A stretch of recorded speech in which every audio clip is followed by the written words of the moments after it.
I formation, and a pass to Cardarelli, and he's going to lose a yard. He is stopped shy of the line of scrimmage. The ball, North Quincy took the win. A left hash mark, and it's a high snap. Higgins and Rapop. Yard line, 25, cuts back into the 20, and he's going to go all the way to touchdown. Great job by Reber. There by Grant Murphy. The area, South Shore, Greater Boston. We have reporters at a long count. Back to pass, got pocket, looks down his right, throws downfield, and it's complete number 80. 10 at the 5, and touchdown President. Ruben Charles snuck behind the defenders and goes in for the touchdown.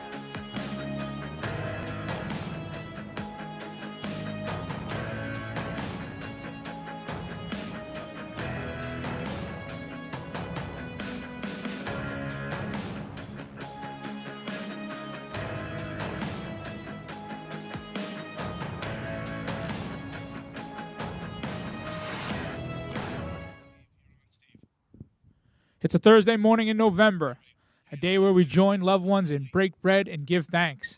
But today at Veterans Memorial Stadium, these two Quincy rivals are looking to break hearts and give headaches. It's the 91st edition of the best high school football game in the state and the best rivalry in the nation, held right here in the birthplace of the American dream, Quincy, Massachusetts. Frank, happy Thanksgiving. Good morning, buddy.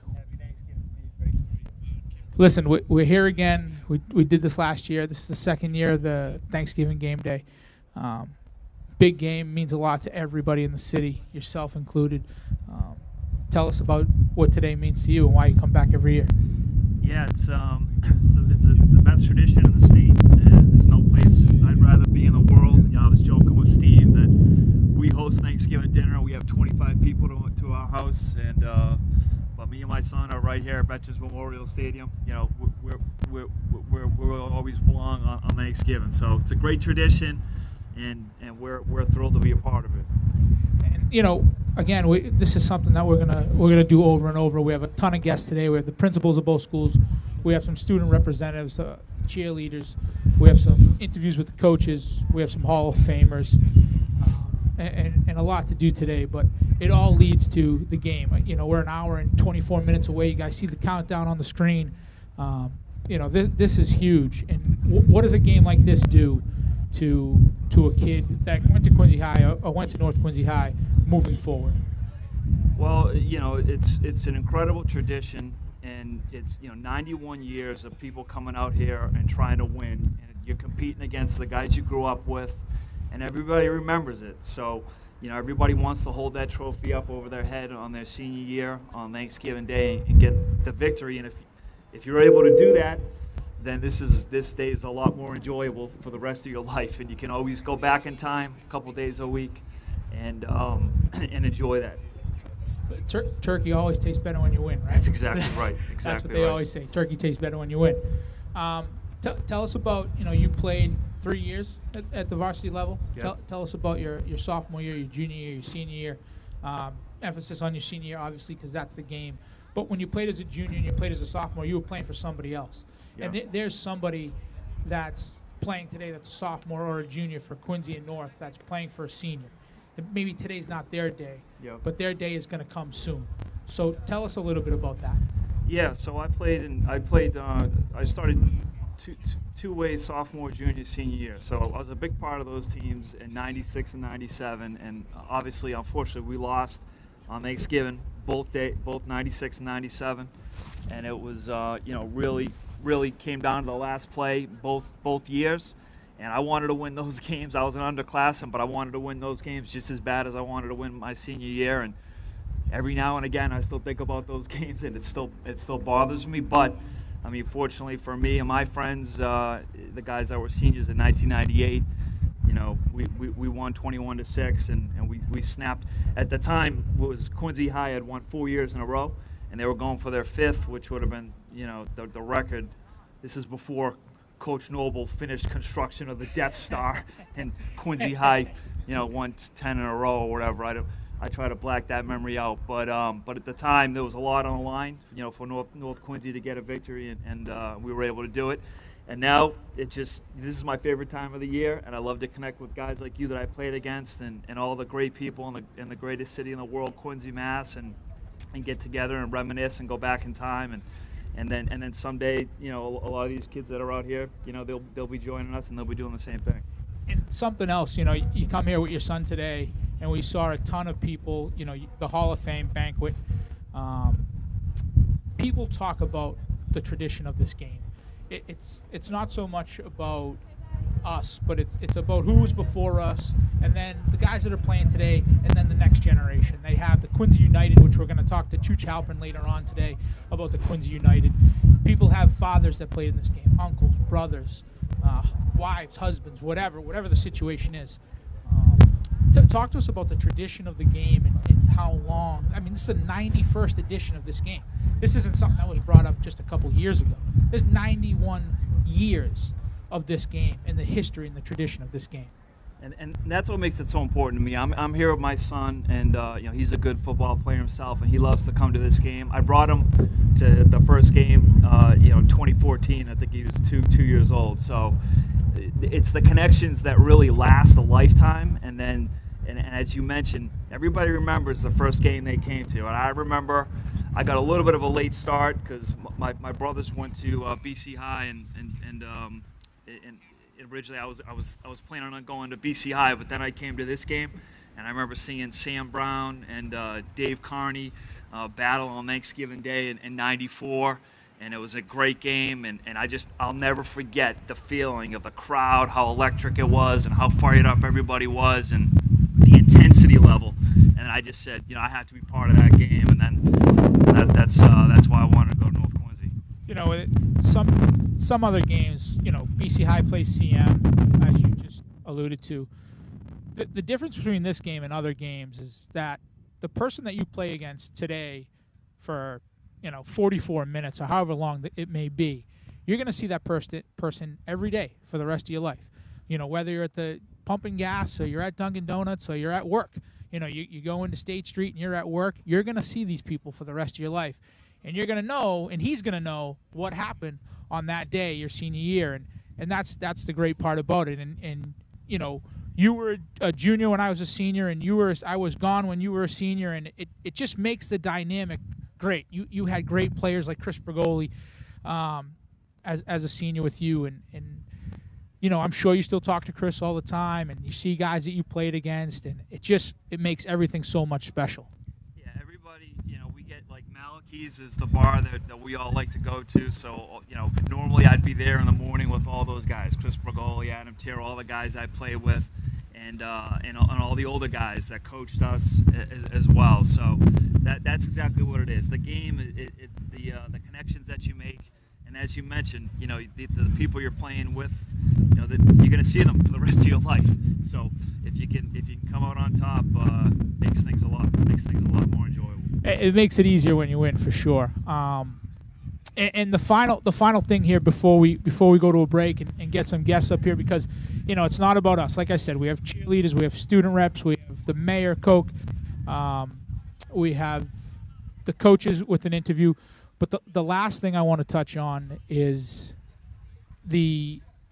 not so much, you know, we talked about the tradition, but what was your thought process going into today, right? Like, so you had your years prior, you were stopping the 4 in a row. You and Chris and the other captains were saying, there's no way we're going to lose today. This is how it's going to work. But what kind of, like, you know, you play Barnstable week 4. You play Bridgewater week 7. But this is more than Barnstable on a Friday night. This is more than Falmouth on a Friday night. You know, when we played in the Old Colony League. This is Quincy versus North. This is much bigger than that. Yeah, I mean, I remember, you know, I remember vividly. It was 25 years ago, but I can remember it as if it was yesterday. And, you know, to your point, we had, you know, heartbreaking losses my sophomore and junior year, and we were just determined to win the game and to do anything necessary to deliver that win. And I remember, you know, I played both ways, and I played special teams. I remember covering kicks, covering punts, because in '96 you guys got a couple of big special teams plays on us that hurt really bad. And I just remember my team and everybody, my coaches, everybody was dialed in. And you know that on this day, every single play matters. And a lot of times this game is decided by 10 or 15 plays, one way or the other. And so you can't take a single play off. You got to play hard until the whistle every second of the game. And if you do that, you get a chance to raise the trophy over your head and remember it for the rest of your life. That is so true. It's all about the special teams and the turnover battle, right? And penalties and stuff like that. Every single play matters. That's a very, very, very true statement. So again, we have a long day here. We have an hour and 16 minutes until kickoff. We have principals, we have student reps, we have cheerleaders, we have Hall of Famers, we have student coaches interviews. We have a lot to go here on QATV on Thanksgiving game day. The first segment is going to be the principals. We're going to get them up here. We're going to talk to the principals, and we're going to go from here. And Frank, we're going to have a great day, and we got a long way to go. So stay tuned, and we'll be back right after this.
Welcome back. Thanksgiving game day here at Veterans Memorial Stadium for the 91st edition of the North Quincy football game. We're an hour and 11 minutes away, and here, this segment, we're joined by the principals of both Quincy High and North Quincy High, Keith Ford of Quincy High and Dan Gilbert of North Quincy High. Happy Thanksgiving, gentlemen. Thank you for being on today. Happy Thanksgiving. Mr. Gilbert, we'll come to you first. Last year was your first year as a principal at North. This is your second year. We've heard a lot about the North Quincy family atmosphere with the alumni, with the boosters, with the process of bringing that atmosphere back, the alumni back. Talk to us about that family atmosphere at North Quincy. Yeah, I think it's intentional. I think it was there before I got there.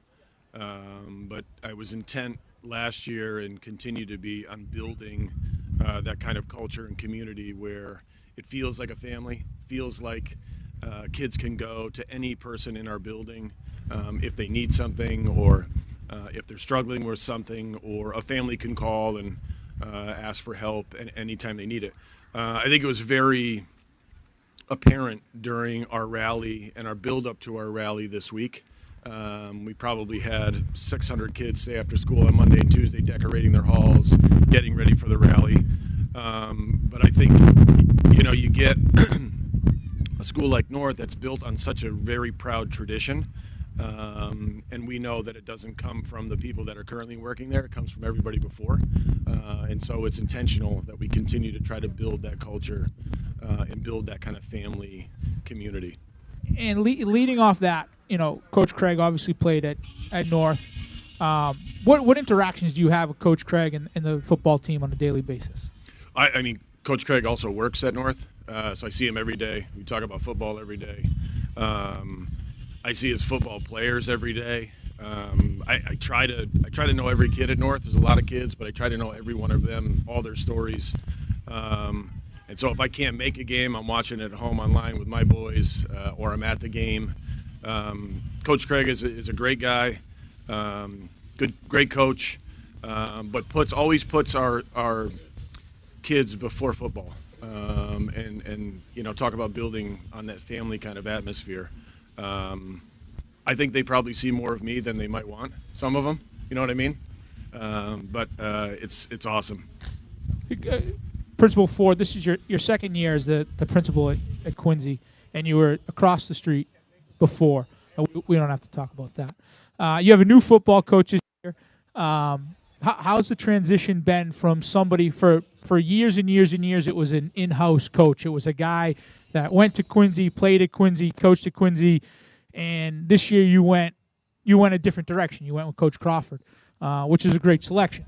But how's the transition been for Quincy High and for you in general? Yeah, I mean, we were all kind of shocked by Coach Carey's departure right at the end of the year. So we were very intentional in the hiring process. We had great candidates that come in, and really Coach Crawford shined all the way through with the hiring committee and things like that. So our intention wasn't really to go outside of what has been traditionally a part of that, but through the folks that were part of the committee, through our student athletes, really having Coach Crawford at the helm, with his background, with his pedigree, what he was going to bring to the table, we were all excited about that coming in, and felt that we were very fortunate for him to even apply for the position, and been happy that he's here ever since. I think in a lot of ways, kind of going back to, we have a young group, right? So I think we had a total of really 3 returning starters from the previous year, and many of our students did not have varsity experience at all. So this year is really taking the time to kind of build a foundation, with this group, with a certain expectation, kind of moving forward. And obviously we had our growing pains throughout the year. But one thing I wanted to make sure through the students, through parents, is that they really feel like this is a family atmosphere. There's so much that they've learned throughout the course of the year, and excited to play in this rivalry game. And so usually you have a coach in the school, and with Coach Carey and Coach Craig and everything like that, you were kind of like the coach in the school this year because Coach Crawford wasn't in. So you had to check up on the guys every day. And does it give you more responsibility, or do you kind of just sit back and let it go through? Well, I'm a coach at heart always. I'm honestly, that's something that, I would dream to either get back in it in some way, because I love the game and what it brings to the table. But really, if I'm being quite honest with the number, we had a couple of coaching changes throughout the year, and just really seeing our kids kind of have that sense of pride back of being a Quincy president. And I've seen that throughout a number of different sports, not just in football. And that was something that we heard loud and clear from the alumni, that they wanted that back again. We have a great tradition here at Quincy, and that was something that we're seeking after. So, as far as one of the things I was looking for in the hiring, process is those that are coming in, can we bring back some of that tradition and initiatives as well? So, the guys sound like they riled up back there already for the game. But ultimately, we're trying to get to the point where we're super excited what we have for a coaching staff. Listen, this is what it's all about. We got a little riled up in the back, and that's it. So I guess Principal Gilbert, we'll come back to you, and I think I know the answer to the question. What's the atmosphere at North Quincy leading up to today's game? I mean, it was a great week, awesome week. We had a great prep rally yesterday. I think you can hear it in the background, how excited the kids are to play. I can hear it in my ear. How's that? Yeah, and I'm sure you can hear it from both sides. Quincy's just as excited as North is, but we had a great week preparing. Our pep rally was awesome. Celebrated all of our fall sports, not just football, because it is about more than just football. Today is about football, but it's about every one of our kids and all of their opportunities. So it was awesome. And same question for you, Principal Ford. What's the atmosphere? Listen, we were there last night, right? We were there last night. We spoke to and figured it out, because let's be real. Quincy High's the underdog today. So what's the atmosphere going into the game today over Quincy High School? I was talking to some guys yesterday, so I was fortunate enough, and when I was in high school, I'm from Connecticut. I played in a rivalry game, Hill, Austin, Cross, similar dynamics to the Quincy and North. In Massachusetts, I've coached in the Needham-Wellesley rivalry Thanksgiving game. I coached in the Boston Latin English rivalry game, which both of them, talking to both schools, they would say that's the oldest rivalry in Massachusetts, or even in America at this point. And I've never seen anything like it when it comes to this Quincy North rivalry and where guys are at this point. Again, you put the records to the side, you put experience to the side, all those different things. There's a sense of pride for both schools, and really this is the time for folks to recognize that they're playing more than just themselves. You try to build on teams that it's about a team, it's about a family, but today I believe that both schools really feel as though the pressures of playing for those that played before them is something that's big now at this point. And I think you're going to get all that out today with the passion, with the emotion, and the execution. And I'll tell you, I said it at the top, and I'll say it again. It's the best high school football rivalry in the nation. And what's going on in the field right now just proves it to you. When we come back, the next segment is going to be a breakdown of the offense, the home team and the away team, myself and Frank McNamara, when we come back right here on High School Thanksgiving Game Day.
Welcome back to Thanksgiving Game Day here at Veterans Memorial Stadium. I'm Steve Mays, joined by my co-host Frank McNamara. Not a co-host, you're an assistant host, we'll say. You'd never play second fiddle. Well, fireworks are starting already, right? We like that. It is Thanksgiving. We talk about a rivalry, and when stuff happens, stuff happens. Let's talk about the game, because that's what this is about. This is about the game. We have North Quincy and Quincy. North Quincy's the home team. Quincy's the away team. We have a couple of upside-down records, but that really doesn't matter today, as you know. Talk to me a little bit about the home team, the Red Raiders. Yeah, I mean, I think really they had a good year. They're a playoff team, and they're in just about every game. And I'm hearing a lot of good things about the quarterback. Mike Galligan. I saw a couple of games this year myself, and I was here. And he can make every throw. He's thrown for 18 touchdowns. He's run for 7. He's athletic. He can beat you with his legs. He can beat you with his arm. Patriot Ledger about how he's from Housenick, but Quincy's open enrollment, and North Quincy. So any kid that at that young an age can make such a great decision.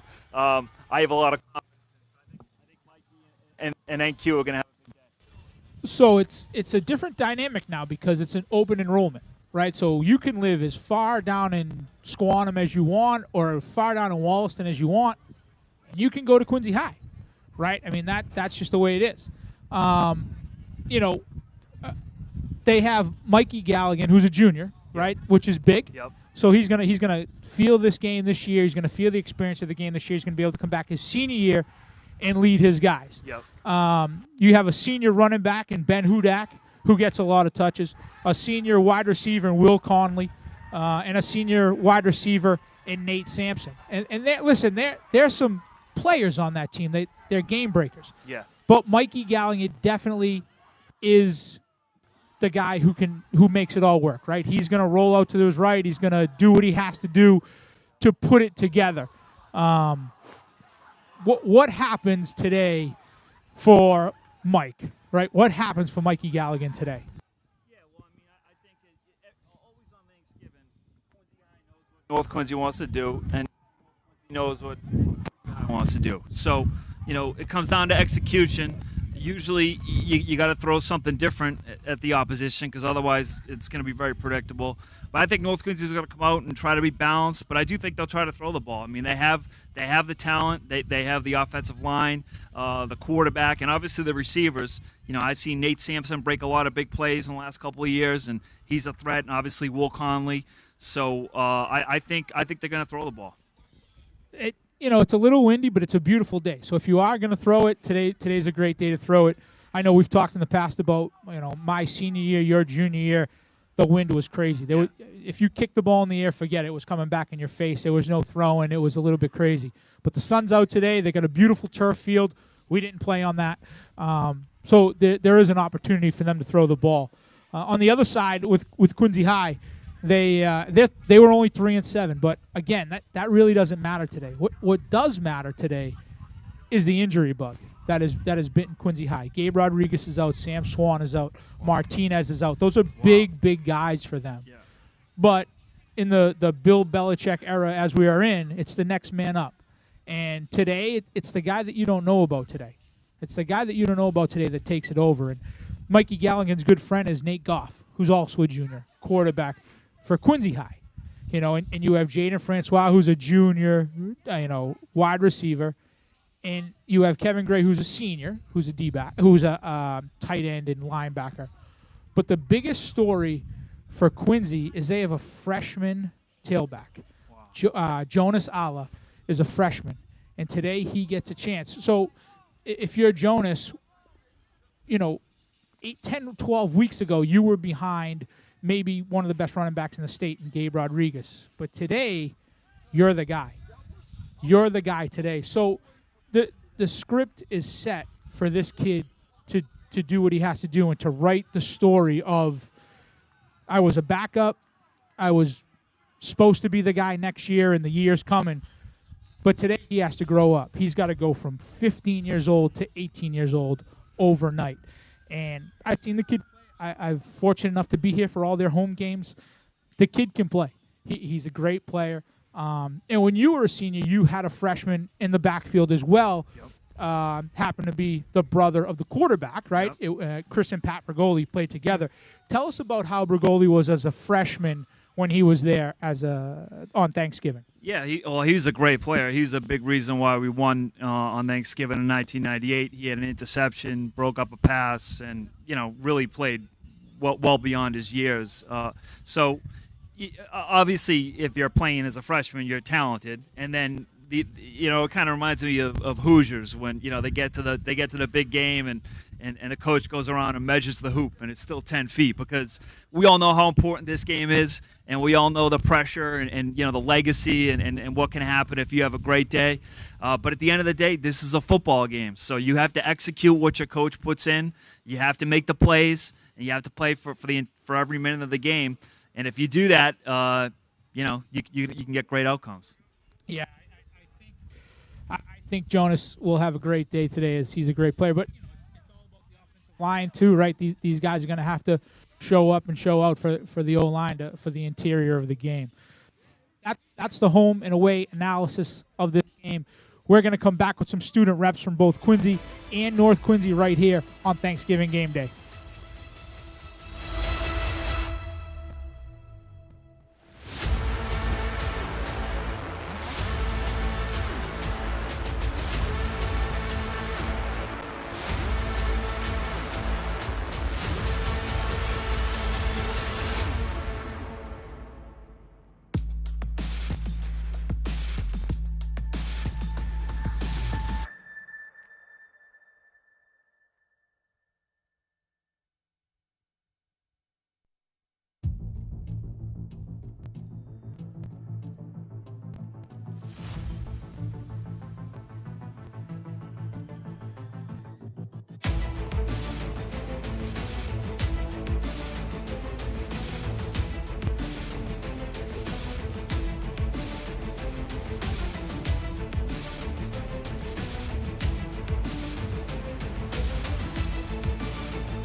Ladies and gentlemen, we are back here at Thanksgiving game day at Veterans Memorial Stadium, and this portion of the show is a student representatives from the respective schools: Anna McPhillips, Tom Curtin, Cam Johnson, and Mary Sakoch. Happy Thanksgiving. Welcome to the show. Thank you for coming on. Happy Thanksgiving. Thank you for having us. Just make sure you pull the mics nice and close to you so everybody can hear you. Thank you for having us. Happy Thanksgiving. Anna and Tom, I'll start with you guys. You guys are the Madam and Mr. President of Roll Hats at Quincy High. Tell us about Roll Hats this year. It's not new, right? You guys did it last year. Tell us about Roll Hats this year, and what leads into today with Roll Hats. Roll Hats this year, I think, was very successful. We had a lot of fun at school and here for Roll Hats weekend, and I think it just kind of got some spirit going and everyone kind of getting together to get ready to have some fun at the game today. Yeah, the games were really fun. The soccer teams won, but football lost. But it was a good weekend. And Cam and Mary, what else do you guys do at North Quincy? Like what sports do you play? What clubs are you a part of? What else happens at North Quincy? We know you just don't go and do math and English every day and then go home. What else do you guys do at North? Yeah, there's so much to do. I try and do everything I can, and so does everyone else at the school. Be as a part of it as you can. I do yoga club even. I play volleyball, I play basketball, and I play soccer as well. So there's something for everyone, which is really nice. Yeah, I play basketball and I play softball, but there's also a ton of clubs like SAD and just even every day in school, there's always something going on, so it's easy to be a part of the North Quincy community. This is a question for all four of you. And Anna, I'll start with you. What was your experience like at Quincy High, and what do you plan on doing next year? What are you moving forward?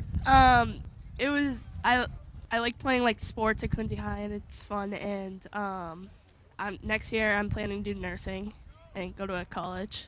Do you know what school you're going to yet? No, not yet. But Quincy High has helped you with Yeah. the nursing program to get you to wherever you have to go. I take the healthcare program at our school. And Mary, what are your plans for next year?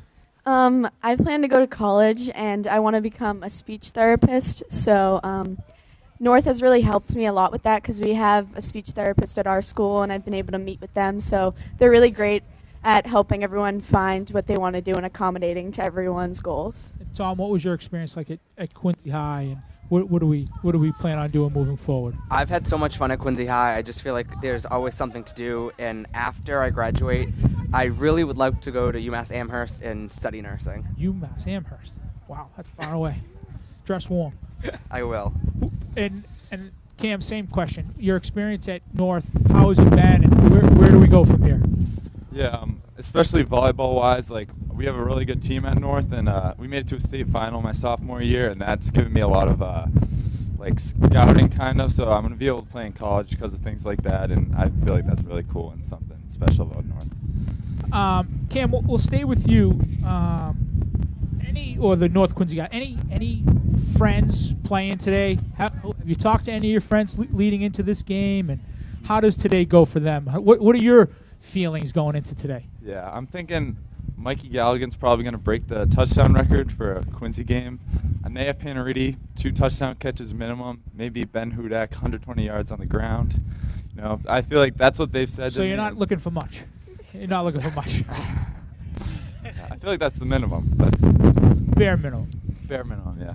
Mary, do you have any friends that play today? Yeah, I have a lot of friends that play. I think we're a really close-knit group, so just like all the seniors, we couldn't be happier for them, and we really want to get a win for North today.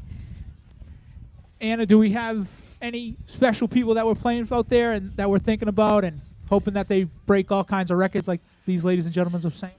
No, not any kind of records, but I think that the team's really excited to play, and they're hoping for a win too.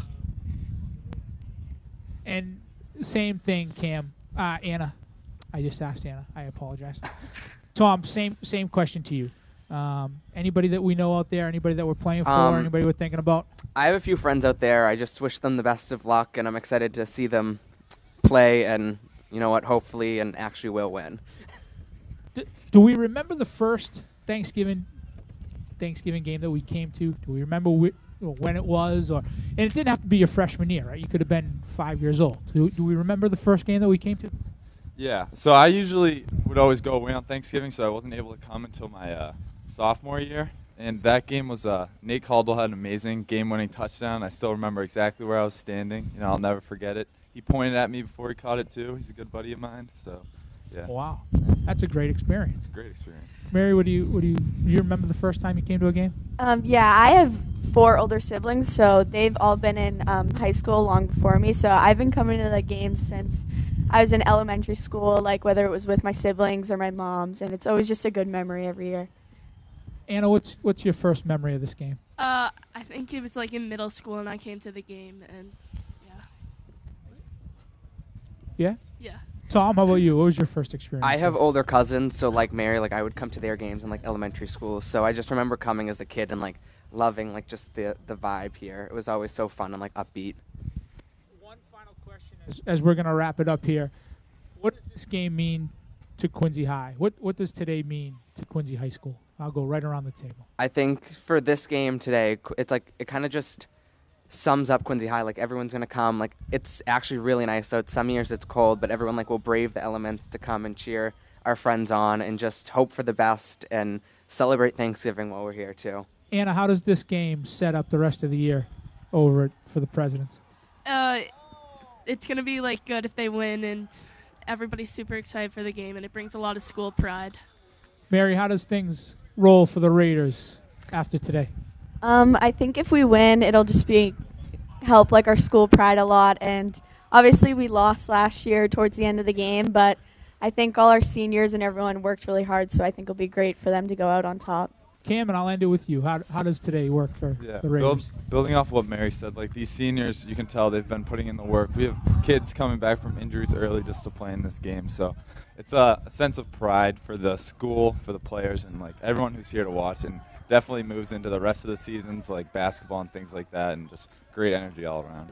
Listen, I appreciate you all coming on. I know your friends are here. You're gonna scream and yell and go Raiders and go Presidents and all that stuff. I appreciate you coming on. Ladies and gentlemen, we are 44 minutes away from game time. It is the best high school game in the nation by far. And when we come back, something else that's a tradition around here is the Hall of Fame. We will have the Hall of Fame, 2 Hall of Fame inductees from last night when we come back right here on Thanksgiving Game Day.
We are back here at Veterans Memorial Stadium for Thanksgiving Game Day, and now a very important segment is the Hall of Fame inductees.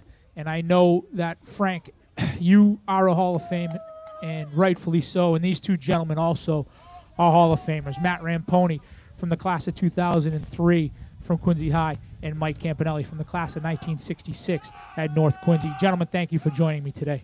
Thank you. Thank you for having me. Thank you. Listen, Matt, we're going to come to you first. Class of 2003, you played in the 02 game. You guys won your senior year 12-7. What kind of experience did you have that day? It's actually a very unique experience where the night before we had a huge snowstorm and it froze over and they came and plowed the field. The field froze, so you had the tracks of the tractors that plowed the field on there. JJ Namke was the tailback, I was the fullback. The ground was so hard, JJ was actually too fast to play on the field. He couldn't get his feet in it, so they switched me back to tailback, which I was the previous year. And yeah, the rest was, it was an awesome game. It was just ground and pound the whole time. Great memory. And Mike, class of 66, game of 65. You know, Matt just alluded to the field. This beautiful turf now that they play on. We didn't have the luxury of playing on that beautiful turf.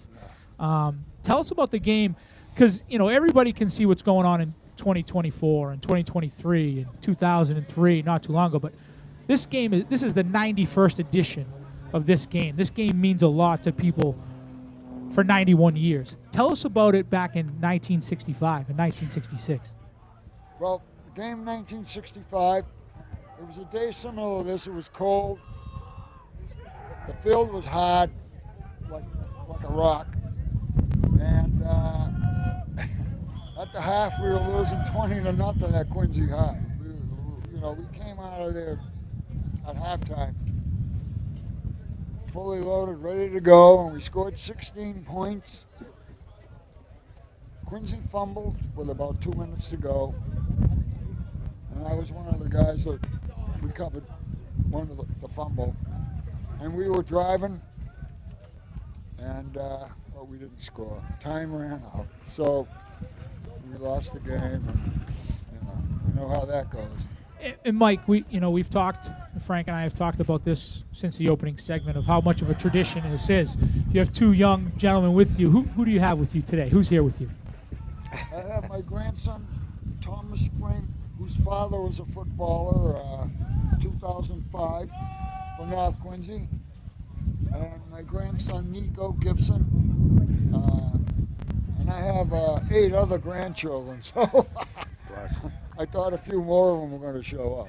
Yeah. Thank you. Go North. What's the difference in the rivalry now? Right, so, in 66, 65, I'm sure it was different than, 97, I'm sure it was different than 02 compared to now. These guys went to middle school together. These guys know each other well. What was the rivalry like back then in 65? The difference back then is you were Quincy and you were North. And there was no love between us, especially on Thanksgiving. I love that. So when we butted heads, there was blood. There wasn't friendship. I love that. And you know what? That rivalry's good, Mike. Absolutely. That rivalry's good. Loved it. That rivalry's good. After Thanksgiving, I went to Central. So back in the 60s, 80% of Central went to Quincy. Only a few of us went to North, really. So I knew some of the guys that played for Quincy High. But no matter what, you were coming after. And that's the way it was. Didn't matter. Some of them were in my neighborhood. Didn't matter. Matt, Mike has his grandkids here today, but you have a long history of the Ramponi family that played in this game.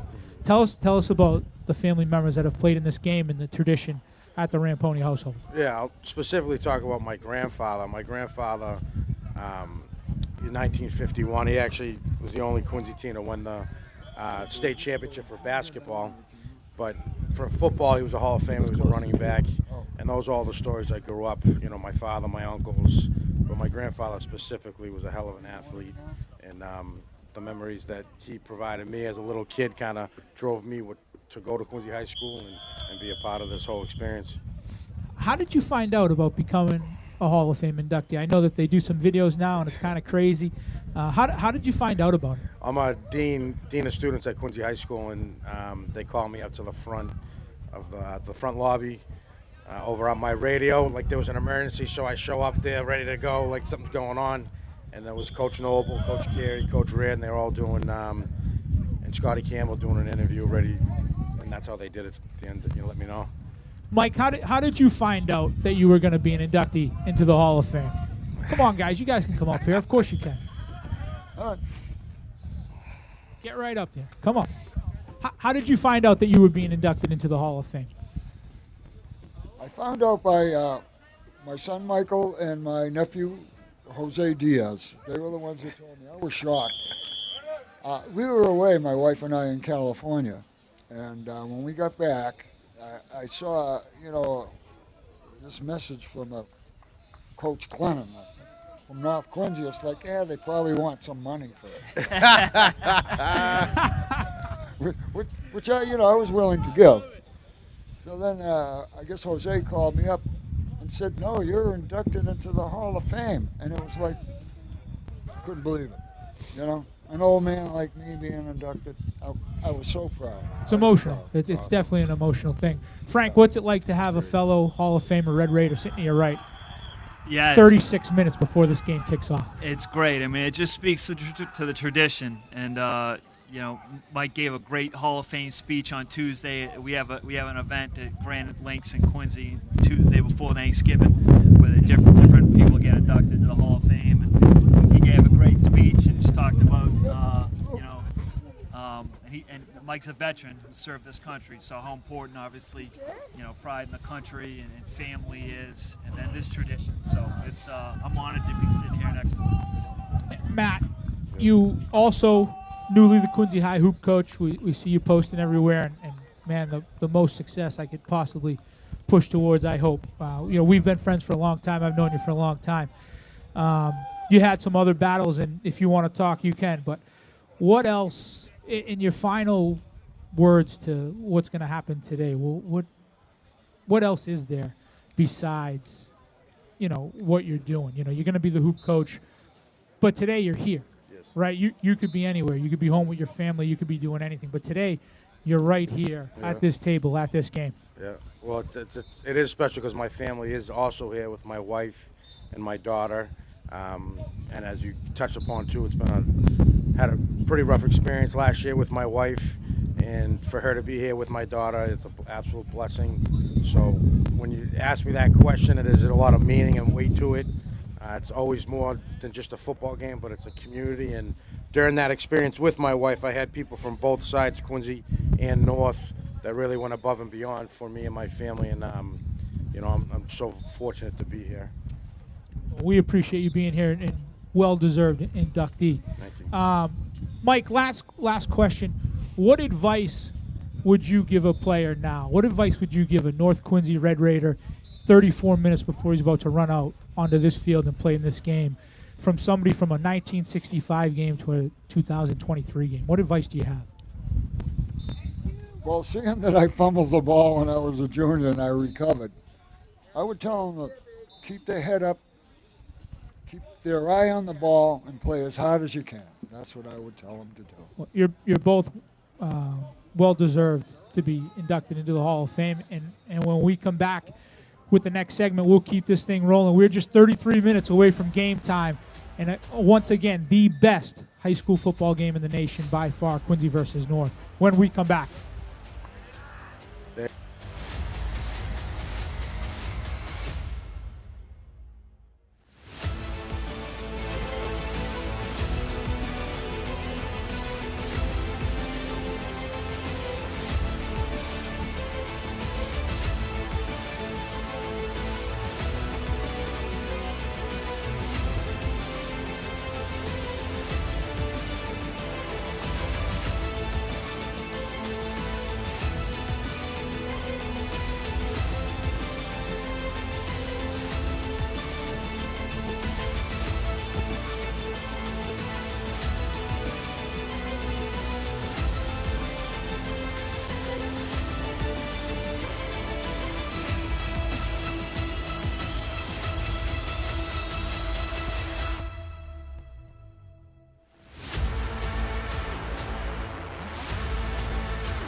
Ladies and gentlemen, we're back, and again, 32 minutes till game time, and this segment is for the cheerleaders. It's not just the players, the football players. We do have a lot of cheerleaders that are involved with this, and today from Quincy High School we have Sarah Doyle, and from North Quincy High we have Emma Boylan. Thank you very much for joining me on Thanksgiving. I know that you both have a lot to do in the next 30 minutes, so I will make this very brief. Emma, I will start with you. How long have you been a cheerleader at North Quincy? At North Quincy, I've been a cheerleader for all 4 years, and I have been cheering since I was in kindergarten. Kindergarten? Yes, with Squan and Storm. Oh, my God. Sarah, how long have you been a cheerleader? I've been cheering since sophomore year, and before that, I played basketball since, first grade. Wow. Hoop player. It was a switch. What was your inspiration to be a cheerleader? You've been a cheerleader since you were in kindergarten. What was your inspiration? So my inspiration was I have two older sisters. Both were captains at North. And watching them do cheer and see how much they loved it, I wanted to try it, and I fell in love with it too. And Sarah, what was yours? What was your inspiration? Well, I also did gymnastics as a child. And then I saw a rally that my school did, and I was like, wow, this looks kind of cool. So I tried out my sophomore year, made JV, and then the next year I was on varsity, and now I'm captain. Now, what if there's some girl that's in the 5th grade, and she wants to be a cheerleader at North Quincy? How does she become a cheerleader at North Quincy? So honestly, you just have to go to the tryout, and our coaches, they'll coach you into being like the best possible cheerleader you can be. I really thank my coaches for that. They help, like the younger girls, the freshmen, like all of them, they can just come on and join. They'll be good. They'll be good until senior year. Sarah, how do you become a cheerleader at Quincy High School? Honestly, just show up. Show us that you're willing to learn and willing to grow and willing to be coachable, and then you'll grow from there. And it's not just football, right? You do competitions, you do other sports. Yes. What else does North Quincy High do for the cheerleading program? So for the cheerleading program, we obviously go to football games. We compete 2 seasons. We do basketball season and football season. We compete during both, and we cheer for the basketball players too.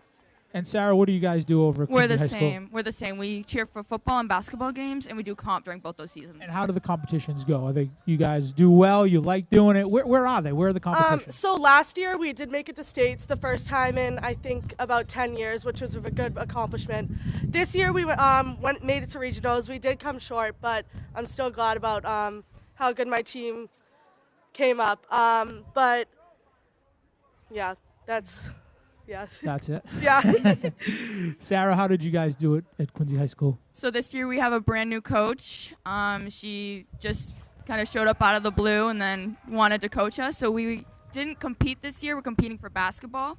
Okay. I love her so much, and I'm so great. I appreciate her so much. She's just the greatest. All right, last question. Give me a shout out. Give me any coach, cheerleader, player. Give me some shout out. This is your chance. My shout out is for my coach Anya. She came here last year, first year, and she's honestly the best. I really appreciate everything she does. Sarah, give me a shout out. I have a few. I want to shout out my favorite freshman, Hannah, who just went on with me, my little sister, Allie, my friends Nadia and Jayla, and obviously the coach. She's the love of my life. I love her so much. That's awesome. Well, go do your thing. I know you got a lot of work to do. Thank you for being up here. Good luck with all your success. Thank you so much. Thank you so When we much. come back, we will have Mayor Koch here on Game Day.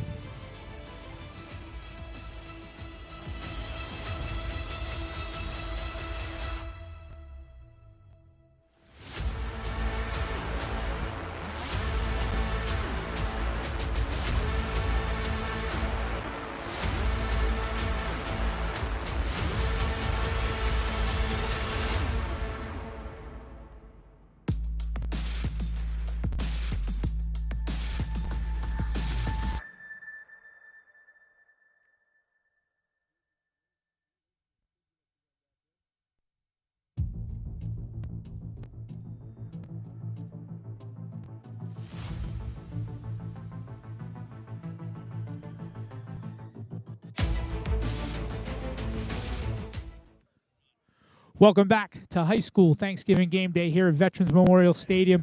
And this segment is very special as we are joined by newly re-elected Mayor Koch. Mayor Koch, happy Thanksgiving. Thank you for coming on again this year. Oh, my pleasure. Happy Thanksgiving. Congratulations on the re-election, and I hope that goes for as long as you want it to go, because this city is a better place with you, that's for sure. What does this game bring to the city? We're talking about the Thanksgiving Day rivalry. There'll be thousands of people in here today. What does this game bring to the city of Quincy? Well, it really is a tremendous tradition. In these crazy times we're living in, tradition's a bad word today, right? But tradition is strong in Quincy, and I'm proud of that. And this weekend is phenomenal for the city. So the Hall of Fame dinner kicks things off. Congratulations to all those guys that were inducted, and great night at Granite Links. But then we have the big game today. Obviously, it's a great matchup. 91 years, great tradition. It's also a reunion. People come together. They haven't seen each other since last year's game. Come and exchange pleasantries. Wish everybody well for the holidays. And then again, it kicks off the weekend. Tomorrow night we'll have 3,000 or 4,000 for the tree lighting in front of Old Town Hall, and we have the big parade on Sunday. And what? Your family, your household is heavily involved in this game, and now that they're gone, maybe you can, say things a little differently. But what was it like? How'd you get away with wearing the blue and white? Aren't you supposed to be neutral? No. All right. I wear blue and white. Frank wears red and black. He's got an alumni shirt on underneath. That's how we do. There's no predictions because we already know who everybody's going for. But what was it the night before Thanksgiving and Thanksgiving Day when you were carving the turkey and sitting down with your sons? And How were those conversations? That was always pretty cool. I have two boys, both play. Tom was the one that was really into it. My other guy was more of a lacrosse guy, but it's part of that tradition. It brings back memories. I came to this game starting when I was 5 years old with my father. I remember going to the boiler room, getting a hot chocolate, and I've been at every game since. But to see your sons play in it is extra special for sure. And of course, my son's senior year, Tom, they won, and they walked the trophy down Hancock Street, stopped at Hancock Tavern. I hope they didn't have anything to drink, but they did pop by on the way home to North Quincy. Water, hydration, of course. Yeah. Of course, when we were kids, people would stop in North Quincy in the Downs, and folks would come out and greet them way back when. So the traditions are just tremendous. The tradition is what this game is all about, and I know you said that in the beginning, and it is. It definitely is. But the facilities now that we have in Quincy, I don't know how many, if any high school team or any high school has a professional team that also plays on their field because the facility is so good. And Dave Murphy and the park department and yourself have made this into beautiful turf and a place for the Free Jacks to play, a professional team. The baseball championship team. They won the championship. And the baseball fields are unbelievable, and the soccer fields are unbelievable. And, what is it when you sit in the mayor's office, in your office, what do you think about when you're putting a new field together? You have Creedon Field down at North, you have this field here. What goes into that? Well, I know a lot of the old timers that I ran into say, boy, I wish we had those facilities when we were around. No, it's just the right thing to do. We've got the tools and resources today that weren't around back then. A hotel tax, for example, that money is used to do facilities. In the case of Veterans Memorial Stadium, Rob Hale from Fox Rock stepped up when the Cannons played here. By the way, they were a national championship team as well. Yes, they were. were. Got two national championship teams that played here at the stadium. Yes, they did. And you can see the improvements. This stadium is as good as many Division III college facilities. So, for sure. And you can see the great pride the kids have in playing here. It's pretty special. And we appreciate it. And tell us about the weekend. You said the Hall of Fame banquet kicked it off, and then the game, and then you have the parade. How do people go to see that? And when does all that kick off, and how does that work? Well, tomorrow night we're up at the Hancock Adams Common, which is fairly new. Beautiful park that honors our tradition, our history. We'll be kicking things off with the Catholic Academy in North Quincy and the St. Paul's Choir at Cambridge. 5:30 start. The lights are going about 6:30. Santa will be making a stop by. And then Saturday's the big parade. Noontime starts in the square, heads all the way down, ends at North Quincy High School on Hancock Street. So people can plug in all along the way, that route. It's a long route, but it's a great day. And, the final question I have for you is any message to the players, to the coaches, to the city, to the fans, from you, from the city of Quincy, to everybody? Well, first of all, happy Thanksgiving to everybody. And as far as the players go, just play hard and have some fun. I mean, it's a little different than when we were growing up. These kids know each other much better. Back when we were kids, you didn't go past Fredericksburg Parkway if you were in North Quincy. Correct. So it's a little different, but have fun. It's really it's a game that I know these guys, for many of them, it'll be the last time they play football. So just enjoy it.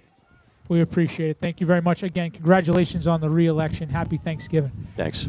Ladies and gentlemen, we're 21 minutes away from game time when we go to break. When we come back, we have a very special tribute to a fallen man.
Welcome back to Thanksgiving Game Day here at Veterans Memorial Stadium. And for this segment, It's a very special segment. The person I have to my right, Scott Campbell.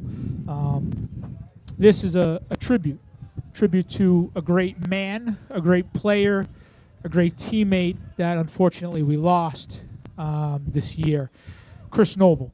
I knew him as a friend and as a coach. You knew him as a player and as a teammate and also a friend. Tell us a little bit about Chris Noble. Yeah, Chris was as good as has ever been here, certainly that I've ever seen.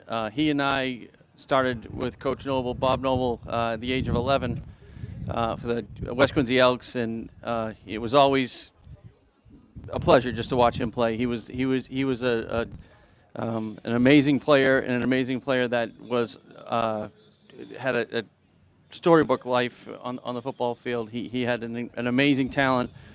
He was an amazing player, person, friend, and someone who I really looked up to, even though we were the same age growing up. So I really love the guy. I was fortunate enough to go to Quincy High dinner last night, and Coach Ali Sleeman said, if you do nothing else tomorrow, please mention that he was a teammate of mine, and he was the best teammate that I had. And he's somebody that we miss. And, you know, Ali said he thinks of him every single day. Not every single Friday, not only in September. He said he thinks of him every single day. He was someone that reached out to him when Ali was deployed. He said he was always a great friend and always a great teammate. The most interesting, or one of the best and most interesting things was 1987, the drive that Chris Noble orchestrated to come down on the field to tie the game, the infamous 14-14 tie. Quincy High was 0-9 going into that game. North Quincy High was 5-4, but their losses were to the Brocktons of the world, the powerhouses. And kind of like today, no one gave you guys a shot. And I say you guys because you were on that team. Thank God Chris didn't get hurt, because we all know who the backup quarterback was, one way or the other. Thank you all. I got a good laugh. I like that. Yeah, I'm good like that. But he orchestrated that drive, and you were on that team, and there was no quitting him, and there was no quitting you guys. Tell us about that drive going in to that. Well, early on there was a defensive turnover that when North scored their first touchdown, you know, the way the season went, it would have been very easy for the entire team to give up, but Chris wouldn't let them do it. We got the ball back. I think it was just over 2 minutes to go, and Chris, the 26-yard line with, 26? with about 2:35 left. And it's fun. I actually reviewed the video recently, and it was I never realized it got to a 4th and 6. The slant that he threw to Sean Monroe and he took off was amazing. Just every play seemed to just be perfect. He got that extra little bit when he pushed the ball forward and stopped the clock. And the interesting part about I was standing next to Coach Raymer when he called the play, and it was the tight end cross is what he called, and it's really a natural pick play that happens, but to pull that play off, you really need exceptional line play. And I remember thinking to myself, today's a day today's a play that they're gonna have to do it. And Kerry Byrne and Paul Kirk and all the Donnie Hamilton, the line was just unbelievable. You need a lot of time to have that play pull off, and luckily through skill they pulled it off, and we got down to the end of the drive there. And the interesting part is we actually, for the winning touchdown, it was a clear play. It was called a clear, and we usually ran it to the right because it's easier to kind of for a right-handed quarterback to throw. But Chris was so talented, we called it to the left side because it was on the right hash mark.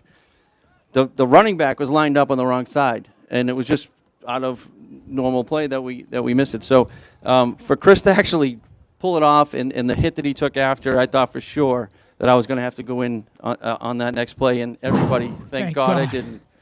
Thank you. We already won, so I mean, well, tied. So listen, that was as much a win as any other win that they've had. The entire team rallied around him. It was really one of those moments I will never ever forget. And thankfully, we were a part of it because he made sure we were all a part of it. That was what made him special. And we paid tribute to him today with this, and they painted the number 9 on the 9-yard lines at the field today, as you can see on your screen. And there will be a ceremony before the game, and all well deserved. Yep. All well deserved. Yep. I mentioned last night, you know, I would see Chris once a year.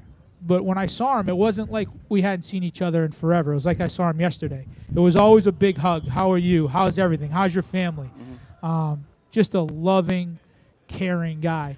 And that starts at the top with Coach Noble, right? I mean, that's and his wife. That's how Mrs. Noble. I'd go back further and say that, you know, Mr. and Mrs. Noble, who they took the game day pictures for the Quincy Sun. They were exceptional. It's a royalty of Quincy as far as I'm concerned, the Noble family, what they've contributed to the youth league in West Quincy Elks, to transitioning to the high school and staying with it. It's been a really pleasure. And we have 14 minutes till game time. And I just, before we go to break, I want to give you a closing remark of anything you want to say in closing about Chris. Well, I was lucky enough to stand behind Chris from, like I said, the 11-year-old forever. But I think what we've most been happy about was just how the Noble family has embraced all of us as their own, which they did that back in probably, you know, the early 80s when we all first started coming around. And they've always made us feel like we were part of it, and always made us feel like that we were part of the family. And for that, I know that I've heard from so many former classmates, teammates, that they just feel so fortunate to have been at a time when Chris Noble was part of this team. So yeah, and I echo that those same words. The fitting tribute at the end of this is the only way that we can even more pay tribute to him is with a 9-second moment of silence. As Chris wore number 9 on your screen, you will see the 9 posted, and we will give you a 9-second break in moment of silence in memory of Chris Noble.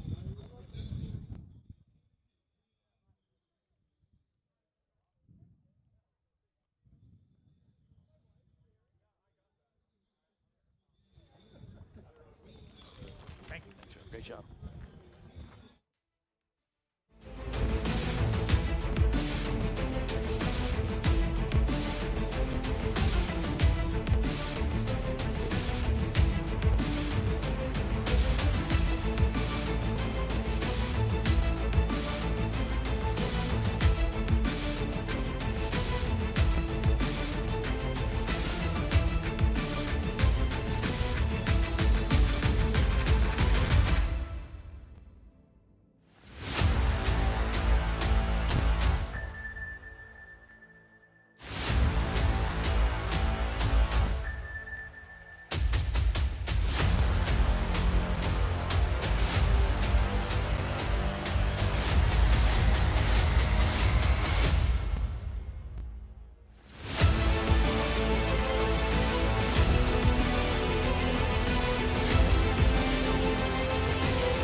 Ladies and gentlemen, welcome back to Thanksgiving Game Day here at Veterans Memorial Stadium.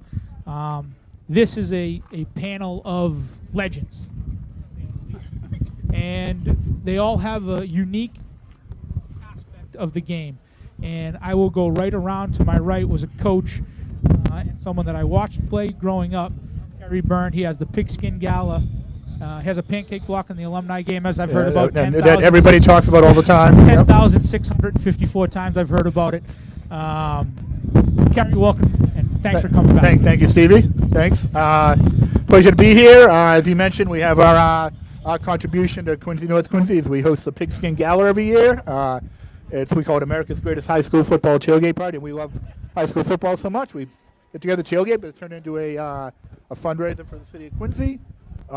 We've now raised for local youth sports and activities close to $30,000 just in the last 6 years, and we give out awards. This year we honored Chris Noble as our Joe Burrow Memorial Football Man of the Year for his many contributions to football, not only as a player but afterward, Chris, coached and taught football for many years, which is important to us, and we just like to keep alive the tradition of football, and that's kind of our contribution, and we like to give back to the city. I think tradition has been the word today that everybody has used at least 5 times. It's what this game is all about, and it's what brings this city together. Coach McPhee, I'm gonna come over to you. Long-time coach at North Quincy, player at North Quincy, many accolades. Tell us about what's going on right now here as the stadium starts to fill up. We're just 10 minutes away from kickoff. Well, the players and the coaches are obviously focused to the point where it's a fine tune.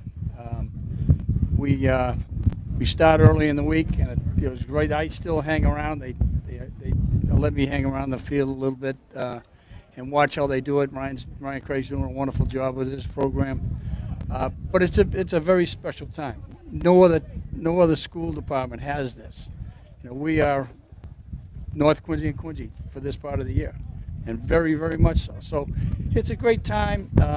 People should embrace it, have fun with it, and just let this tradition continue forever.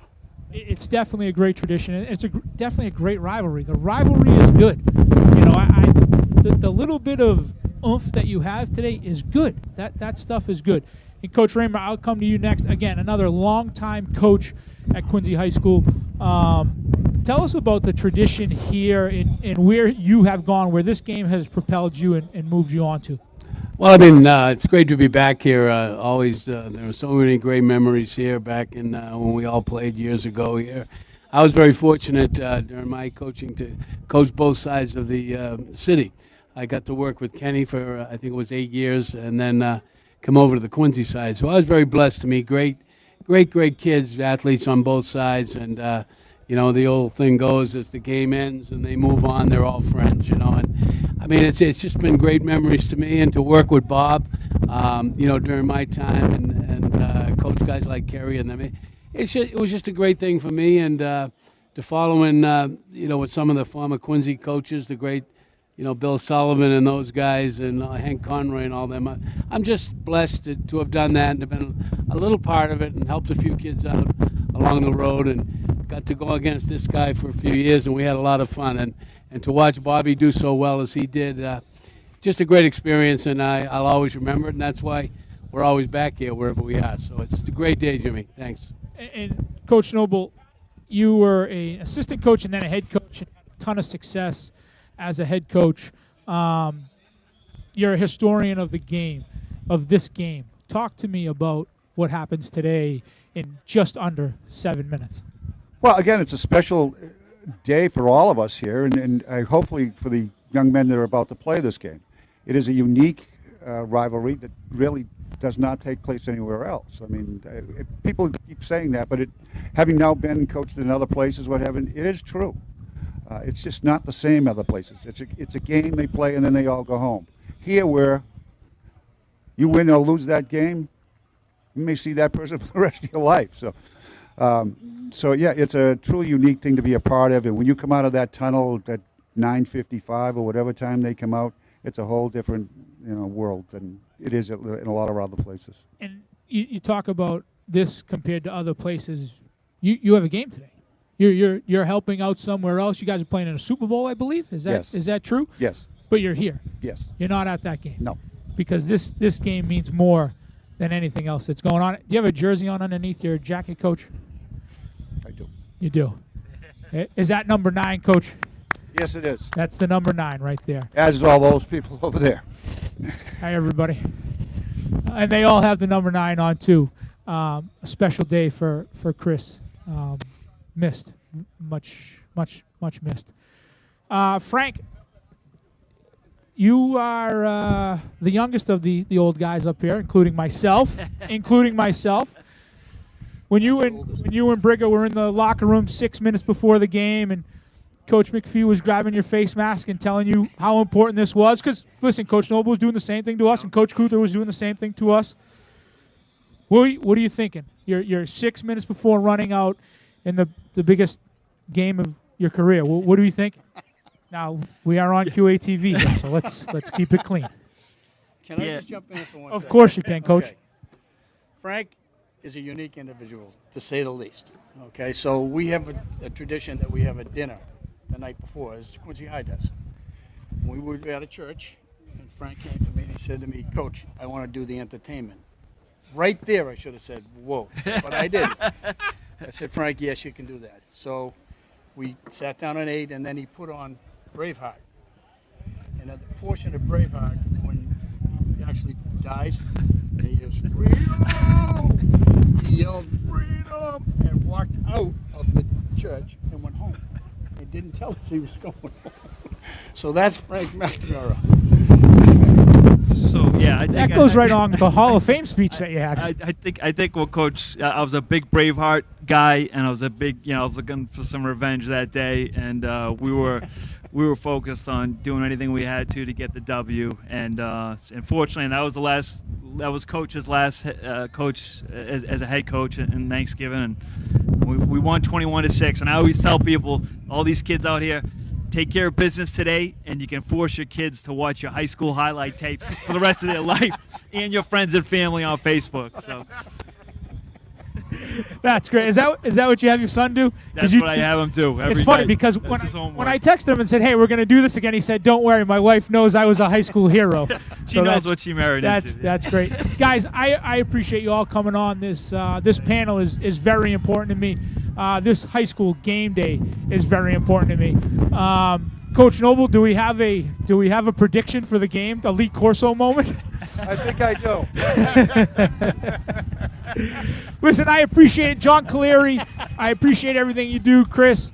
Everything you guys do at QATV and everything that goes on here. This is a great tradition. We will be back again next year to do the Thanksgiving game day.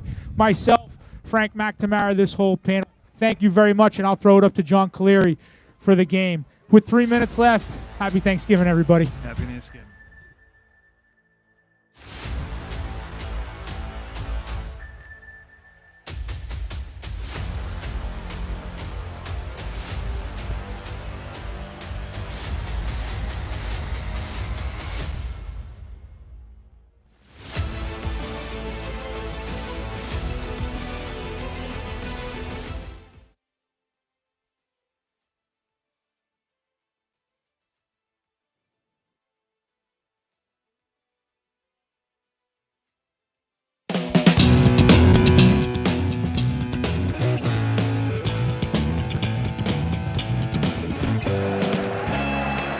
Throws it into the end zone. Touchdown!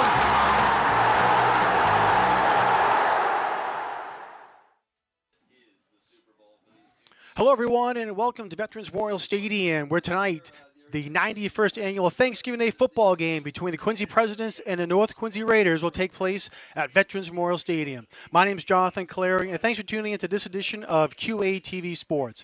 I'm being joined by Martin Dunham up here in the booth. And Martin, we've waited all season for the game, and it's finally here, and there's been excitement already this morning, and the teams are out in the field ready to get going. It's been a long season, but it's always a fast one. It feels like yesterday the season just kicked off at beginning of September, and feels like yesterday that the kids are out there at middle of August kicking off the start of their season. No, I know. It is funny. You know, it's a long season, but it goes by so quick. And, you know, it seems like it was just the beginning of September, and we were getting ready here for the first game. And then all of a sudden, bang, it's Thanksgiving. And it's been quite a season. North Quincy comes into the game with a record of 4-6. The Presidents 3-7. But both teams won their last regular season games. Quincy with a thrilling 52-50 victory over Newton North in double overtime. And North Quincy had a big victory here at home against Plymouth North, 42-21. So both teams looking off victories and looking to get a second in a row here. Yeah, both teams, I'm sure, are extremely confident coming in. Both teams both offense putting up a lot of points. So I'm sure the confidence coming in this game is at a high level for both teams. This game in particular as well is just such a long stretch. You know, it's a season within a season almost. It's like a mini preseason, mini camp in terms of you almost get 2 weeks to prepare for this, a week and a half. So you got, you know, the whole week, you got Little Turkey Day, and then you proceed into the last few days where it's just more fine-tuning, make sure everybody's good, walkthroughs, dinners, all the stuff you got to get through to get to today. All right, we're going to go down to the field for our coin toss. We'll take it away. All right. Someone's going to get it if the you-know-what hits the fan. Okay? All right. Quincy, you're the visitors. You'll call the toss. The referee is a head, the football is a tail. Tail and a head. What's your call? Tails. Tails he's called, and it is a head. You guys won the toss. You want the football. Okay, which end do you guys want to defend? You want to kick this way? Kick this way or defend the scoreboard? Okay, turn your backs that way, please. Turn your backs that way. North.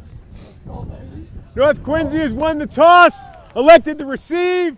Quincy will kick from the scoreboard. Fellas, shake your hands at the All right, so as you heard there, North Quincy won the toss, and they're going to elect to receive and defend the north end zone. Quincy will be defending the south end zone, so apropos here to get things going with North on the north side and Quincy on the south side here on Veterans Memorial Stadium. You can see the band is out on the field as the teams come out on the field to get their captains out there and get things going. We should mention real quick, captains for the Presidents, Alex Martinez, Kevin Gray, Gabe Rodriguez, and Nate Goff. Also Sam Swan and Chris Shapiro. For North Quincy, Nate Sampson, Jordan Mahoney, Alan Guan, Michael Finney, and Ania Panariti. All right, as I mentioned, North Quincy and Quincy combined band out in the field, and they'll be performing our national anthem, so we'll move it down to them for our anthem.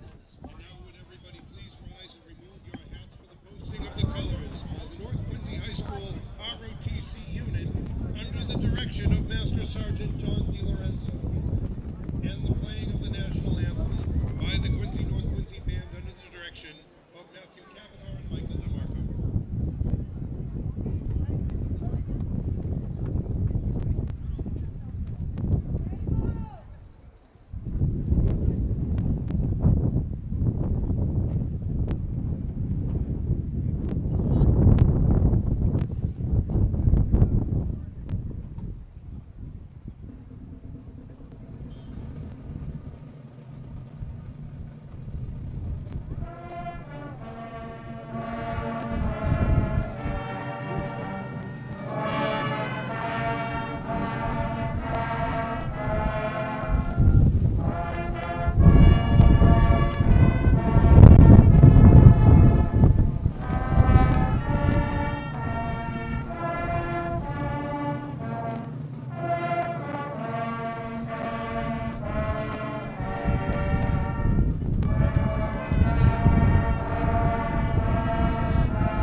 All right, great job there by the combined Quincy North Quincy Band under the direction of Matthew Cavanaugh and Michael DeMarco. We should also mention that the North Quincy ROTC unit was our color guard under the direction of Master Sergeant John DiLorenzo.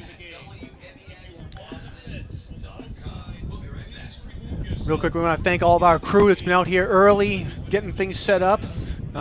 Chris Potter, the QATV's Director of Operations and our head engineer, he was here at the Stadium Martin just before 5 o'clock to get things going and ready for us to for the pregame show and the game here as well.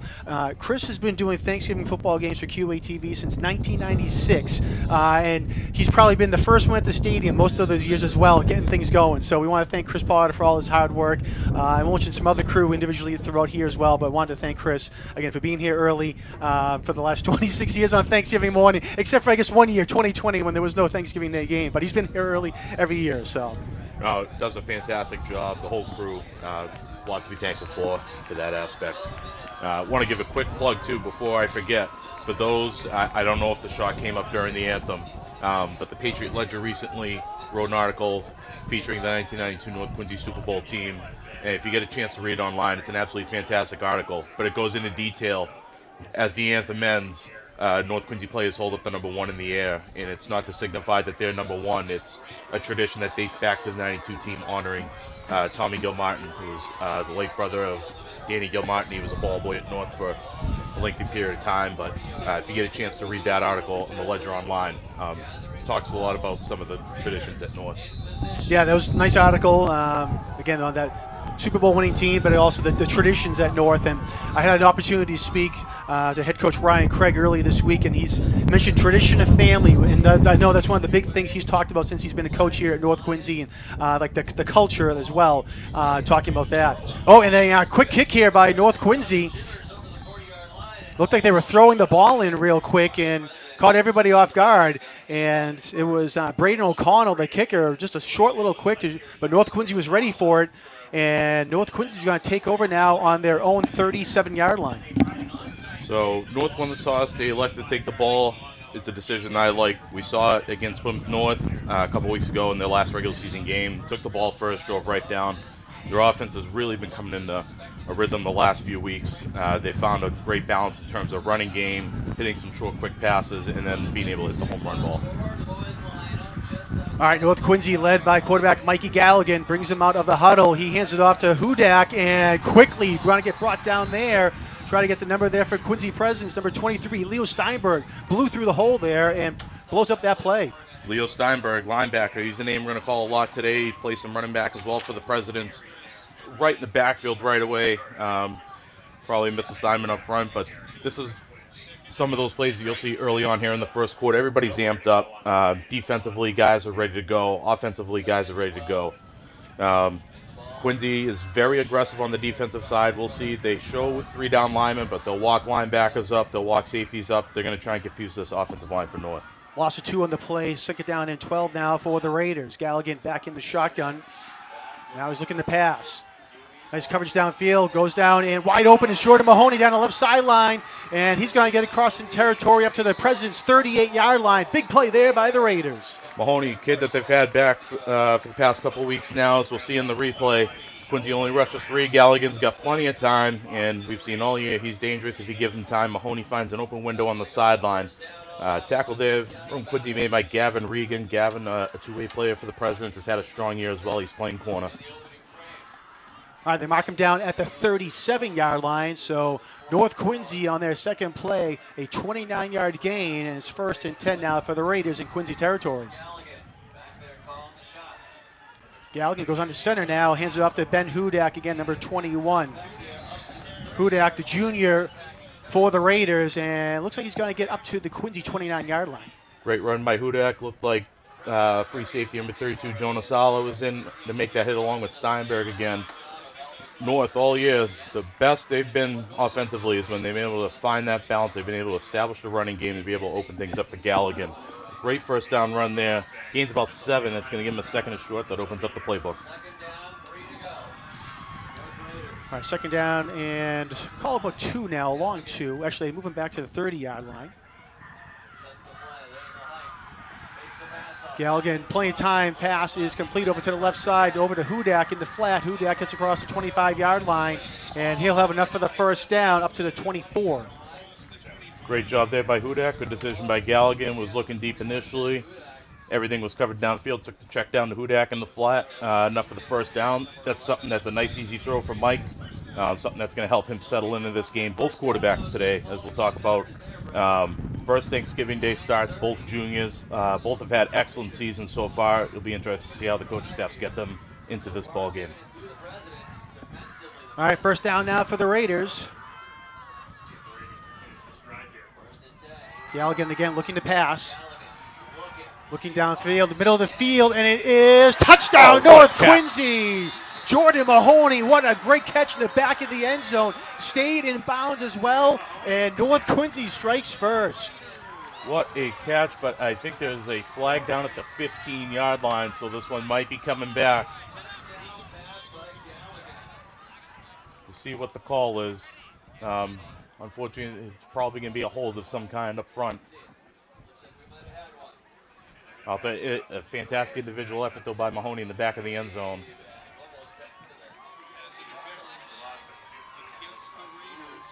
Yeah, it's going to back him up 15. So we had touchdowns to a snap. 14. I missed the signal there on what the call was. Yeah, I missed it as well. It's going to come back 15. The flag was pretty hidden with the sun. It was literally on the 15-yard stripe there. So something downfield, maybe it was some kind of pick or a hold of some kind. Those are the kind of plays that both teams are going to stay out of today offensively. All right, so it's going to be 1st and 25 now for North Quincy. As you said, it was a 15-yard penalty. Galligan again will be looking downfield, coming down the near sideline, and it is incomplete. Was looking for Rodriguez Smith, and I thought there might have been a penalty on there for a defensive pass interference, but it goes incomplete. Junior linebacker Darrell White there in coverage. He was all over Rodriguez Smith, as we'll see in the replay. Rodriguez Smith looked like he was just running a wheel route to the outside. They bring the splits down. He runs wide, but Darrell White does a good job to stay with him. Rodriguez Smith, one of the fastest kids we'll see out there today, was with him step for step.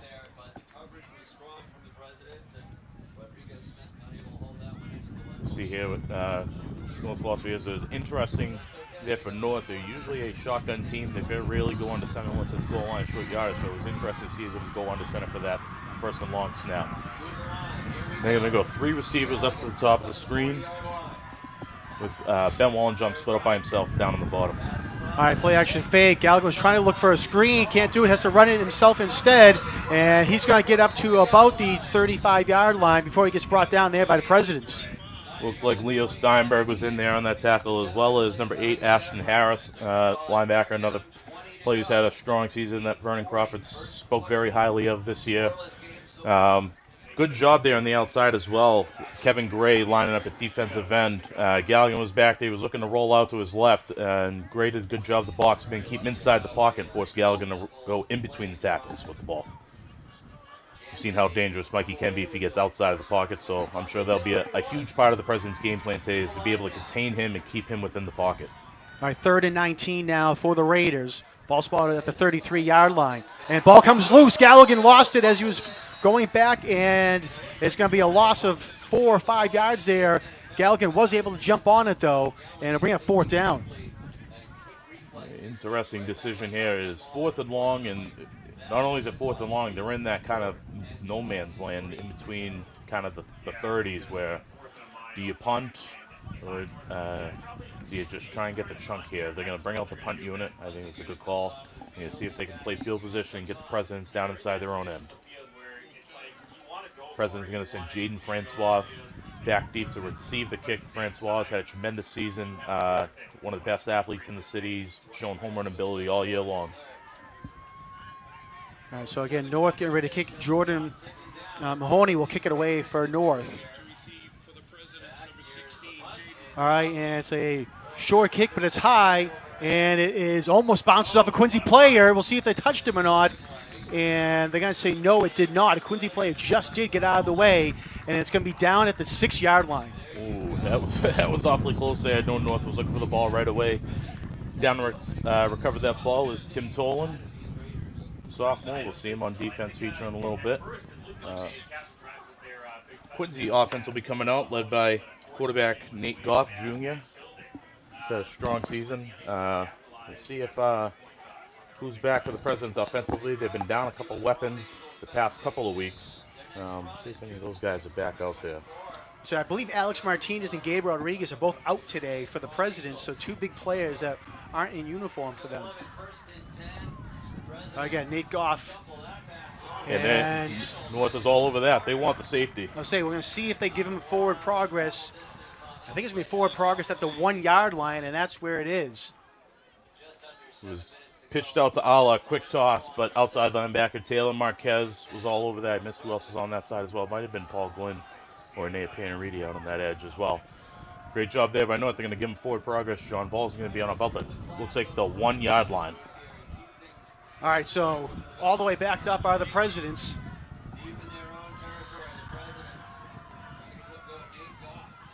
Goff play action fake. And he's going to run himself, pass it up the middle, ball gets tipped, and it goes incomplete. Was looking for Kevin Gray up the middle, and I didn't see who tipped it, but it was one of the North Quincy linebackers. And if not, Gray had a wide open field downfield. Gray almost had a shot at it. As we see in the replay, Quincy's done a great job. They pumped the screen outside, and then they slipped Gray right over the seam, and they had him wide open, just missed a connection there. Kevin Gray is really coming to his own this year. He was a solid contributor last year for the Presidents, really impressive, and he's put in a league all-star season going both ways. But he is a popular target for Goff in that seam area. All right, 3rd and long now for the Presidents. Goff in the shotgun in his own end zone. Looking to pass, going downfield, and it is caught. Looks like coming up with a catch there was number 16, Jaden Francois. Yeah, Francois is an incredible wide receiver. We'll see in the replay, he's got one-on-one up top. Again, Goff pumps to the 3-receiver side. He's got one-on-one, and it was a 50-50 ball, but I think the difference here is Francois was able to box out Sampson. I believe there was a flag on the play, and there's going to be a hold against the Presidents. This is coming back. Unfortunate for Quincy. Safety. Kick from the 20. I think they're saying the hold was in the end zone. So yeah, the hold was in the end zone. Wow, that is a huge swing of events early on here. Well, John, every year in the Thanksgiving North Quincy game, there's always something that, you know, the first quarter is always an adventure, and it's got events and sequences that you can't imagine and you've never seen, and this is another one right up there. I mean, wow, what a turn. A 30-yard pass play for Quincy ends up turning into 2 points for North. If there is a positive side for Quincy, if you're looking at it, and now instead of it being 4th down or anything like that, at least that they get some room to kick it off from their own 20 on the free kick. But as we saw in that last play, Francois is an absolute threat for Quincy High. I think he had a couple touchdowns against Newton North, and there are a couple long ones. And usually when he's connecting on receptions, it's going 30, 40, 50, 60 yards. And if he breaks one tackle, he's off to the races there. So that's something that the North secondary is going to have to be alert on. And we can already tell that's something Quincy is targeting. They want to get him one-on-one, get him the ball. Martin, in my scoring app, there is no holding in the end zone for a for a safety. So I was trying to figure out what to do there. So either way, North Quincy gets on the board 2-0 with 6 minutes and 20 seconds to go here in the first quarter, and that's something we haven't seen on a Thanksgiving Day game in a long time here. So I think that might be the first safety of 2 points within at least 4 or 5 years, but. Nonetheless, it gives Quincy some room to kick it off here. They're going to try and pin North back. All right, so Smart O'Connell kicks it deep, fielded by North Quincy at about the 38-yard line. Rodriguez Smith crosses midfield and gets pushed out of bounds. Actually, I say he actually got knocked out of bounds at the North Quincy 49. Wow. Well, so good job as you see in the replay here. They kick away from Rodriguez Smith. Smart call, high school. Just kick away from the returner. We see Will Connor in there to help make that tackle. And it looked like that might have been number 46, Joseph Fry, for the Presidents as well as senior defensive back right there in the coverage. So good job pushing him to the sideline and limiting that return. All right, 1st and 10 for the Raiders at their own 49-yard line. 6:16 to go in the first quarter. Galligan again looking, coming down far end of the field, and it is big catch there by number 14, Ben Wallenjom. Yeah, North's got a deep threat of their own. Wallenjom, as we'll see in the replay, Galligan's got plenty of time back there, and he lets it rip. He had one earlier to Rodriguez Smith that I think he underthrew. He wished he could have had back. This one got just enough air under it, another 50-50 ball, and Wallenjom comes out on top. We've seen Wallenjom make some spectacular plays, Martin, this year, and there was another one right there. Like you said, those 50-50 balls, Wallenjom's able to go up and get them, and as you saw right there on that play. Yeah, the difference on that might have just been he's got a couple inches on Francois. That might have been that very small difference that matters in this circumstance. All right, 1st and goal from the 9-yard line now for the Raiders. See if they can increase their lead, already up 2-0 after the safety. Yeah, we got Tim Tolan in, a quarterback. Tolan's trying to keep it himself, and he goes in for the touchdown. Tim Tolan runs it in from 9 yards out, and North Quincy now on top 8-0. Great job. We'll see in the replay. They fake the toss outside, get all of the Presidents pursuing that way, and Tolan gets the cut up to the left side. Key block by Brody Baker, 66. Hit the last guy and was able to create that inside running lane. All right, so North Quincy with 5:25 looking to put another point on the board. And they're going to line up for the extra point.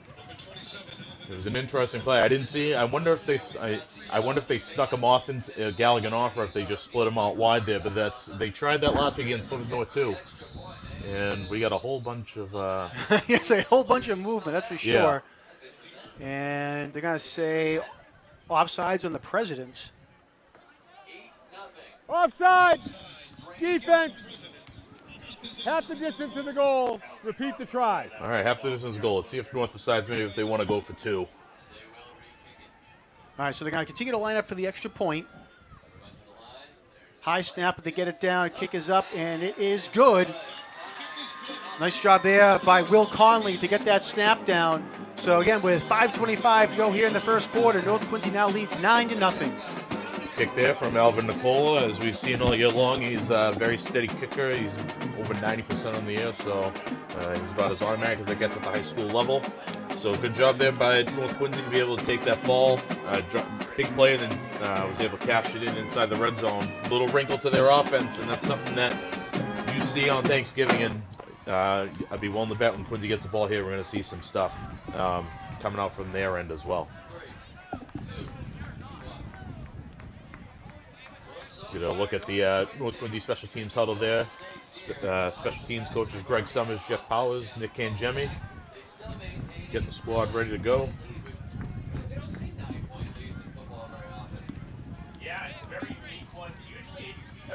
The President's going to line up. They're going to go 2 deep returners. See, Jaden Francois is to the left. I think that might be Jonas Alla on the other side. Alla had a big kick return against Newton North as well. He's only a freshman, but he's one of the most dangerous players out there. All right, Jordan Mahoney lines up to kick it away for North Quincy. Again, North now on top 9-0. Kick it deep, and goes off Francois at the 15-yard line, and he's able to jump on it, thankfully. And it took such a big bounce. Quincy's going to have it at the 25-yard line. John, can we call up Jim Timmons, phone a friend and have him talk about the sun factor? That is something that he would talk about every year, and it's one of those things that you never really think about because when do you ever play at 10 in the morning at the varsity level? But good job by Francois to just be able to jump on that. President's going to get outside their 20 still, so they'll be at about their 23. Change up for North, too, in kicking deep. It's very rare. This year they've been kicking short for the most part. All right, so the Presidents do take over. They say it at the 23-yard line is where Francois recovered it.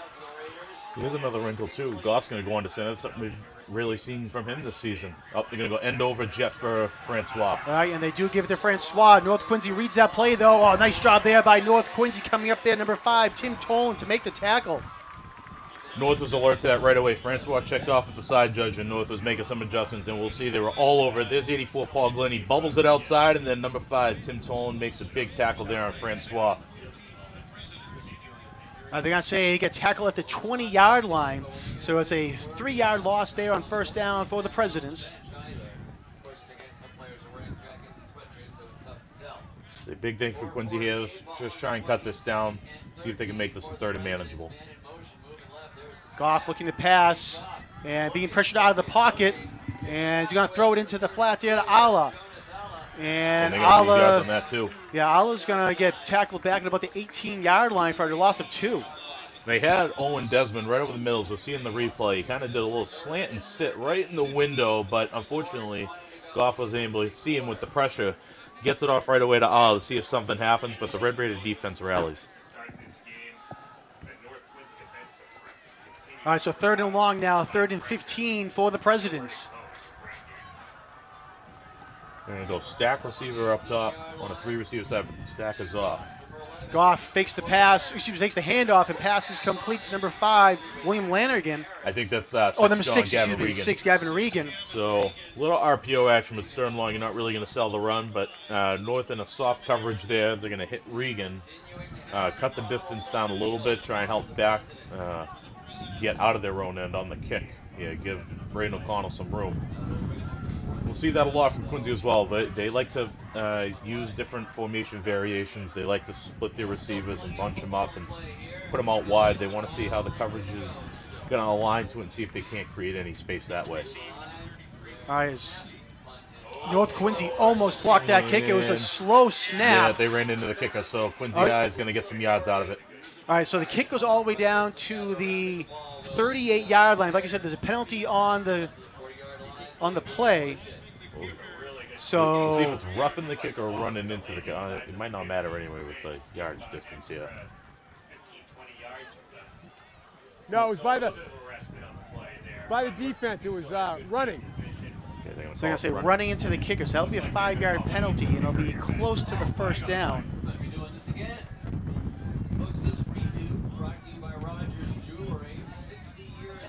It was a great job there by Braden Into O'Connell. the kicker. Defense. That penalty is declined. Result of the play, first down. All right, so the Presidents declined a penalty, and North Quincy will take over on their own 38-yard line with 3 minutes and 11 seconds to go. You see the end of the punt there. Yeah, Coach Crawford was definitely looking for a rough, and the North Quincy heat was coming on, and there was a slow snap getting back there, and I think Coach Crawford might just be thinking, we'll take the yards that we get it now. So it would have brought up a 4th and 1, I believe, for the 1 Presidents. or 2. So. Oh, actually, I think, Martin, I think they've actually going to accept the penalty now. All right, so Quincy's actually changed their mind. They're going to accept the penalty, and they'll bring up 4th and 1, as we were just talking about. There we go. I figured if they had declined the penalty, it might have just been they didn't want to go with the operation again. It was slow getting back there. North was kind of heavy, so they didn't want to take a second shot at it. But 4th and 1 might change their mindset here. They might try and go for it. They might try and hard count, see if they can't draw the free yard. Quincy High, similar to North this year, has really found their running game within the past couple of weeks, and we'll see if they show some trust in their linemen and their running backs up front. So we got to look at the referees talking to Coach Crawford. So yeah, you can see the officials are talking to Coach Vernon Crawford for the Presidents over there, and Coach Crawford wanted to confirm the spot of the ball. So they do say it's going to be 4th and 1. Here we go. They're going to go double tight, double wing, and they're going to go. It looks like it's tackle over to the right. All right, Quincy goes for it, trying to do the tush-push play here, and I don't think they're going to get it, Martin. And oh, this is going to be close. One official on the north side is the on official. the 32. All right, so we'll see where they spot the ball here. I don't think they got it from our vantage point up here in the booth. I don't think so, Joe. I think they had to get to the 33. If I'm basing it just on the yard marker looking across. Yep. All right, so it is first down for North Quincy. Wow, that's a huge stop there for North. Great job by that North Quincy front there to be able to minimize that push. I like the call from Coach Crawford, though. 4th and 1, got to get some momentum going offensively. Unfortunately, it just didn't work out in their favor there. But had it did work out in their favor, they still would have been driving. It would have been a good call. All right, so North takes over on the Quincy 32-yard line. Quarterback Mikey Galligan looking to pass. He's going to run it instead. And there's a couple moves, gets up to the 25-yard line where he gets brought down. Tripped up there by Ashton Harris. And, we got a flag after the play here. Let's see. There's been a lot of emotions flying around all morning long. Hopefully it's not something after the play here. We got 2 flags now. We got one at the 21 and one at about the 26. We'll see in the replay. Good trip up there from Ashton Harris. Playing linebacker. So we're going to wait for the calls here. As you said, there are 2 flags. The play. Personal foul. Offense. 15 yards from the end of the run. Down will count. It'll be second down. All right, so unsportsmanlike penalty on North, and because it happened after the play, that down will count, so it's going to bring up second down and very long here. Call about 18 yards, I think. If there's, that's kind of been one of the bugaboos for North all year. They've been kind of hurting themselves with self-inflicted penalties, especially those after the whistle. with the motions running high, those are things that they got to limit here, both sides. All right, and Galligan gets hit as he laterals it off to number 7, Nate Sampson. Sampson over to the left side, and looks like he's going to get almost back to the original line of scrimmage. And then we got another flag there thrown by the Quincy side judge. Might be a hold coming back. Hey, Galligan got popped on that. Quincy was all over that one. They were in the backfield, and North was lucky to get that one off. Sampson on the reverse. He gained about 8. So they spot him down at the 33. All right, Quincy was all over that there. Defensive front, Kevin Gray, Chris Young, sophomore lineman, a couple of those guys that were in all over that.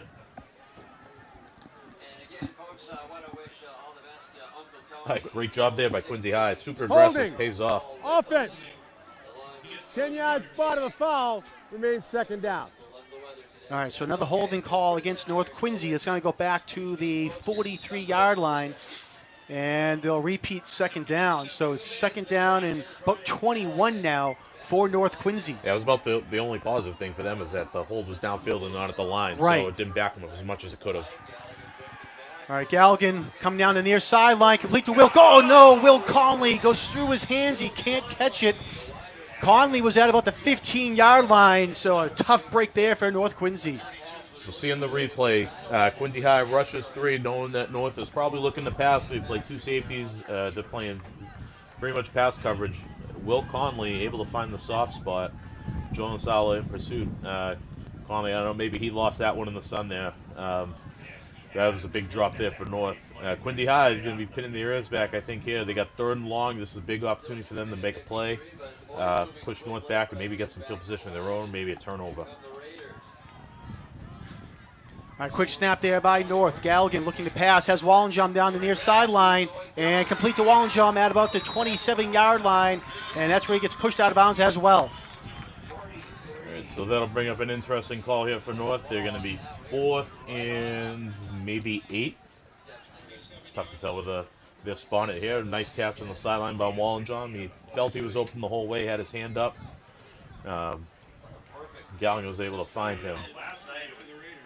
North's going to have to go for it here. You're out of field goal range. You're out of punting range.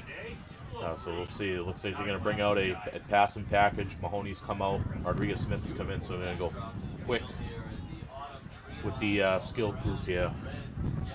All right, so it's 4th down and about 5 for the Raiders. Ball at the at the Quincy 27-yard line.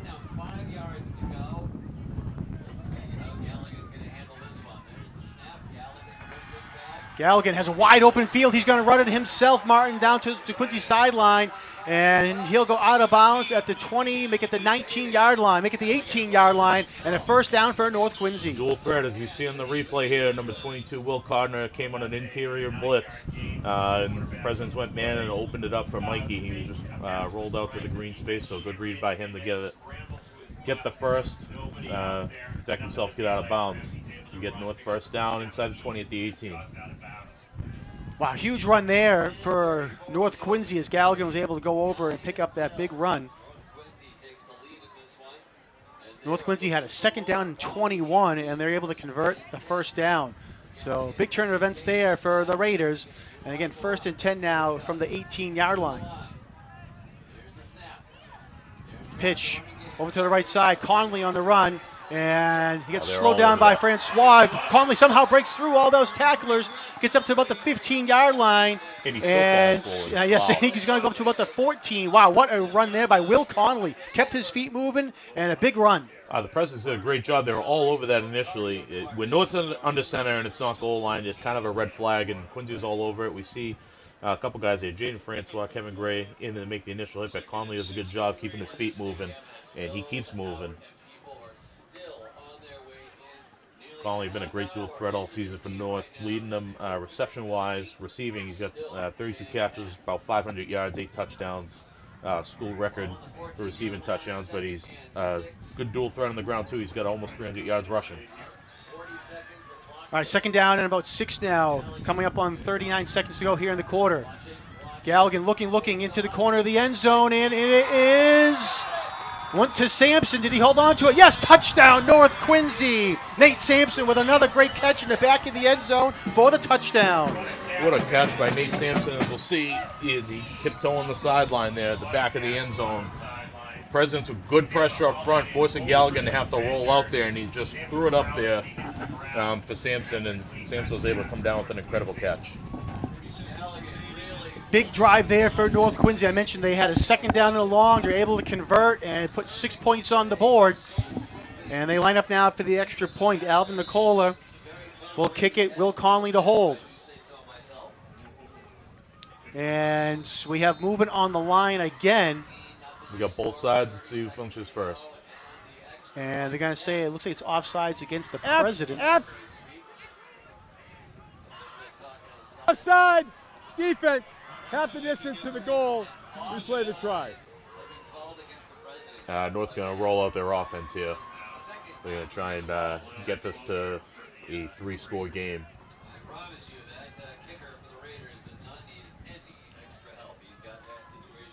All right, so the ball is at the 1-yard line now, and as you said, Martin. All right, so as we see, interesting to note, Tim Tolan is in right now at quarterback, so they got him for a touchdown earlier. When he's in at quarterback, that's something you got to be alert for. I'm trying to look and see if Galligan's out in the field or in the sideline. I think he's on the sideline here. Okay, and flag thrown on the play. Great job by Quincy High to stuff that one, though. So Toland does not go in, but as mentioned, there's a flag thrown in the end zone. It looked like sophomore Jacoby Quinn, one of the big bodies in the middle, was able to stop that initial drive. You can see Ben Hudak right before the play was happening. He was running off and looked like he was trying to distract. Yeah, they pulled one of those against Scituate earlier in the year with Conley, and then illegal they substitution. Offense. That penalty's declined. Kickoff from the 40. All right, so I'm not sure if it was an illegal substitution or if it was just trying to distract. I didn't count how many men were on the field there for North Quincy. Yes, neither did I. So I don't know if it was a very serious he was running off the field or whether it was a distraction. Because, like I said, we did see it against Scituate. They did it with Conley. They threw him out to the sideline like he was running off, and then they threw it to him because nobody covered him. All right, well, so either way, North Quincy extra point is no good, and they now lead 15-0 with 30 seconds to go here in the quarter. It's a great job by the front end of the Quincy defense there. Jacoby Quinn, I think Kevin Gray was also in on that.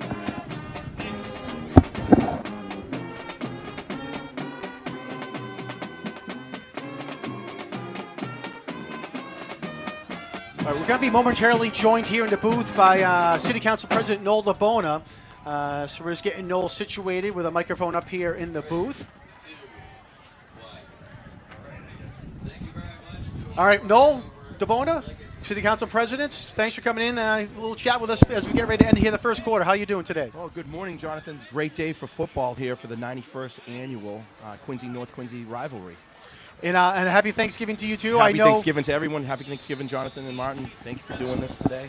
I know, Noel, this is one of your favorite days of the year as a Quincy alumni and captain of the Quincy High team. I know you love coming out here on Thanksgiving. You love coming out to all the football games, but I know especially here on Thanksgiving morning.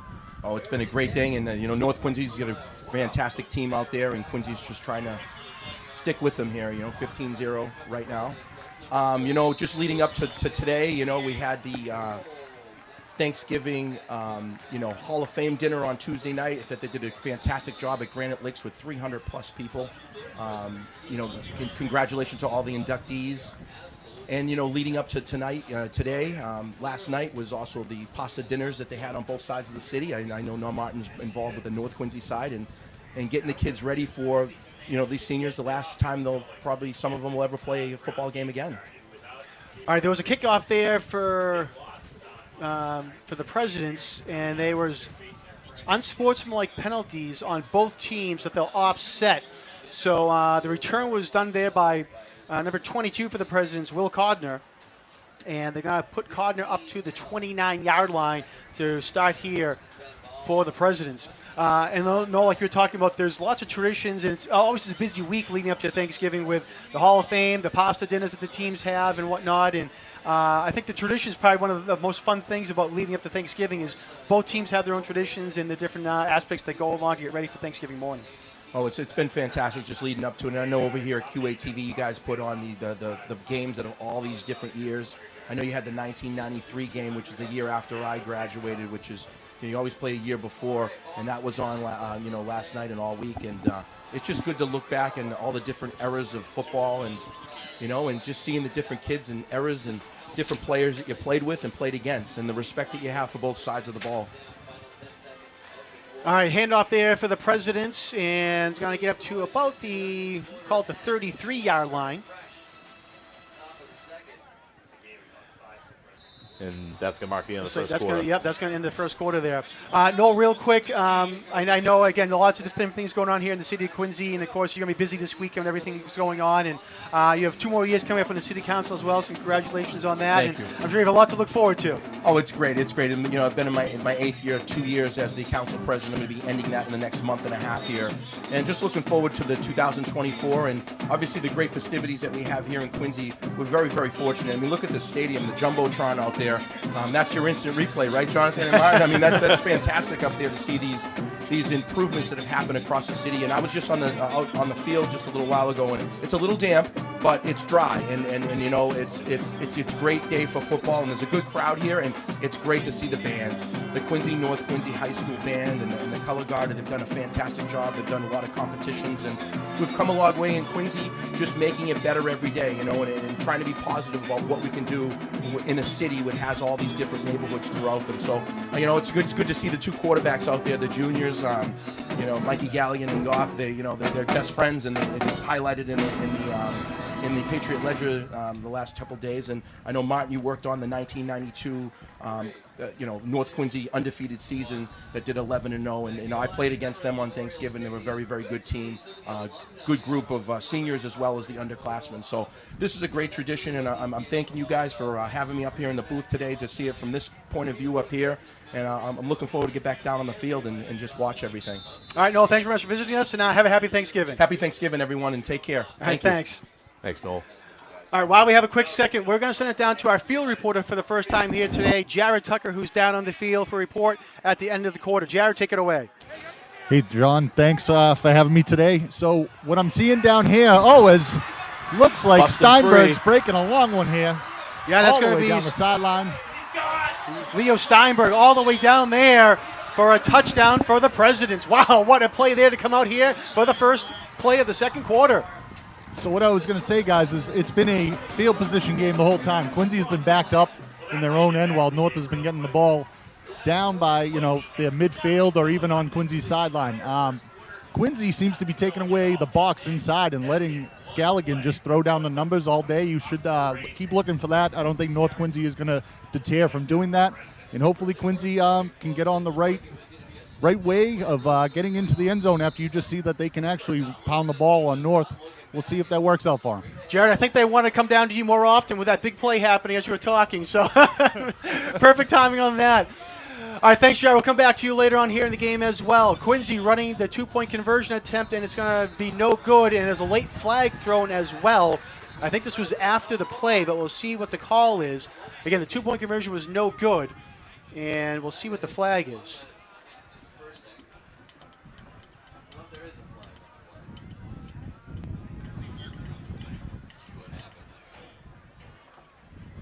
Fortunately, with the flags today, it's a very emotional game as always, but you hate to see so many flags kind of coming after the play, after the whistle.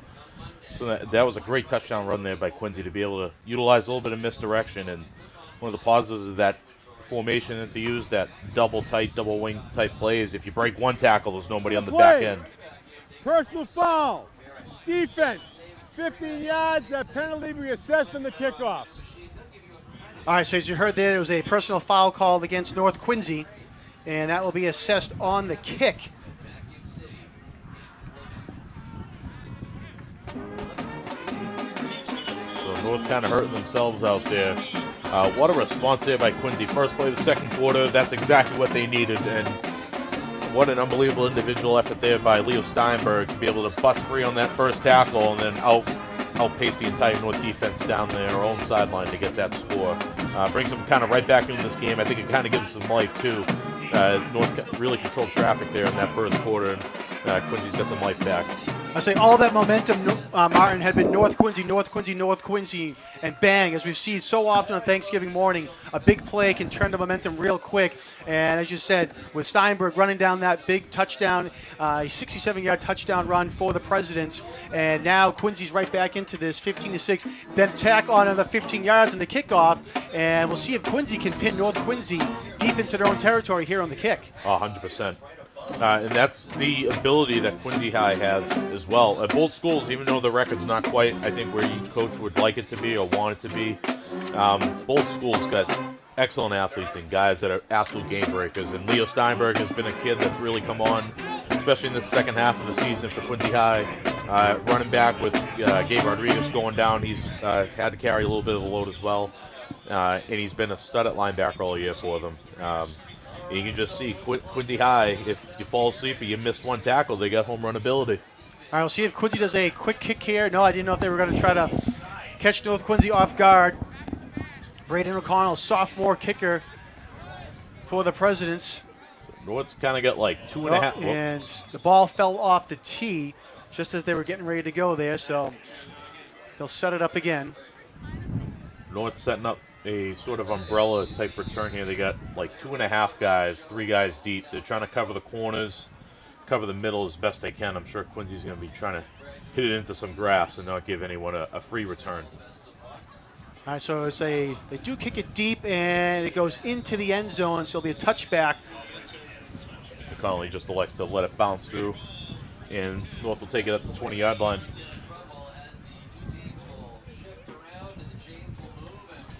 We'll see how here. Quincy High, I'm sure, is going to be amped up. They got some energy.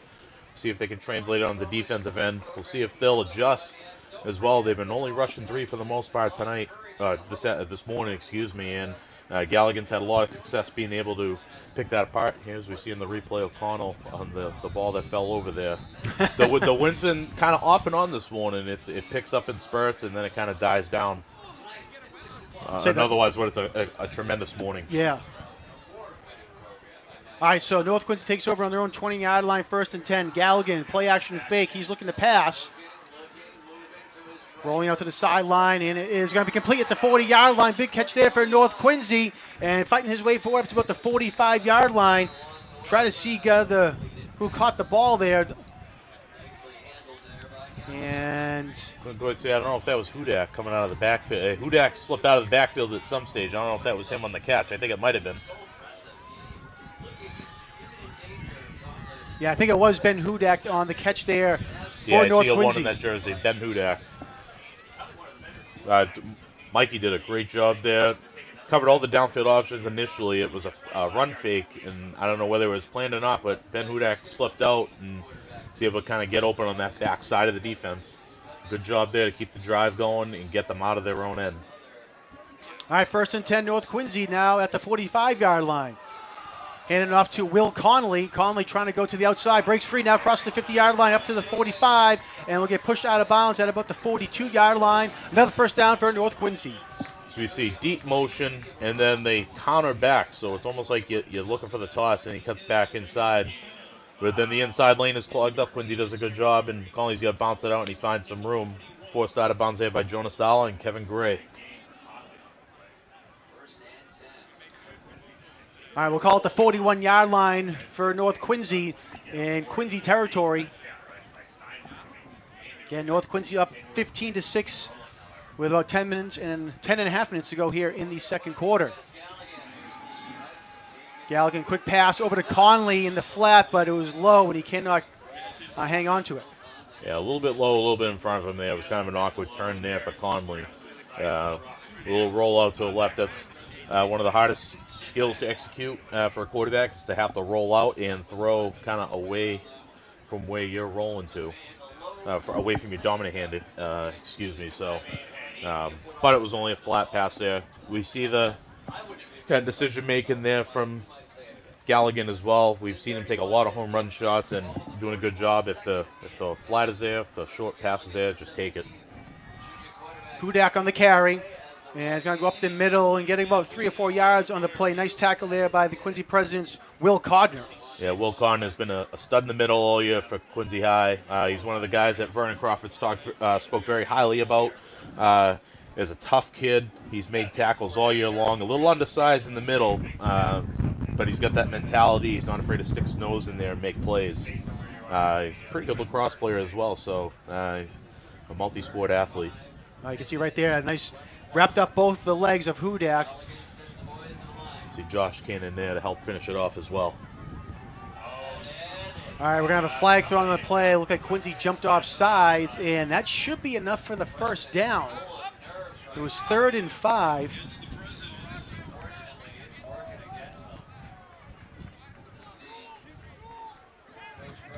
And, yep, and it's going to be enough for the first down. North's going to make some subs here as we see Tim Tolan coming back into the game here. You see the Quincy staff is all over it.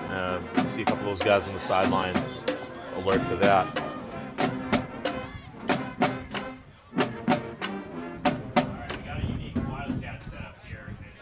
All right, so again, Toland. Tolan is a very talented quarterback as well, Johnny. Quarterbacked the junior varsity team this year to a successful year, and he's a good running talent when he gets some space. And he kept it himself there, but he was going nowhere quick thanks to Leo Steinberg coming up to making the play from behind.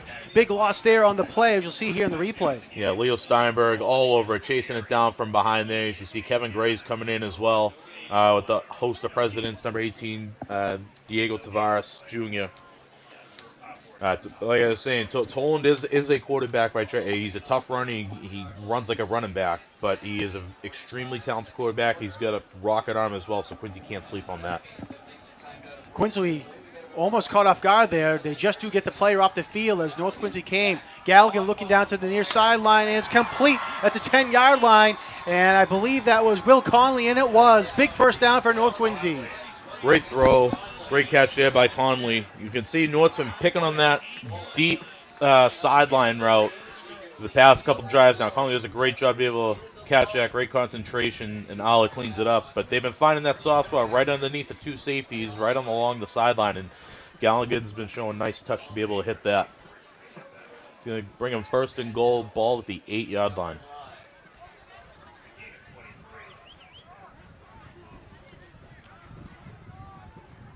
See what North comes out in here. They're going to go with the heavy package. They're going to go power I. All right, they're going to pitch it over to the sideline. Will Conley will get it, and he's going to get up to the 6-yard line. So we're bringing up 2nd down and goal from the 6. Yep, as we'll see in the replay, they went with the heavy backfield. They looked like that was Alan Guan, number 52, a converted fullback into a guard. In the backfield, so really they had 6 O-line to help lead the way, but Quincy does a tremendous job to be able to slow that down for only a 3-yard gain.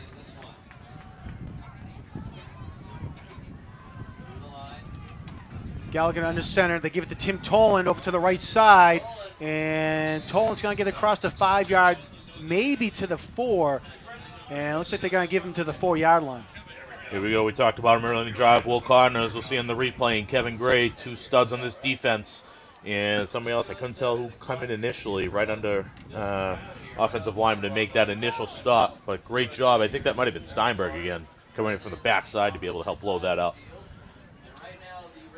All right, so they do spot it at the 4-yard line. So it's 3rd and goal now for North Quincy. You can see Galligan running onto the field after getting the play from the sideline. And North Quincy's going to call a timeout with 6:40 to go here in the quarter. We'll see. I'm sure that Alvin Nicola can kick a field goal. I've seen him in warm-ups. He definitely has a leg from where they're at right now, but I don't know whether that's an option on the table this side of the game, but depending on how this play shakes out, or whether they're just going to go 2 downs to get 4 yards. North's been very run-heavy out of that power set, and we'll see if they stick with that personnel or maybe they try and have a little wrinkle off of that. Quincy High doing a good job kind of holding up here down on the goal line. Some of the big names on the defense all year have really stepped up. We talked about it. Kevin Gray, as mentioned before, league all-star. Great job there. Leo Steinberg, Will Connor, a couple guys doing a real nice job down at this goal line set. You can see the shot of the crowd here at Veterans Memorial Stadium. Lots of people on both sides of the field and in the north end zone as well.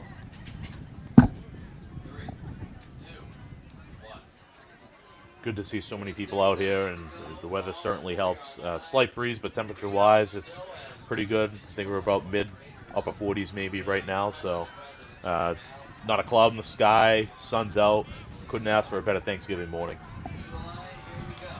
At halftime, the Quincy North Quincy Combined Band will be performing on the field. We'll have that for you as well, and I mentioned that because they're getting ready down to head behind the stands to warm up and then get ready for their halftime performance. Color guard as well. The band had a successful performance in competition season in both the Micah and Nesbill levels. All right, Galligan rolling to the near sideline. Nothing. Going to fire. It gets tipped, and it was caught by Hudak. Oh, my goodness. They're going to say touchdown, North Quincy. Wow, the ball got tipped. Ball got tipped. Galligan got absolutely hammered on this play. It's like Mikey keeps plays alive, and he keeps it as probably longer than the coaches want. I mean, he's just, look at him. There's like 4 guys closing in. Got tipped by, I couldn't tell whether it might have been Allah and Ben Hudak. I can't tell if his heel was out of bounds or not there on that replay. That was the first thing I just thought of there. That was so close. But that was my initial fear, was that he was out of bounds and came back in. I don't know if there's deliberation here on that. The officials are down on the sideline, and that could be what the... looks like we got offsetting fouls, so touchdown. Touchdown. Wow, what a job there. North Quincy will put 6 points on the board. And yeah, his foot was out. if we spin it back a little bit more, yeah, so north of the break there, fortunately. But fantastic effort left there. Foot right there is out of bounds. Wow, well, North Quincy will catch a break there. Great job in the truck there by our production crew. It reminds me of a play. I don't want to go too far back into the archives, John. But at the Hall of Fame dinner a couple days ago, quarterback Mike Stanton went in, and in his induction video, one of the highlight plays was a random play against Malden, and I remember it clear as day from being on the sideline when Mike got hammered. It was the same play, and he flicked it out, and it ended up being a huge gain. But just an incredible play to keep things alive there. That's what Mikey's been given all year for this offense. All right, so North Quincy lines up for the extra point. Right now it's 21-6 to see if they can tack on an extra point. The official was just coming back from the Quincy sideline where he was talking to head coach Vernon Crawford. I'm sure Coach Crawford expressing displeasure on that play there, unfortunately. For Quincy, that's a bad break. All right, it was a low snap. Conley's going to have to pick it up. Throws it into the end zone, and...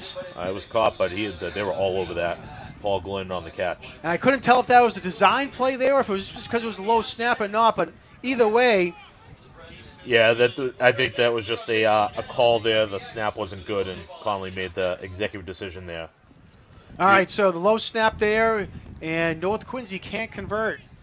So, again... 6:28 to go here in the second quarter, and North Quincy leads 21-6. They've had some problems on extra points here, Martin, tonight, with either a point or the two-point conversion. Yeah, there's a lot of emotion with this game, and things are kind of amped up. You might be a little extra nervous. Quincy's done a good job too. They've been solid in the middle up front. That interior of their defense, and they've been super aggressive. Couple times Quincy's jumped, trying to time up the snap, so I'm sure that's kind of playing in their minds as well, trying to make sure that they get the snap back clean. Real quick, I mentioned the nice job in the truck there. We have Brian Cox on replay here for us today. Also in the truck, we have Michael Jarvie on audio. Michael's been coming to Thanksgiving football games and volunteering for QATV and working with QATV since 1998. So we want to thank Brian on replay and Michael for his long-standing service to QATV. We'll get to some other people here in just 1 second as well before we get to the half.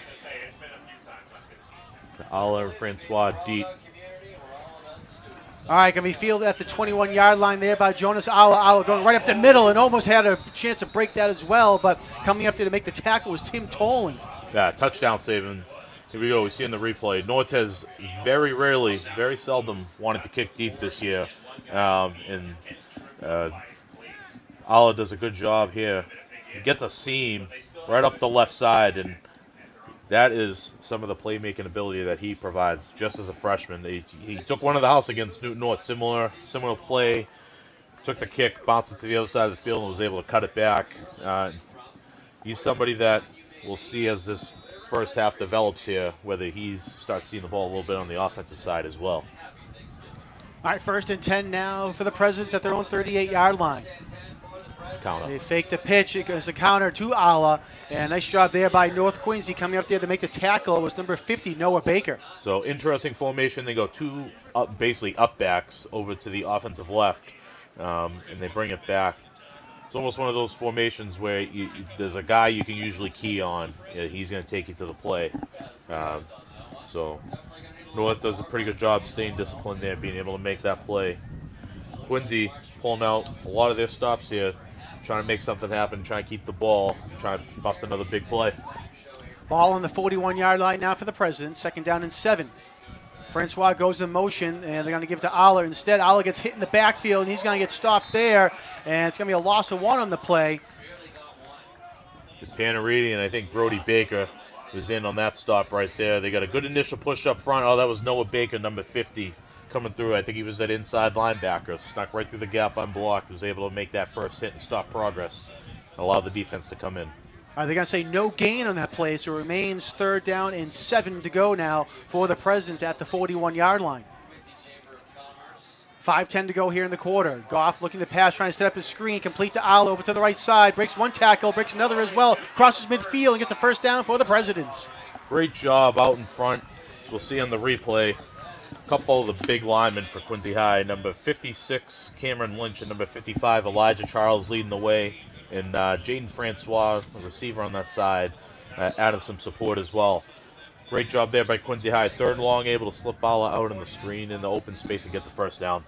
Mark the ball down at the 47-yard line. 1st and 10 now in North Quincy territory. Goff, quick pass, and it is waiting for this. Looks like they're going to say it's complete. Yeah, so it's going to complete at the 42-yard line. And I believe that was Gavin Regan on the catch. Yeah, Gavin Regan, just a quick little slant route. They get that run action, hoping to pull a linebacker up or out of the way into that open slant window. Goff does a great job being able to fit it in there to Regan. Oh, it was batted down. What a great job there. It looked like it was Panariti. Knocked down that screen play. We'll see on the replay. The Wallenjom, I think, might have been the one to get his hand on that as well, defensive end. All right, so that's going to bring up now a 3rd and about 5 to go.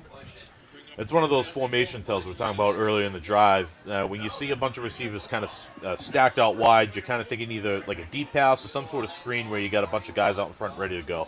All right, Nate Goff looking to pass, and it is incomplete. What a play there by North Quincy, and I believe it was Nate Sampson to deflect that pass. Would have been a big 1st down for the Presidents, but Sampson gets his hand in there to knock it away. Intended for Owen Desmond. He's been a big target all year, and great job by Sampson to just sneak his hand in from behind on that play. It would have been a 1st down had the Presidents been able to cash in.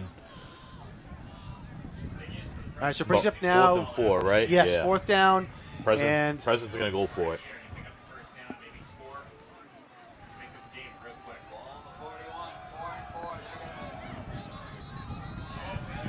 And flag thrown on the play, and they're going to say it's going to be a false start against the Presidents. That's a tough penalty there against Quincy. Yeah, tough break. It's one of those drive killers, unfortunately, and it might take them out of offensive range now as we see Quincy High changing units here.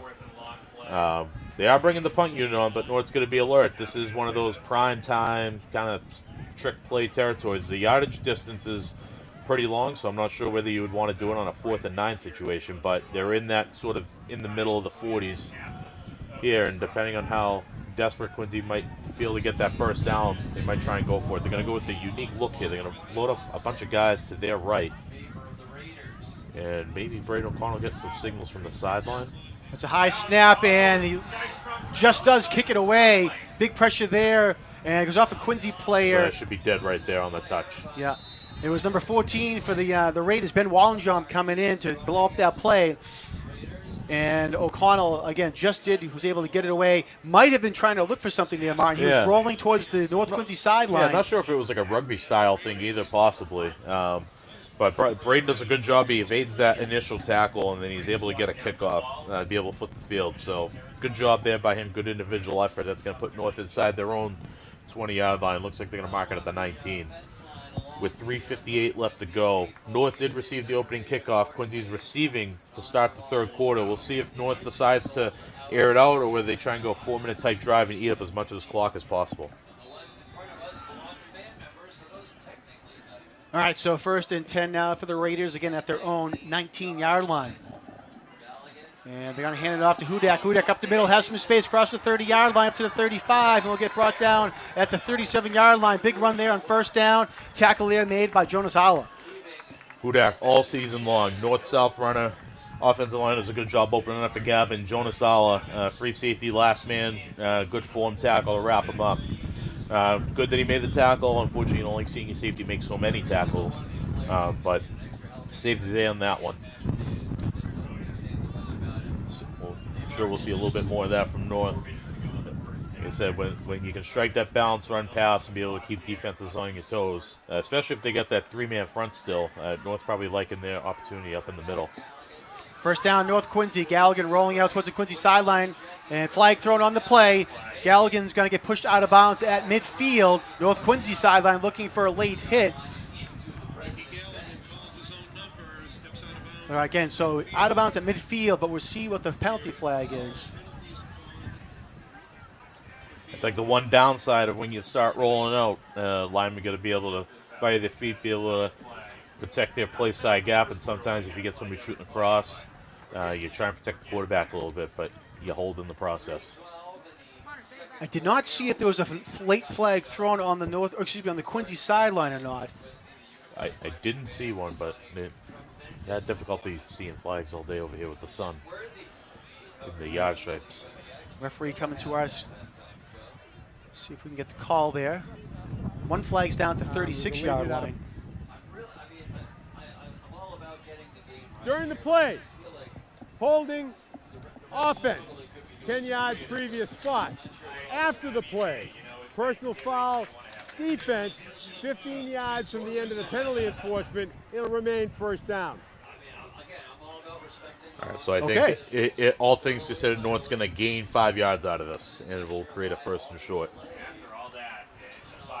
So kind of a sloppy first half when you look at the penalty aspect here. Both teams this morning have been really hurting themselves and giving their opponent free yardages, free opportunity. But 1st and 5 here for North. Just north of 3 minutes here to go in this first half. All right, Galligan looking deep downfield, looking for Wallenjom, and it is incomplete. Wallenjom was right there, but Francois was there to knock it away for the Presidents. Yeah, excellent job by Francois in coverage. Again, Wallenjom one-on-one. Yeah, that's a matchup we'll see a lot today because I think Francois is going to be traveling to the field side to where there's more room. And we'll see in the replay. I don't think Mikey got everything he wanted on here. It was kind of a wobbler getting over there. Stuck up in the wind as well. And Francois does a good job to be able to sneak around. He almost got boxed out again, but he got his hand right in at the last second. So great job there.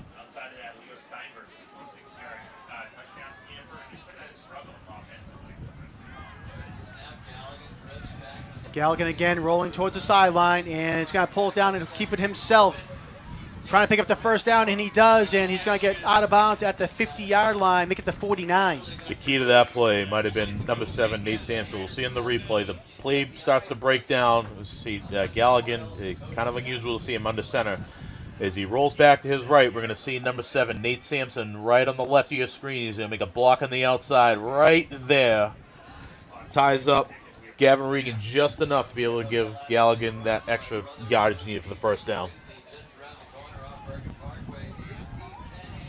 North again going to go with that under center, that's tight 2-by-2 look. All right, and it's going to be a handoff now to Nate Sampson. Sampson makes a move at midfield, and a big tackle there made by the Presidents. And trying to see who it was that made the tackle for the Presidents, and it was number 23, Steinberg. Yeah, Steinberg did a nice job.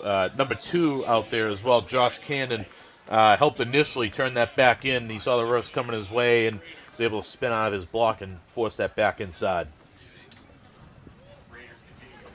North's been trying to really get that reverse. They must see something up top that's opening that up for them. Galligan going to go back to the gun 2x2.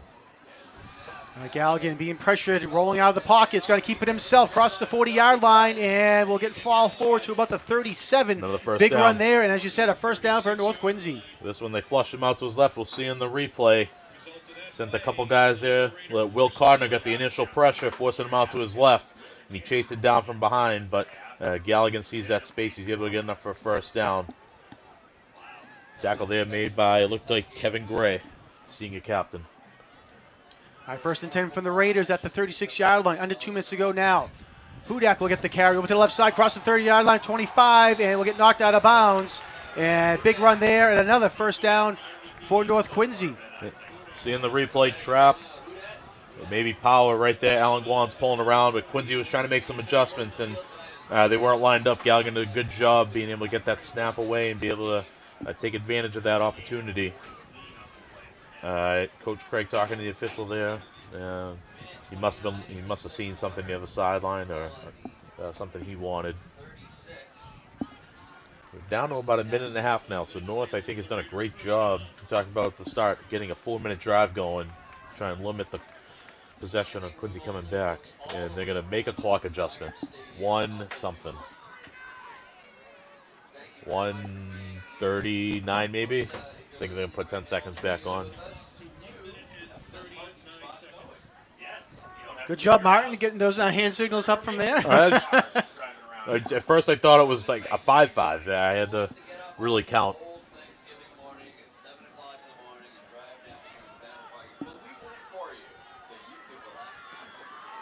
All right, 1st and 10 for North. Ball at the 21-yard line. Galligan gets out of harm's way, rolling towards the Quincy sideline. And, whoa, nice tackle there by number 23 for the Presidents. Leo Steinberg came over, was close to a horse collar, but he was just low enough to bring him down.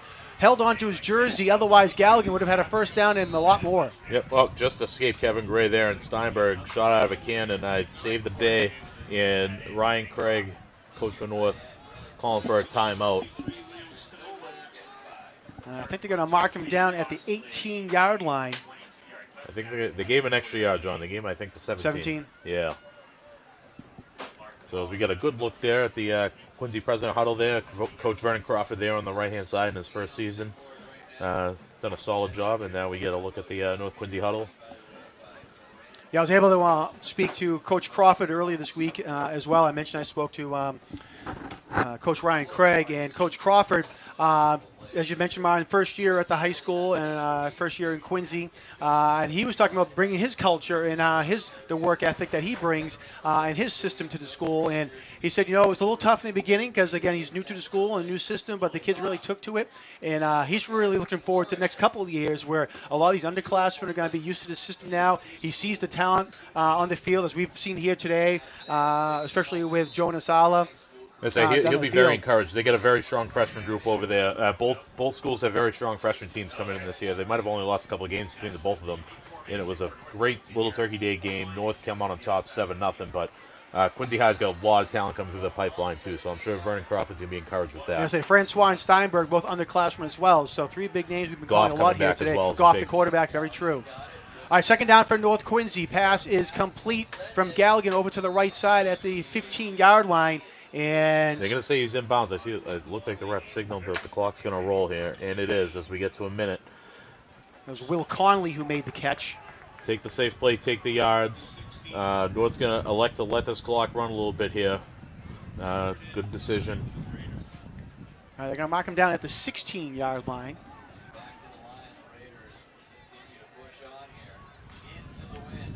Galligan, and just as I say, he was looking to pass. They're going to blow the whistle, and I think Quincy called the timeout just before the place was snapped, and they did. Yeah, Quincy looked like they might have been trying to check or adjust there, and they had a couple guys running around, so a good call. Big third down play here for Quincy High. They need to stop heading into the half. You really need to keep North out of the end zone. You get a good shot of the crowd there. Maybe when we have a second here, I don't know if down the sideline, Jared Tucker, maybe we can go to him and see what the feeling is down on the sideline there. Jared? How's it going, guys? Yes, I'm down here on the sideline, and North Quincy is definitely trying to get Wallenjom in a one-on-one on the outside. They're bringing over the safety now that they're finally taking away the numbers, but I wouldn't be surprised to see a jump ball coming up here, especially probably in 4-down territory. North trying to add to the score as we have 43 seconds left to go here in the half. Back to you guys. Thanks, Jared. We'll get you going into the half as well with one of the coaches as we get into the halftime as well. So we'll keep an eye out for you doing that as well. Been talking about some of the people in the QADV production truck. Our next person we want to talk about, our director, Peter Doherty, longtime volunteer and member of QATV. Been doing Thanksgiving football games since 2006. He was on camera, then made his way into the truck doing multiple things. He's been directing the past few years. So I want to thank Peter Doherty for all his hard work and efforts, especially with Thanksgiving morning and football. All right, play back underway here. Galligan rolled to his left, has a block over to the right side, and it's going to pick up the first down just before he goes out of bounds at this. Well, let's see here. He might be just shy of the first down. Actually, no, they're going to give him the first down. He looked shy initially. Donovan O'Connell, junior linebacker, had him boxed in, I think, short. And I think he was just anticipating Mike running out of bounds, and Mike kind of took him for a surprise there. He kept going upfield. They threw a little stiff arm out. Gets a first down. They'll stop the clock momentarily while they reset the chains. I think they might have called him out of bounds. I think they say out of bounds, yes. That will stop the clock. It is not yet goal to go. They got the ball in the 11, so North has an opportunity to get a first down still. Galligan tiptoed right around there to pick up the first down. So it's going to be first down and 10 from the 11-yard line, as you said, for North Quincy. 33 seconds to go here in the half. Galligan fires a bullet over the middle, and it is picked off by the Presidents. Flag thrown on the play as well. Ball was picked off by, I believe it was by Francois. Actually, no, it wasn't Francois. See who gets up at the bottom of the pile. It might have been Diego Tavares, the number 18. Yep, you're right, John Tavares. So Tavares picks it off and runs it back out to about the 8-yard line, but we'll see what the penalty flag is. I imagine it's a hold that came from the back judge. You must have seen something. Great play there by Tavares. Great job by the Quincy High defense. That's a key stop. Offense.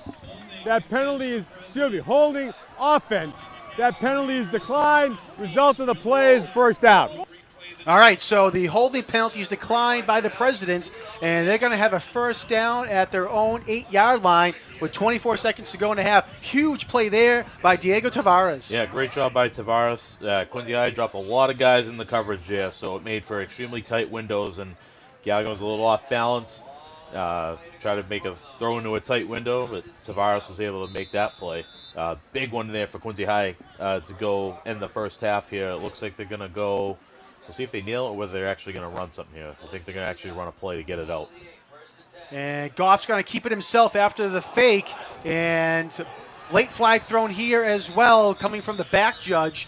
Someone's helmet came off. I'm not sure if that was part of the penalty or what happened there. Actually, I think it was Goff's. As he got tackled, his helmet came off. That was a pretty high tackle there. We see North coming in right there. Yep, that's going to be it. I don't know if that was an arm or a shoulder pad. There were a couple guys kind of in the area there. But player safety, it's a pretty good call. That's a dangerous play from North. Personal foul. Defense. Contact to the head. 15 yards from the end. Doesn't matter. He contacted the head with the shoulder, coach. Result, first down. All right, so you heard a great explanation there by the official that it was the shoulder to the head. And so it's going to be a 15-yard penalty on top of the run. And we'll see where they mark him down the 28-yard line with 18 seconds to go. What do we got timeout situation for Quincy have? They got 2? Quincy has 2 timeouts remaining, If they decide, I don't know if they're going to decide. Well, so timeout, the clock was running here as well. So that brought it down to 10 seconds. So they lost some time out of that.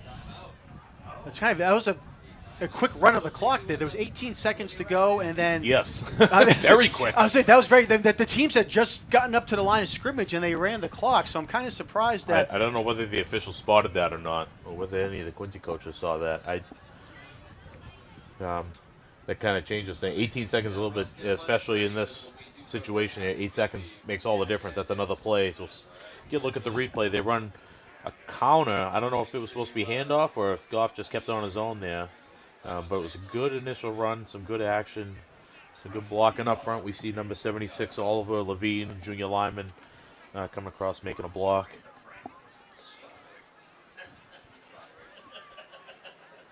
All right, so Quincy calls their second timeout again with the 8 seconds runoff there.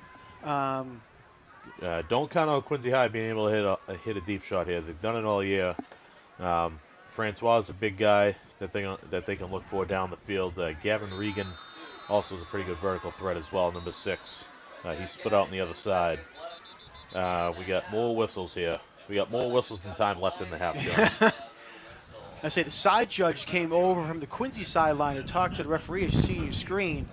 North Quincy has 3 men deep back at their own 42-yard line in a semi-prevent defense here. And again, we'll see what the officials are. They're going to put some more time on the clock here. They're going to say they want 15 seconds.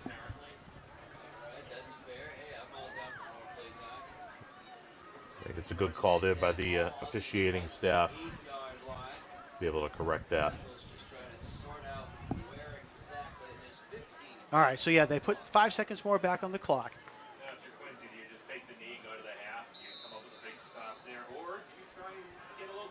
So they got Regan, excuse me. They got Owen Desmond split out left by himself there. He's another one of the threats. We'll see if they attack one of those sides of the field. All right, Goff. Quick slant pass is incomplete. Was looking for Owen Desmond. Ben Wallenjohn came up from defensive end. I don't know how he got there. He might be in an outside linebacker spot in a prevent style defense. So he was in there to break up that play. Very rare you see him in coverage. All right, so 12 seconds remain now here in the first half. Second down as well. What does North got for timeouts? 2? 1 remaining. 1, okay. 1. So they can stop the clock once if something happens here. Maybe they try and block a punt or something. Try and make another play. Goff lining up, looking downfield, is going to keep it himself. He slides, and he'll get up to the 28-yard line. And we'll see if Quincy lets the clock run out, and it looks like they have, and they do. So Quincy can't make anything happen at the end of the half there. And we are at the half at Veterans Memorial Stadium, where the North Quincy Raiders lead 21-6 over the Quincy Presidents in the 91st annual Thanksgiving Day matchup. We're going to, I believe Jared Tucker has Coach Craig down the field, so we'll take it down to Jared. Jared? Thanks, guys. I'm down here with Coach Craig. Coach, other than the few penalties and not punching in there, you got to be pretty happy with the first half. Well, I think we're playing decent football. We can always play better. I think, we got to cut down on some of the mistakes and definitely have to cut down on those penalties. Yep. You were hitting the outside receivers outside of the numbers. You're going to continue to probably do that in the second half? We got a number of things that we're going to try here. We had a game plan and we're sticking to it. And Mike Galligan is throwing the ball well, and we're going to use him. Awesome, Coach. Good luck in the second half. Thank you. All right, thanks, Jared. As you can see there, Coach Craig keeping his plays close to the vest there, Martin, as he always does. So, but did say, Galligan was throwing the ball well, so that's something to look forward to, and I'm sure he's going to be throwing the ball more in the second half as well. Yeah, it's not a secret. Galligan's one of the keys to their offensive success all year long, throwing the ball and with his feet. So Quincy High is very much aware of that as well. So we'll see how the second half develops. All right, we're going to go down to the half to get the cheerleaders for the teams and the band as well. So here at the half, again, North Quincy 21, Quincy 6. We'll be back in just one moment with second half coverage.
let's welcome to midfield North Quincy High's cheerleading team under the direction of Coach Anya Duffy.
Entering the field, please welcome the 2023 NESBA Division 5 Silver Medal Q&Q Marching Band and Color Guard under the direction of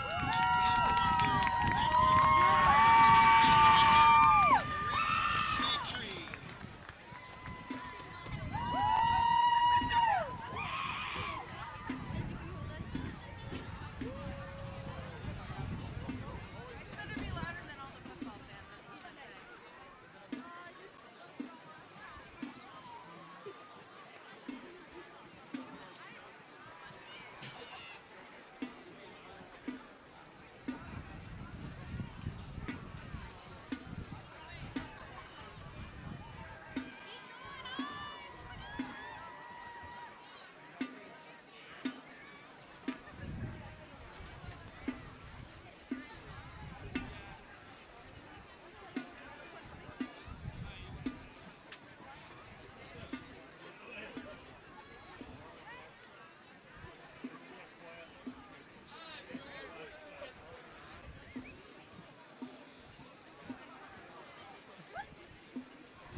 Today, the band will be performing their 2023 show entitled Mood Changes.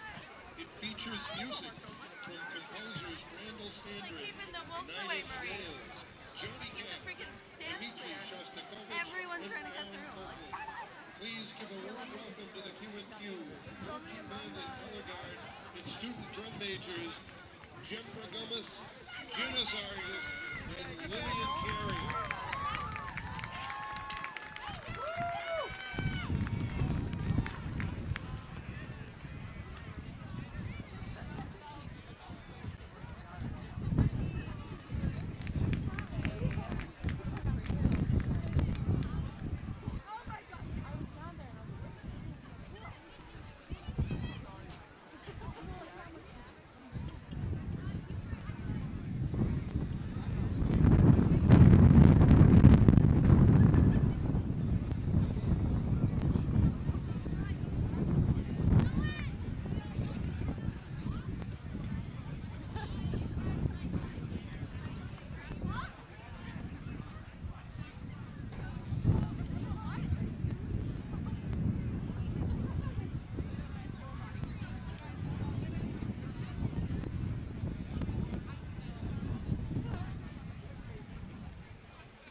But it's not always that easy, is it?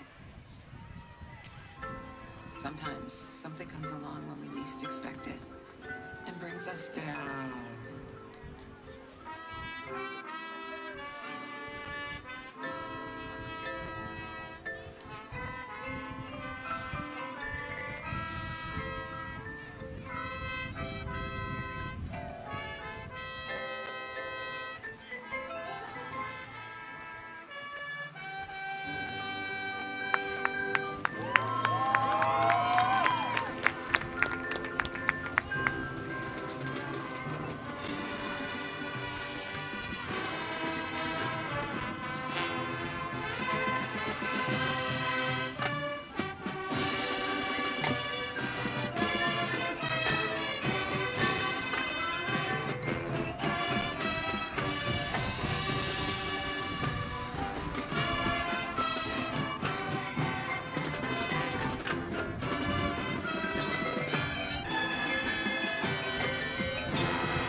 Get the best of us, and we enter into darkness.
friend reaching out to help us out of a dark place, even if we think it won't.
Is one of the most important things we can hold on to.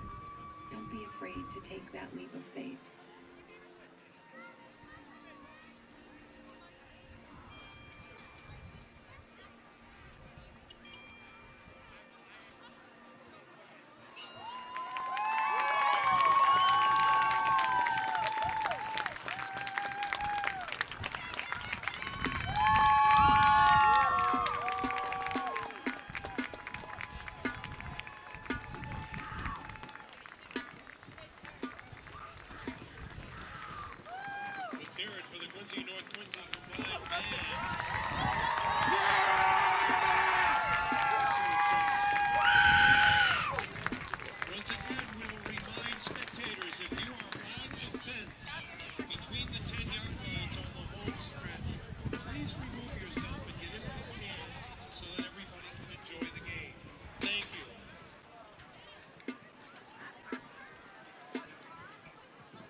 Welcome back, everyone, to Veterans Memorial Stadium. We're at the half. North Quincy leads Quincy by a score of 21-6. You just saw the combined Quincy-North Quincy marching band performance down here in the field, and it was a great performance as that. I mentioned earlier in the game that the marching band had great performance in competitions, competing in the Micah and NESBA competitions that they had. Micah was held here at Veterans Memorial Stadium just a couple weeks ago, and then also for the NESBA final that was held in Lawrence, Quincy had one of their best performances ever as a band with their highest score and performance rankings. We want to congratulate them on that effort, and we'll be seeing them, or hearing them, I should say, for the rest of the game, and also at the Christmas parade that will march down Hancock Street here in the city of Quincy.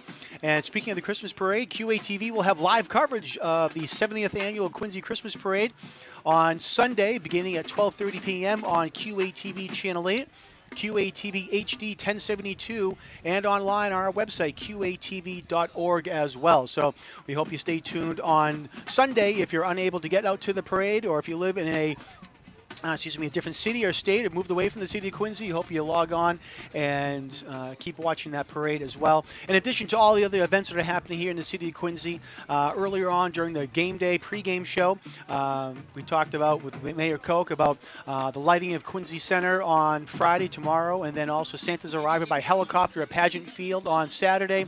Again, capped off with the Christmas parade on Sunday afternoon. And QATV will have live coverage of the parade, and we'll have cameras at the lighting and Santa's arrival for showing on QATV later this week. So keep a lookout to our website for our program schedules. And also, if you want to go on to QATV's YouTube channel, which is youtube.com/Quincy Access TV, you can subscribe to our channel there and get updated on all our latest programs and videos that get posted to our online presence, again, on YouTube, which then gets filtered into our website as well. All right, the band is leaving the field here, and we're going to take another quick timeout as the teams are still in the locker room getting ready to come out here. So again, at the half, North Quincy 21, Quincy 6. We'll be back in just one moment after this break.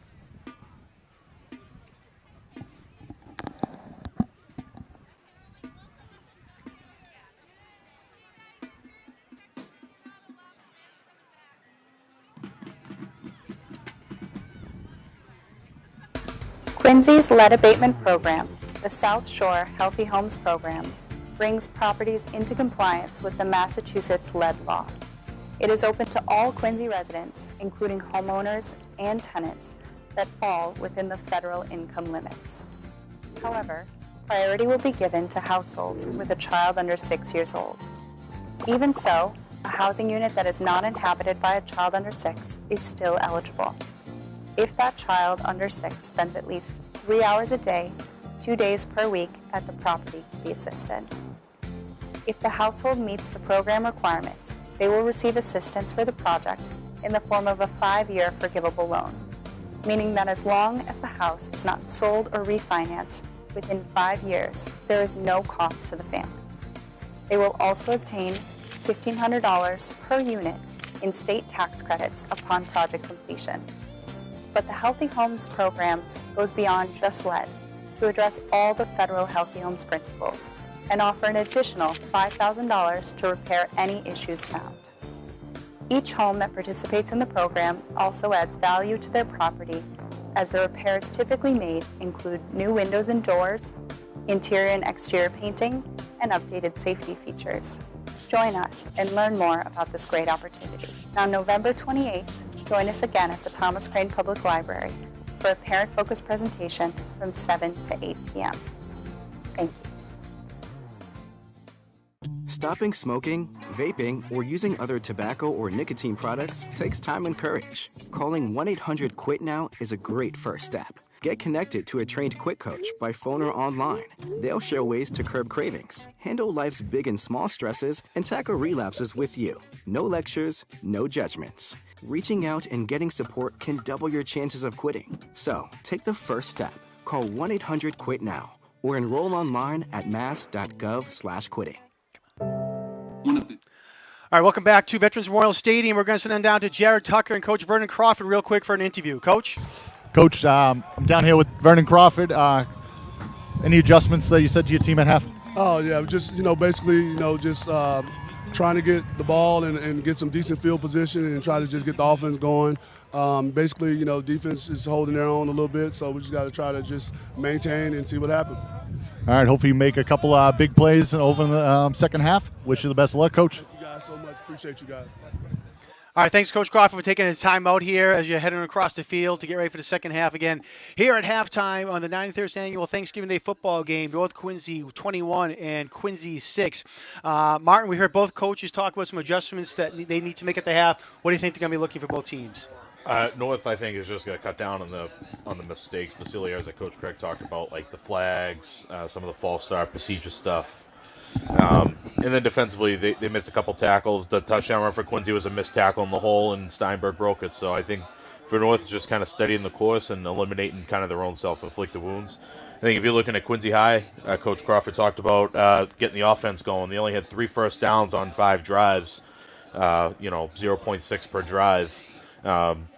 They need to be able to have some continuity offensively. All year, they've been able to hit the home run. big plays. We saw that with Steinberg. It was a 2-play drive, and he ripped off a 67-yard run. But other than that, they haven't really gotten much going offensively. So I think for them, they're going to need to be able to receive the second half kickoff, but be able to possess it a little bit, keep the North offense off the field while getting some yardage of their own. Get down to the north end of the field and be able to get some points and apply pressure that way. Real quick, we'll run down some stats first for North Quincy. Mikey Galligan, 9 of 14 passing for 160 yards and 2 touchdown passes. Tim Toland has 3 rushes for 11 yards and a touchdown as well. Galligan has 9 rushes for 44 yards. Nate Sampson, 12 yards. Ben Hudak, 5 rushes for 43. And Will Conley has 20 yards on the ground as well. Going to the air, Nate Sampson, 1 catch for 14 yards and a touchdown. Jordan Mahoney, 1 catch for 29 yards. Ben Wallenjom, 2 catches, 58. Will Conley, 2 for 24 yards. And Ben Hudak, 3 catches, 35 yards, and 1 touchdown. For the Presidents, Nate Goff, 4 of 8 passing for 24 yards. Leo Steinberg, you mentioned, with that 1 rush for 67 yards and a touchdown as well. Goff also has 6 yards rushing. On through the air, Gavin Regan, 2 catches for 14 yards. And Jonas Alla, 2 catches for 10 yards for the Presidents. Yeah, North with the key turnover there at the end of the first half, too. So that's something to look forward to. North Quincy, I'm sure, is going to have to go to the ground a little bit. They're going to want to kind of slow it down and take the air out of it and keep the ball away from Quincy High. We've seen they've been able to rip off some big ones. Ben Hudak, averaging 8 yards a carry. We'll see if they get him more involved in the second half. Right, what a tackle. Oh, no, he broke free. Jonas Alla breaks through that tackle. It was a ground ball. He picked it up and fighting his way forward. He fielded it about the 34-yard line, and he's going to get up to about the 44. Steinberg. Wow, what a play there. Noah Baker had him for dead there, as we'll see in the replay. He had him wrapped up, and Steinberg wasn't moving, and all of a sudden, we talk about leg drive. Coach talked about leg drive. Look at that right there. Kept his balance, arm down. That's an incredible effort there by him. Ryan Wirtz in on the tackle for North, along with the host of guys, but great return there by Steinberg. Maybe they'll get some energy going for the President offense coming out on the field. So, as you mentioned, Martin, Quincy had that interception in the end zone towards the end of the first half, so we'll see if Quincy can keep that momentum going. All right, handoff for the Presidents on first down, and coming up there for North Quincy to make the tackle is Michael Finning, one of the captains, and I think it's going to be no gain on the play there for the Presidents, and that was Aller on the run. Great job there by Finney. League All-Star this year. Been going both ways. Second on the team in tackles for loss. Been a steady presence all year. All right, Quincy coming up to the line of scrimmage. No huddle. Second down and 10. And they give it to Alla. Alla trying to make his way forward. Does a nice job of getting back just to the line of scrimmage. Maybe a gain of 1. And they are going to give him a gain of 1 to the 45. Yeah, host of Raiders in there again, led by 52, Captain Alan Guan. They're all over the running game. Quincy's trying to establish a running presence, but North's doing a good job being able to slow that down and forcing Quincy into the air. Can create 3rd and 9 from their own 45-yard line.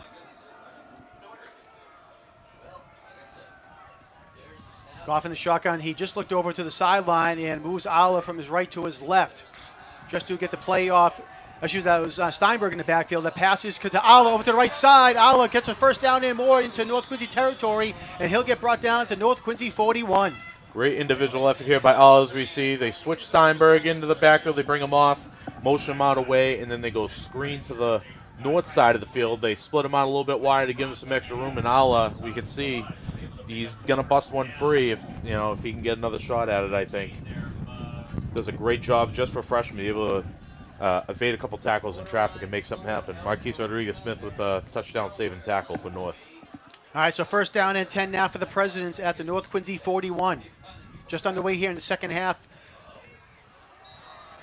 And flag thrown on the play as North Quincy's going to jump off sides, and Quincy will get free 5 yards. 5 yards remains first down. This is some of the stuff Coach Craig was talking about coming into the half.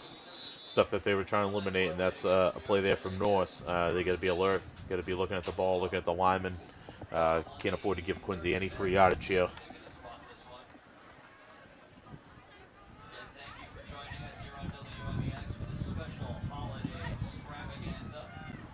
Goff in the shotgun, 1st and 5.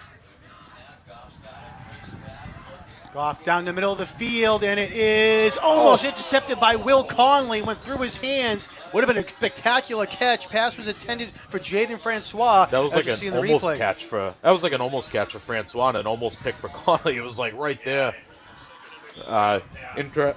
Change of formation there for the Presidents. They went with a run-heavy look. They went with a tight end in Regan.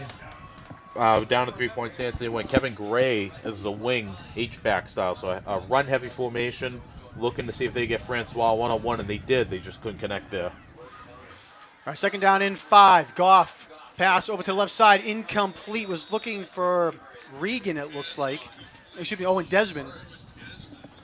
Great job by Rodriguez Smith. As you see, right on the break, he pedals forward right onto it, able to help disrupt that pass and break it up.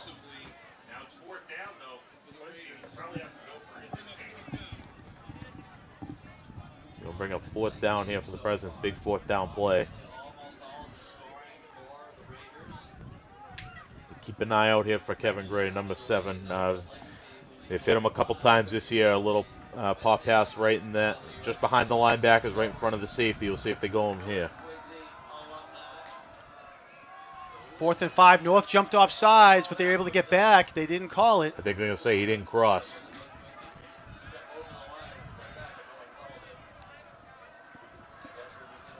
Goff calling.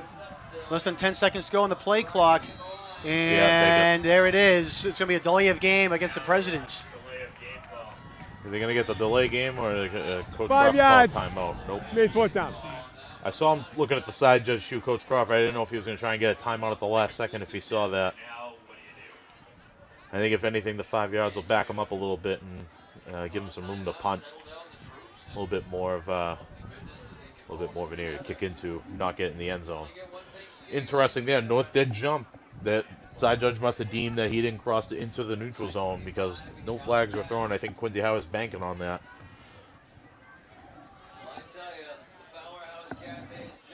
Ball's going to go to the 41 and try and look at Quincy's rolling out their offense here, John. They get Goff back out there in the gun with Ala, 4th and 10. All right, Quincy gambling here at the beginning of the 3rd quarter. Goff, play action fake. Looking down the middle of the field, and it is incomplete. Was looking for Kevin Gray, and no flags on the field, so North Quincy holds. Great job by the North defense. Talked about right before that play, Kevin Gray. Looked for him up the seam, and they tried to get him there. He was double covered, good coverage. Tim Toland and Taylor Marquez was coming underneath there, but Tim Toland with the good coverage, alert to the play.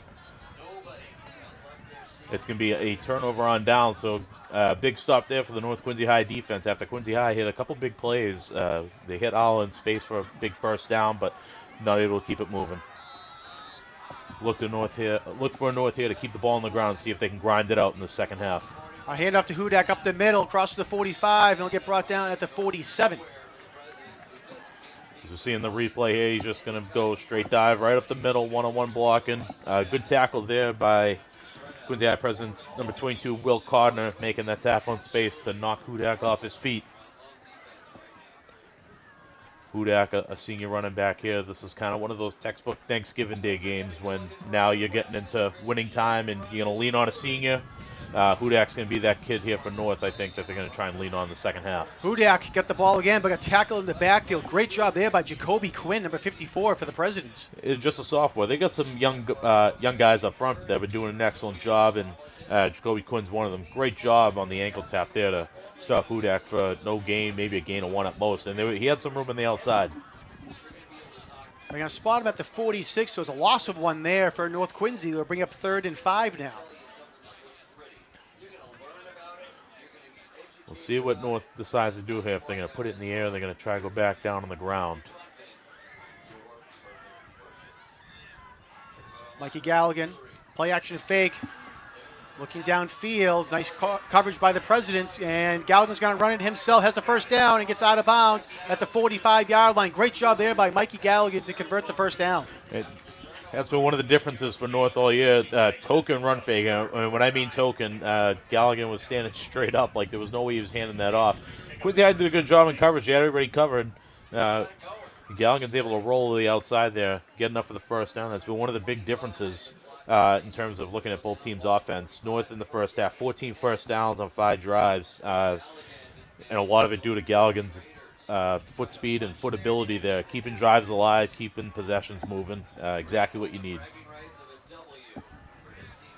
Handoff right up the middle again for Hudak, and he's going to have another first down up to the Quincy 35-yard line. Tackle there made by Josh Cannon, but Ben Hudak, typical of him, he's always falling forward. He never falls back. He never goes down on first contact. Great run there by North. Quincy High here is going to be looking for a big stop. Going to be looking for a turnover, stripping the ball out of piles, keeping them up. All right, it's a first down for the Raiders, again at the President's 35-yard line. Coming up on 6 minutes and 40 seconds to go here in the third quarter.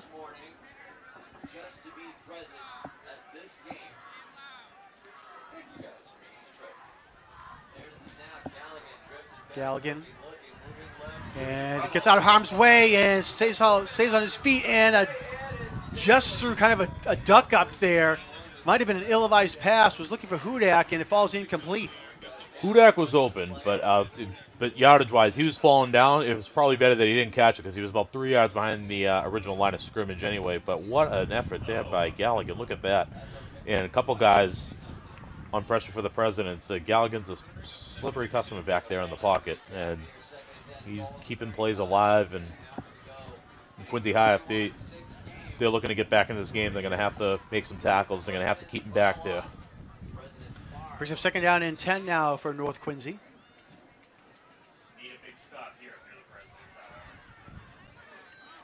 That could be a play we look back on as something that could have, kept things good for North instead of like a 5 or 6, 7 yard loss here. It's 2nd and 10, keeps it manageable for them. Yeah, almost a sack there for the Presidents, but they're able to get out of it. And North Quincy's going to take I was going to say Ben Hudak was getting ready to go, and a whistle blew, I believe.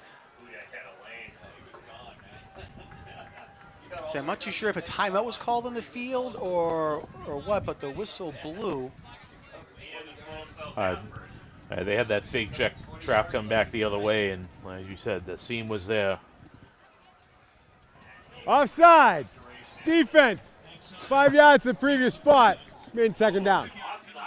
All right, so Quincy kind of catches a break there, Martin, with the offsides call, because North was going to have a big run there. So certainly. So instead of, I didn't see anyone jump, so I wonder if somebody must have been lined up in the neutral zone, and once the ball was snapped, they blew it dead. I'm not quite sure. I didn't see anybody jump. I don't know about you, John. I didn't see anybody jump. Initially, it didn't look like any type of hard count. So yeah, I missed bring what up a happened second there and as short well, here for North. Again, the Galligan avoiding that sack a couple plays ago has put him in a good position here. Galligan pass over to the right side to Wallenjom, complete. Wallenjom breaks one tackle across the 20-yard line, still on his feet at the 15, and he'll get knocked out of bounds at about the 10-yard line. Great run and catch there by Ben Wallenjom. They hit a little, like a little now screen. They fake the jet, Wallenjom 1-2, come right back to the ball, and he's got a one-on-one tackle to beat out here, and he's able to beat it. Gets out in space, gets the first down. Tackle there made by Diego Tavares to help knock him out of bounds. Josh Cannon also in on there on that stop. North continuing to drive down here. This is exactly what they did in the first half to create points. They, touchdown drives. They had the big pass play was 2 plays, but it was 5 plays and 9 plays. They really drove the ball, really wore down the President defense, and they're sticking with that plan here in the second half. All right, first and goal from the 8. Hudak on the carry over to the left side at the 5, and we'll get down to about the 2-yard line. Just did get brought down. Mark him down at the 3. Jacoby Quinn had him by the feet, as we'll see in the replay. Saved the touchdown here. Leading through the hole was Taylor Marquez, and he was 1 block away from getting in the end zone. Good job there by Quinn to help save that one.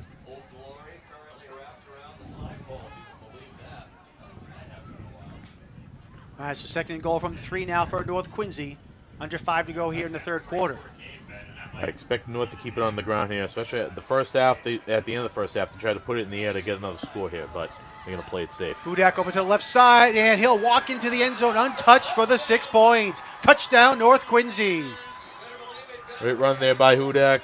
Great job by the North Quincy offense, as we'll see in the replay. And it's just Taylor Marquez leading the way. Quincy stuffed the inside lanes, and he bounced it out, and there was nobody out there to help stop him. Textbook drive there by North. They got the ball. They were able to get a bunch of first downs, be able to keep the ball.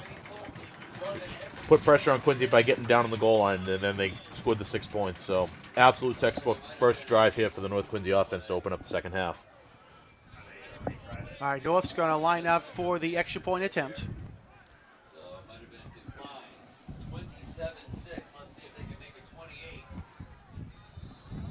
Quincy's been able to put pressure on this unit all day. We'll see if they can come up with a big block here, maybe disrupt the kick. All right, good snap, good. And it's going to hit the left upright there by Alvin Nicola, so it is no good. So 4:35 left to go here in the third quarter, and North will take their lead now 27-6, as you see on the replay as it bounces off the upright. So break there for Quincy High, keeps it 27-6. Quincy offense here, I think they're going to have to air it out a little bit. They're going to have, unfortunately for them, I think they wanted to have a little bit of balance to their game plan like they've had the past couple weeks, but now being behind, you got to get it. As we see on the replay, it looks like Nicola might have got the laces. Conley might not have been able to spin that, so that might have been an effect there on that kick. But nonetheless, North get the 6, and that's the big important key for them. We've been mentioning the crew here today at Veterans Memorial Stadium for QA-TV, and we want to mention now Anna El Tori, another longtime member and volunteer of Quincy Access TV, who's on graphics here today for us. Done a many number of jobs. She used to be down on the field, lugging camera and cable, for our cameraman down the field, and Anna's done a great job in the truck on graphics for a number of years for us, and especially here today. So we want to thank Anna. 2007, her first Thanksgiving Day football game. All right, turn here by Leo Steinberg. Flag thrown on the play. We're going to have a penalty against North Quincy, it looks like. Steinberg gets up to about the 48-yard line, and we'll see what happens here with the penalty. But I think this might be a horse collar, against North Quincy. Looked like one of the players in the tackle might have been Blake Nelson, number 44, another freshman out here. He started for North. Rotated in a little bit. He doesn't have the same role as Ali. He's not going both ways. He's not getting significant minutes. He's got a lot of special teams.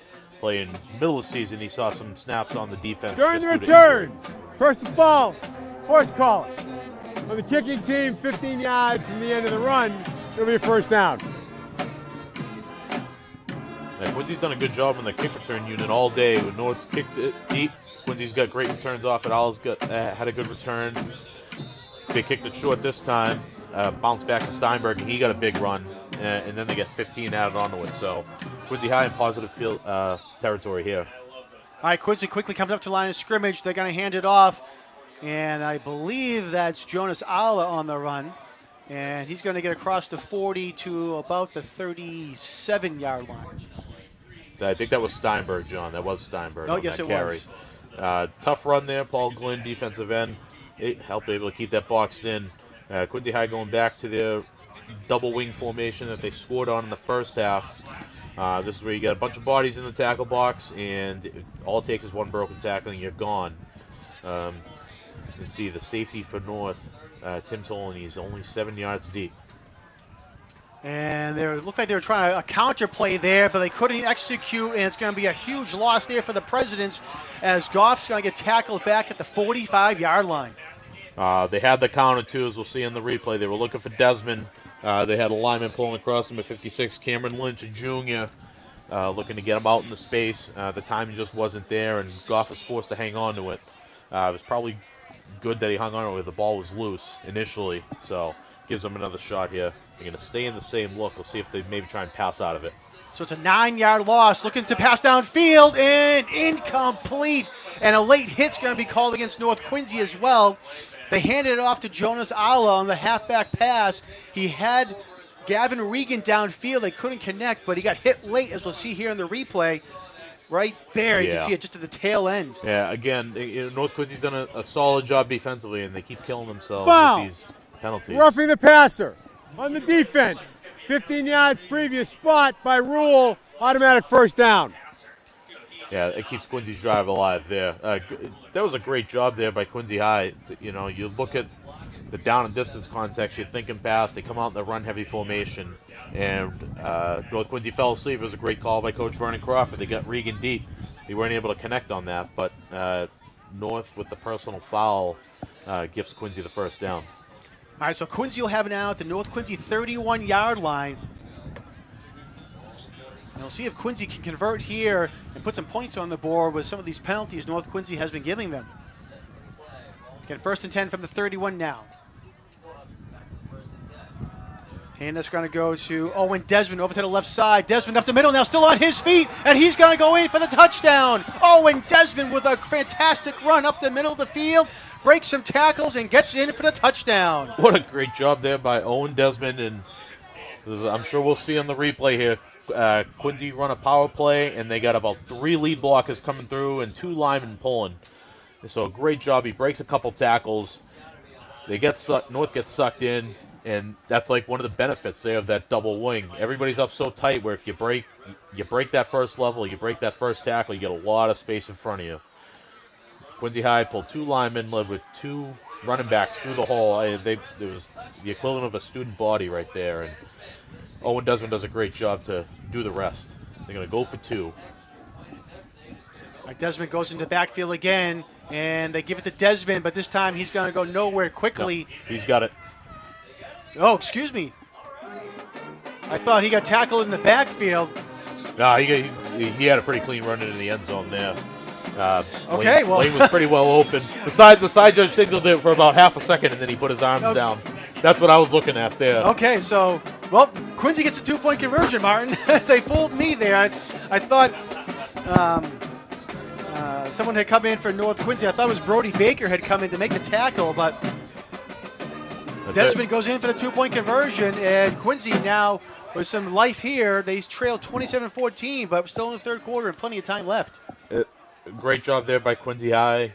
North gave them that penalty to get them the first down. It was 3rd and a mile, and Quincy does exactly what you need to do. You need to be able to cash in and take that opportunity and capitalize on it. And they did that.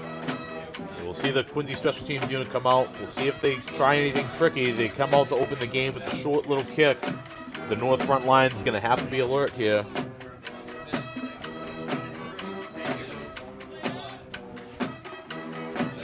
See, North is lined up ready to go.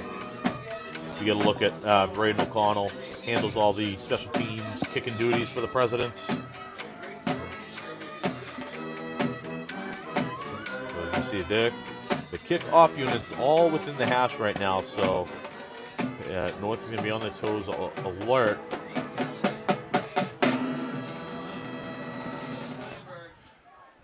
All right, O'Connell gets ready.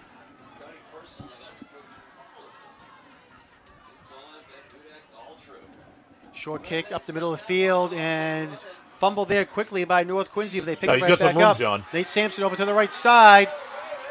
And Sampson's still going down the Quincy sideline. He dropped the ball, picked it up quickly, and what could have been disaster for North Quincy turns into a fantastic return all the way up to the Quincy 39. So I'm not sure if Quincy was trying to. They might have been trying to pooch it away here. They might have been trying to get North into one corner of the field, and they had a bunch of lead blocks. See number 44, Blake Nelson, leading the way out there. Marquise Rodriguez-Smith, Tommy Wirtz, trying to lead the way. North finds an edge, and they're able to put the ball in Quincy territory to start off. Ben Hudak is coming off for North. The official must have seen something. I don't know if it's a blood or something here. Taylor Marquez is going to check in for him at running back. See if this changes North's plans, whether they air it out still or whether they try and keep it on the ground. All right, they mark it at the. They mark him further back. He said he stepped out of bounds at the 47-yard line. Big run there from Marquez. See the replay. Yeah, right Marquez up the middle. is going to say down at the 34-yard line. Puts his shoulder down at the end there. Wow. It's a kid who hasn't really carried the ball much this year. He's kind of done a little bit of everything on offense. He's more of a blocking back than he is a running back. Coming into this game, he only had 9 carries. And there's a flag actually thrown down on the Quincy side of the field at the 40-yard line. We had 2 flags over there. Might be a hold. It was looked like an inside run that he tried to bounce out. So if there was something for the line, it could be a hold. But the Quincy High coaches don't look pleased either, so I'm not quite sure what the call could be. The officials are having a big conference.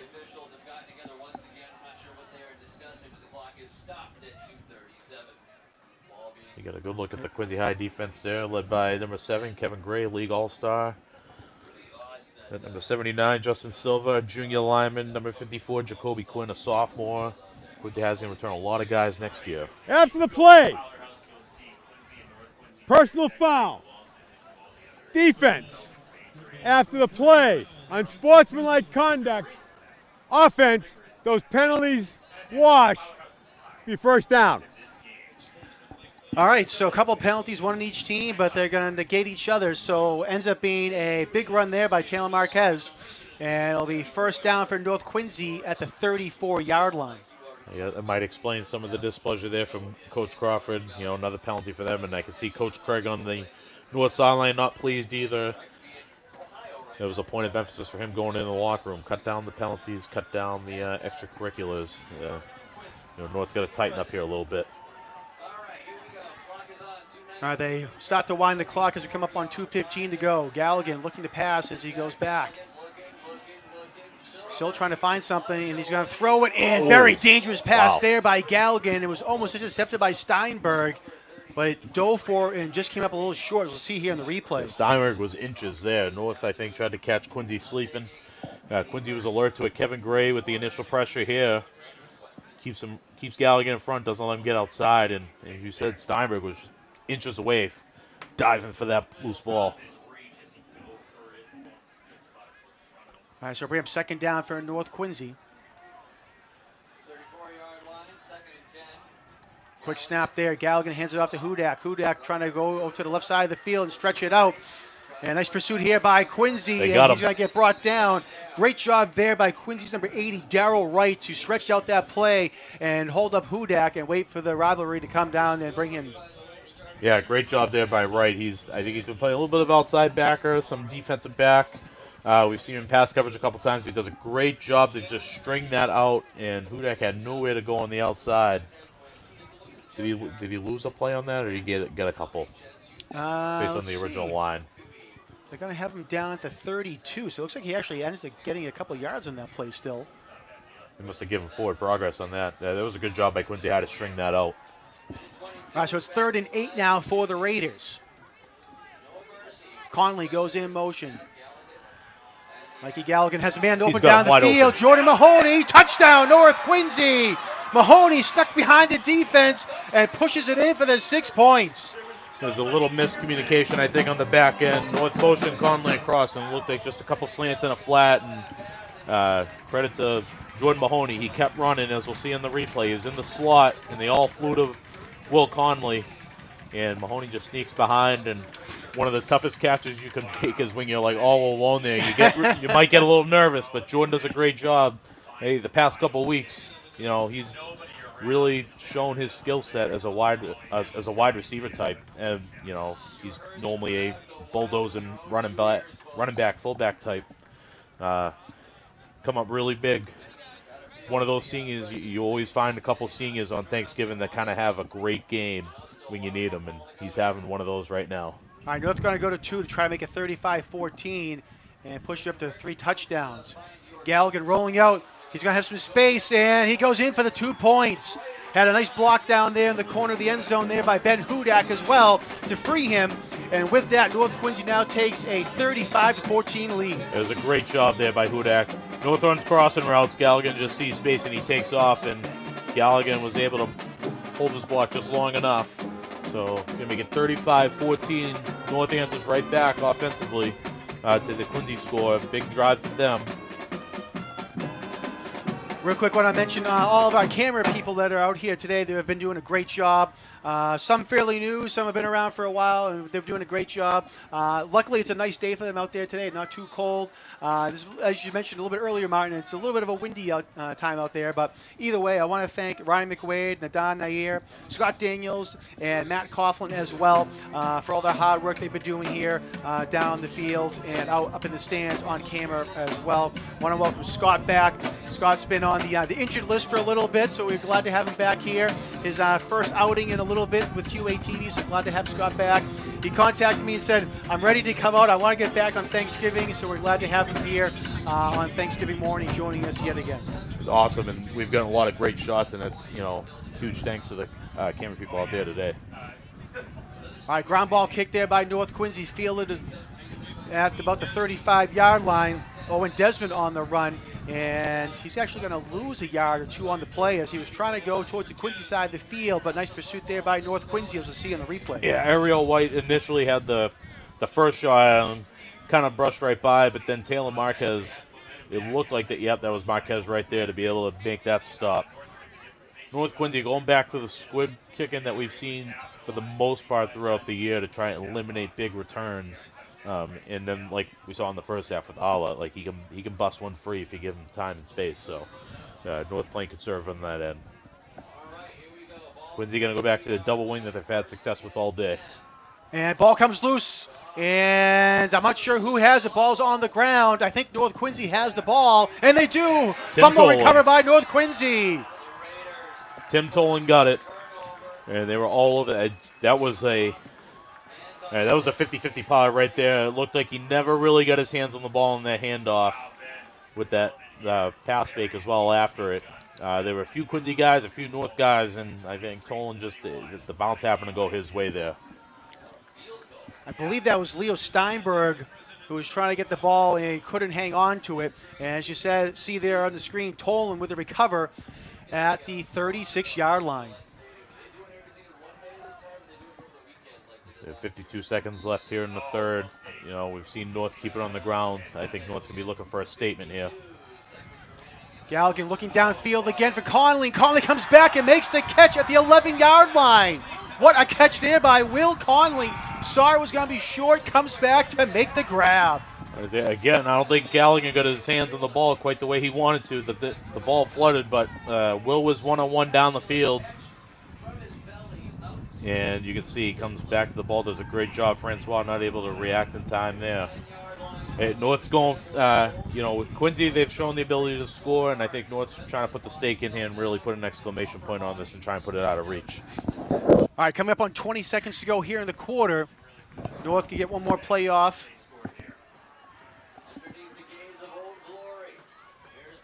They give it to Hudak up the middle. Hudak jumping over a couple players, still moving the pile forward. Great job by Quinn. Finally, will get brought down at about the 10-yard line. Well, they're going to say, they're going to say he was down. I saw one of the officials point to the ground, and you can see Hudak there at the bottom of the piles. He's going to get up slowly. And Quincy got the strip, but I think, like you said, they must have blown it dead or he was down. As we'll see in the replay, Josh Cannon comes in on a blitz up the middle there, just missed. Quincy's able to tie him up. Looks like Ashton Harris is in there. Jacoby Quinn was all over that. Yeah, they must have blown it forward progress because Quincy did, as you can see it right on the bottom of the pile there. They stripped it free. All right, so that is going to be the end of the third quarter play here at Veterans Memorial Stadium with North Quincy on top by a score of 35-14. I think Jared Tucker might have a report down for us down the sideline. Jared, take it away. Thanks, guys. It looks like Mike Galligan's just having an absolute field day out here. Quincy cannot cover man-to-man, one-on-one. They don't seem to be bringing the safeties over, so Galligan's just throwing it up, and his players are making great plays. Hudak looks a little banged up, but he is walking off the sideline here. I don't know if it's an ankle injury or maybe shortness of breath, but actually he's pointing to his knee, so we'll see if he's out there for North. Quincy needs to just unleash everything they have. We're losing time here. Fourth quarter, you would think that they're going to empty out the playbook, see if Nate Goff can put some more points on the board for the Presidents. Back up to you guys. All right, thanks, Jared. We appreciate that down from the sideline there. You can also see, as Jared was giving his report, that number 50 for North Quincy, Noah Baker, was slow to get up, but he walked off on his own power. So that was good to see there as well. And also, as Jared was talking about, Ben Hudak pointing to his knee, it looked like, seems to be okay. So hopefully he is. The same thing with Baker as well, as it'll come down to the fourth quarter here at Veterans Memorial Stadium. Yeah, two tough kids. They've been battling all year. Ben missed some time with an injury earlier in the year, and he's been kind of just playing through it all year. It's going to be very hard to take him out of the game. If he's walking, I know he's going to go in. And the same thing with Noah Baker. He's been playing varsity 3 years. Tough as nails. All right, so North Quincy will have it. It'll be 2nd down and 7 from the 9-yard line, so they can still pick up a first down.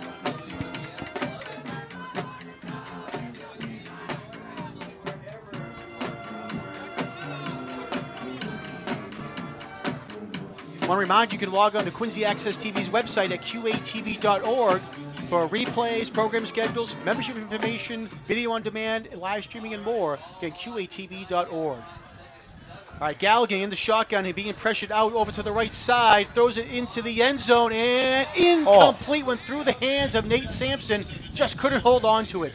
Oh, right through the hands of Nate Sampson. I'll say Leo Steinberg chasing the backside. I thought he was going to get Galligan on that, too. He was right there. He's had himself a tremendous two-way game for Quincy High. Not quite sure what's going on in the end zone here. The officials talking to a few individuals there. But it's going to bring up third down. Canada State for Quincy. We talked about in the open. They're missing a couple guys today. Gabe Rodriguez, Alex Martinez, two guys that go both ways for the Presidents. They're missing them on the defensive end. Gabe's defensive end.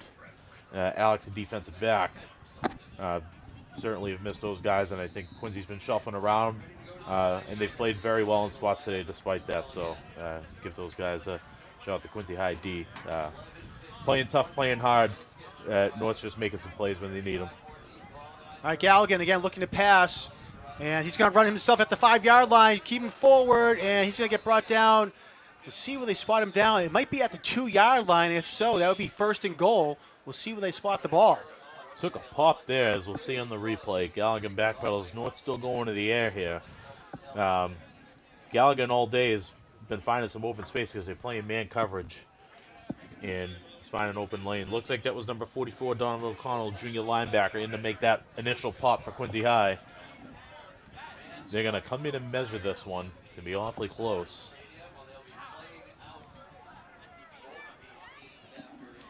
See the coaching staff talking there to Mike Galligan, offense coordinator Dylan Meehan. And it's a first down for North Quincy on that run by Galligan.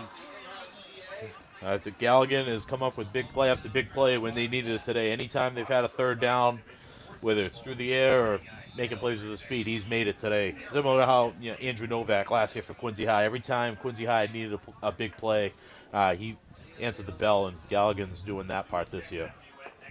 It would have been 4th and 1, Martin, if they had it converted, but they do. So now they have first and goal from the 2-yard line. Do the Raiders. Ben Hudak, lone man in the backfield next to Mikey Galligan. And they're going to give it to Will Conley. He was in motion. Conley over to the right side, trying to fight his way in. And touchdown. No, yes, touchdown. North. You got a touchdown, but a flag. Okay, there we go. There was a flag in the end zone. But you did get in the end zone. So the shadows down there. The flag came out pretty early, too, so that could be on the edge.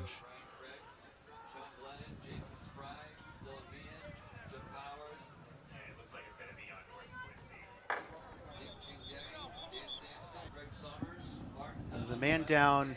During the run, holding, offense, 10 yards from the spot of the foul, repeat first down. Yeah, right in the slot there. Right as Conley got outside the tackle box that was thrown. So unfortunate there for North, but for Quincy, gives him a little bit of breathing room. It's going to back him up, takes the score off the board. So Quincy still got a shot here to make something happen in terms of maybe force a turnover. I would never doubt anything in this game. That is for sure. Even with a 21-point cushion, you can tell North wants to put the stake in. We saw last year the points are going up left and right in the second half. So I think North is trying to get one in to get a little bit more security, and Quincy High is definitely going to try and get a stop here, try and get any last-ditch effort they can get. As Jared Tucker was saying, you got to unload the playbook here. You can see Alan Guan, number 52 for the Raiders, coming off the field, and he's limping off the field. Hopefully he's going to be okay, but the train's going to take a look at him on the sideline. They spot the ball back at the 10-yard line. So that means the hold came in the end zone or on the goal line. So they spot it back again to the 10. So it'll be first and goal from the 10 now.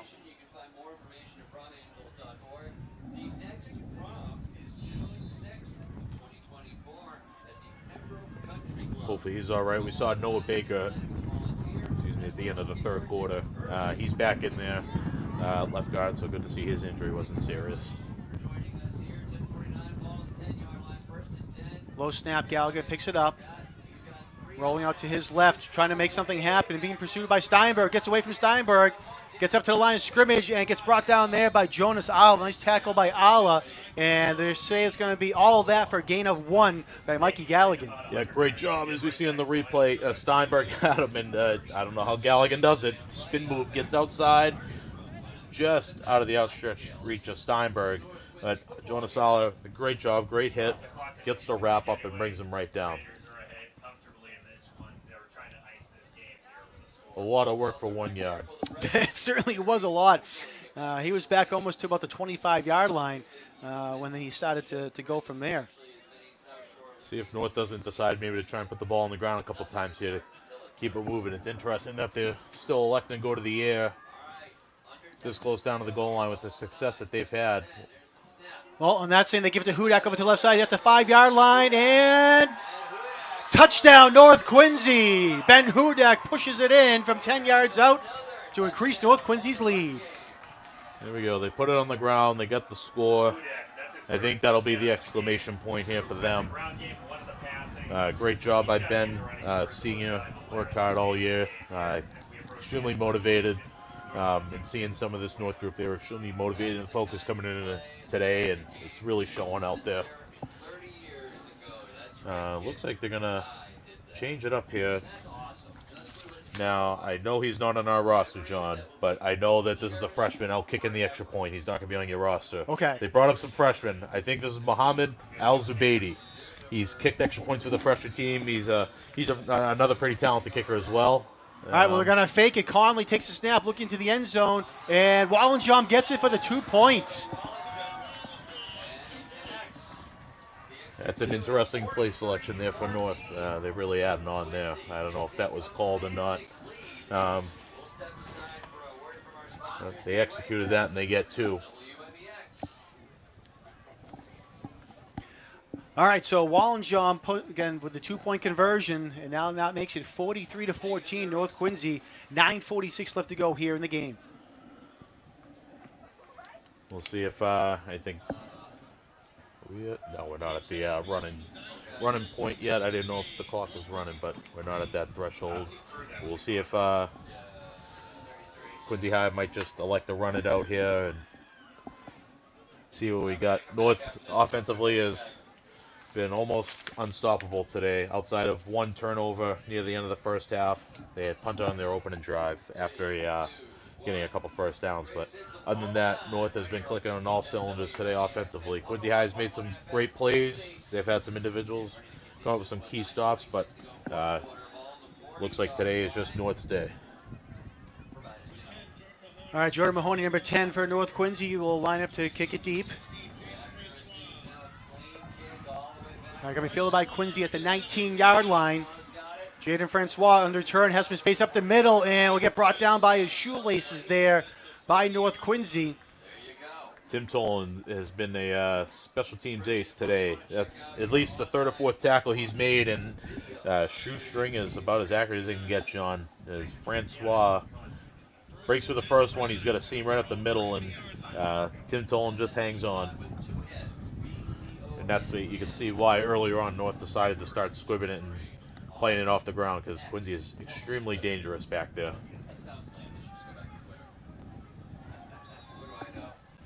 All right, 9:37 on the clock, 40-yard line. All right, Quincy from their own 40-yard line. Goff looking down the middle of the field, and it is incomplete. There he is again, Tim Tolan, to knock that ball away for the Raiders. Great job there, and we're going to see North start to bring in some other guys. We'll see in the replay Quincy trying to go to the air.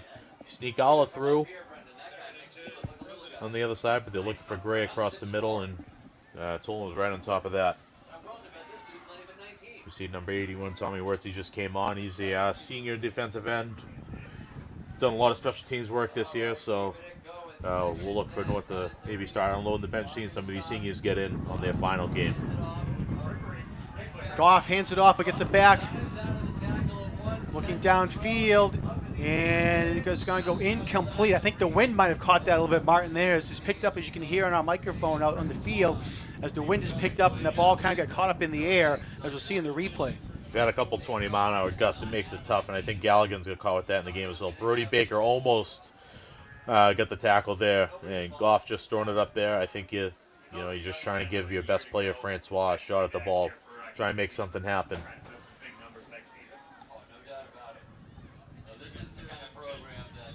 You see number 77, Mike Ekpobi for North. He's now in, so defensively we're getting some different guys in here. Great shot at Goff. He's had a tremendous season. I know today hasn't gone his way, but tremendous season, 13 touchdown passes. Nothing to hold his head down about. Goff rolling out and heads over to the Quincy sideline, and they're going to spot him out at about the 43.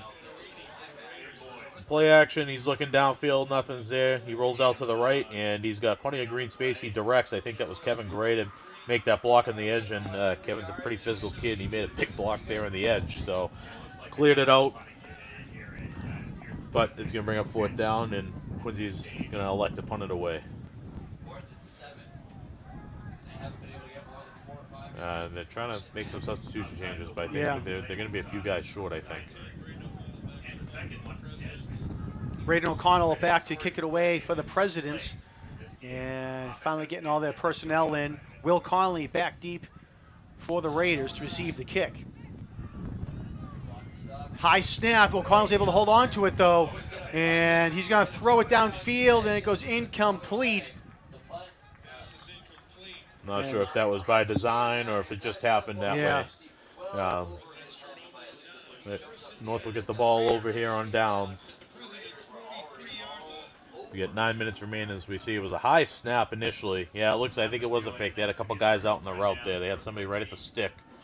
And North, Taylor Marquez did a good job covering the stick route right there. O'Connell didn't really have anybody to throw to, so it's going to bring up 1st down at the 43. All right, so North takes over again on the Quincy 43-yard line. 9:01 to go here in the game. North with a commanding 43-14 lead over the Presidents. So they're missing, I think, a lineman. I don't know what they're missing here. Say North. So you see, they're going to go. Yeah, they were missing somebody in their power package, so they just went with another running back. All right, handoff goes to Sampson. And ball comes loose. Quincy has it. Picked up there by Owen Desmond. Desmond crossing midfield, still on his feet to try to fight for some more yardage there. And they finally blow the whistle there. Sampson was, again, over to the Quincy sideline of the field. Got hit, dropped the ball. Oh, it was Tim Tolan, I believe, excuse me. Good job. Quincy's, fighting as we see here on the replay. They're just trying to run it out. They go Weisto up the middle. There's a great job there. Gavin Regan on the strip. Excellent job. Made the tackle. Got the rip. Recovered there by Owen Desmond. So you can see some of these guys still fighting. Regan, a senior. Excellent play there by him. You know that from your seniors, you're always going to get everything on Thanksgiving from those guys, and they're going to give you everything they got while they're on the field. A great job there by Gavin. You see some extracurriculars there. All we're hoping for is that we can just get through the end here without any personal fouls. Foul! Face mask! Red! 15 yards from the end of the run, be a 1st down. Yeah, it's been the one downside today. We've had a lot of personal fouls. That's unfortunate. It's kind of mucked up the game. You hate to see that. On an otherwise good performance from North Quincy today. All right, so with the face mask penalty, that's going to move the ball all the way up to the 35-yard line. And that's where Quincy will start this drive.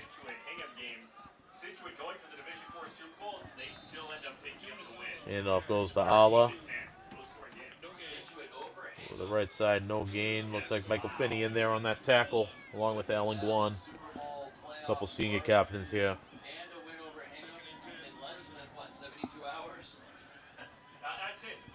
Is Quincy hopefully trying to get maybe another score or two here before the end of this one. All right, Goff in the shotgun, and Quincy's going to have to call a timeout to get the right personnel on the field. Yeah, it looked like you don't normally see Kevin Gray lined up in the backfield and then motioning out deep.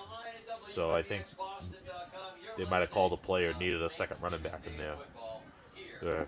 It was more of a tight end, wide receiver type. 8 minutes, 3 seconds left to go here in the fourth quarter.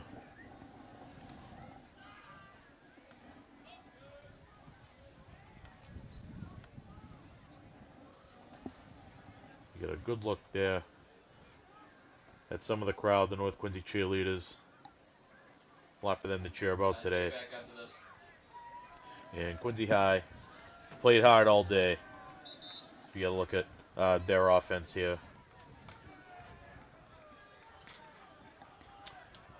Want to thank, for all their efforts, Steve Mays and Scott Campbell, who helped put together the pregame show. Steve is one of the most enthusiastic people I know about Thanksgiving football here in the city of Quincy. Has been talking about it for a few months now, and did a lot of work to get the game day, everything going with all the organization and producing of it. And Scott Campbell, a big help as well. So I want to thank them for all their efforts with the pregame show here this morning before our game. Our handoff there goes to Jonas Alla, and Alla's going to get tackled about the 23-yard line. And that's just going to be enough for a first down for the Presidents. Power play, we saw sophomore Jacoby Quinn pulling across, and we saw Kevin Gray leading the way through the hole. A lot of these names we're calling for Quincy High. Alla, Steinberg, Goff, Quinn, these are guys that we'll be calling for the next couple of years. All right, they hand it off to Alla again. Alla gets across the 20-yard line. And with forward progress, I think he's going to be down to about the 17. We've talked about some of the league all-stars today on both schools out on the field, but want to make sure we also recognize Gabe Rodriguez, who was a Patriot League all-star. He's not playing today due to injury, but Patriot League all-star for, I believe, the second year in a row. He's an all-scholastic last year. Fantastic football player as well, and hopefully his injury isn't too serious, and if he's looking to play football next year, hope him continued success in his football career. All right, again, Alla on the carry for the Presidents right up the middle, and they're going to mark him down at the 15-yard line. Bring up third down. North continuing to make some subs as you see Brady Craig, number 63, coming in, sophomore linebacker, going to take Noah Baker out, number 50. Noah's had a great career at North. Goff looking to pass down the left side, and it's complete to Desmond at the 5-yard line. He spins off a couple tackles, and he's going to lose a couple yards, but he'll have enough for the first down. Ball came loose well after the play. Right, Quincy had to jump on that. Looked like William Lanigan, senior. We'll see in the replay, they do a little run action. They fake the power, and they throw that little slant pass behind it. Good job there from Quincy High's Owen Desmond. All right, officials talking down on the field. What are you talking about now? Plenty to talk about over the campfire from this game, I'll tell you that. Mentioned the Patriot League All-Stars for Quincy was Gabe Rodriguez and Kevin Gray. For North Quincy, Mikey Galligan, Will Conley, and Michael Finney were the All-Stars.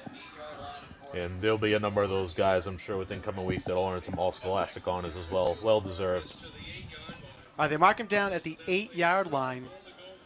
Clock is rolling. First and goal for the Presidents. As you said, clock's rolling, coming up on 6:10 to go now here in the game. Nate Goff, junior quarterback, in the shotgun for the Presidents, trying to get his receivers into position to his left. Possible screen here. Hand off to Aller in the backfield, and he might get back to the line of scrimmage. We'll see where they spot him. They're going to say no. He loses yard back to the See a couple seniors help making that play. We see Taylor Marquez, there's Ariel White, and Micah Kobe in the bottom of that pile, and Brady Craig as well. As North has been taking off some of these senior starters one by one to give them a round of applause here. As we see some of the other seniors for North coming in. Kevin O'Shea just checking in.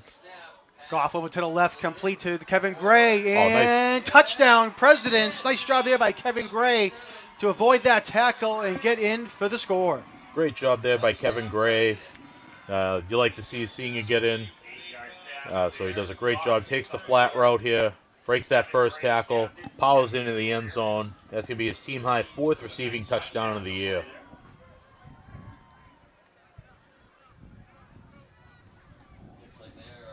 So 5:17 to go, and Quincy gets in. Senior captain, league all-star. Kevin Gray, I know for the past at least a couple of years, he's done everything for them. Offensively, defensively, he's played multiple positions and he's played at a high level. Quincy going for 2. Goff rolling out towards the sideline, looking, fires back, and almost caught, but it was incomplete. Marquez Rodriguez-Smith did a great job to rip that ball from the Quincy receiver, excuse me. I think it was Owen Desmond, as you see here in the replay. They run some crossing routes, and they leak Al out of the backfield. Al was open for a split second, and he said it was a great effort there by Rodriguez-Smith at the last second to be able to rip that free. Quincy High punches it in, make it 43-20. 43, looking at the notes here, would be the most points North has scored in Thanksgiving. So a record-breaking output for the offense here today for North Quincy High. Say last year we had the highest scoring game in series history with 75 points, but 63 is going to be right up there as well. I'm trying to pull up my notes to see. I think it's the second highest, if I remember right. Yeah.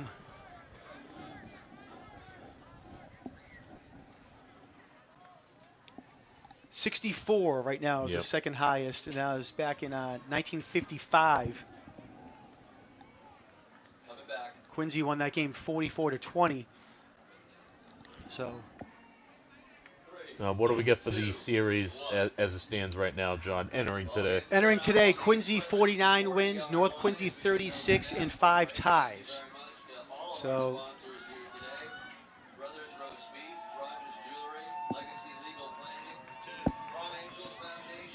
All right, Quincy trying to get their 11th man on the field for the kickoff. You see, sometimes you're making some subs, sometimes you're getting some seniors on the field out there. We saw Ashton Harris running on, so might be making an adjustment, trying to get some guys, some upperclassmen, some run here in their final game.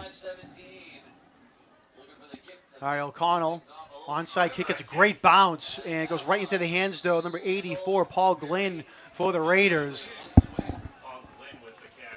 Paul, one of the unsung heroes of the North Quincy football team this year. He's been a steadying presence over at defensive end. He's seen some time in offense as well as like a second tight end / H-back type look. He's got great hands, and we see why he's on the hands team right there. Does a great job being able to take that one cleanly and go right down. All right, they spot him down at the 47-yard line. So a little more than 5 minutes left to go in the game. Martin, do we think North Quincy is going to be running the ball here to try to take some time down off the clock? I think everybody here hopes so, John. As we say that, the whistle blows from the official. Oh, I thought he was willing to play dead. He letting it go here. Our handoff up the middle here for North Quincy. And I believe that was Hudak on the run. And they're going to say a loss of 1 on the play.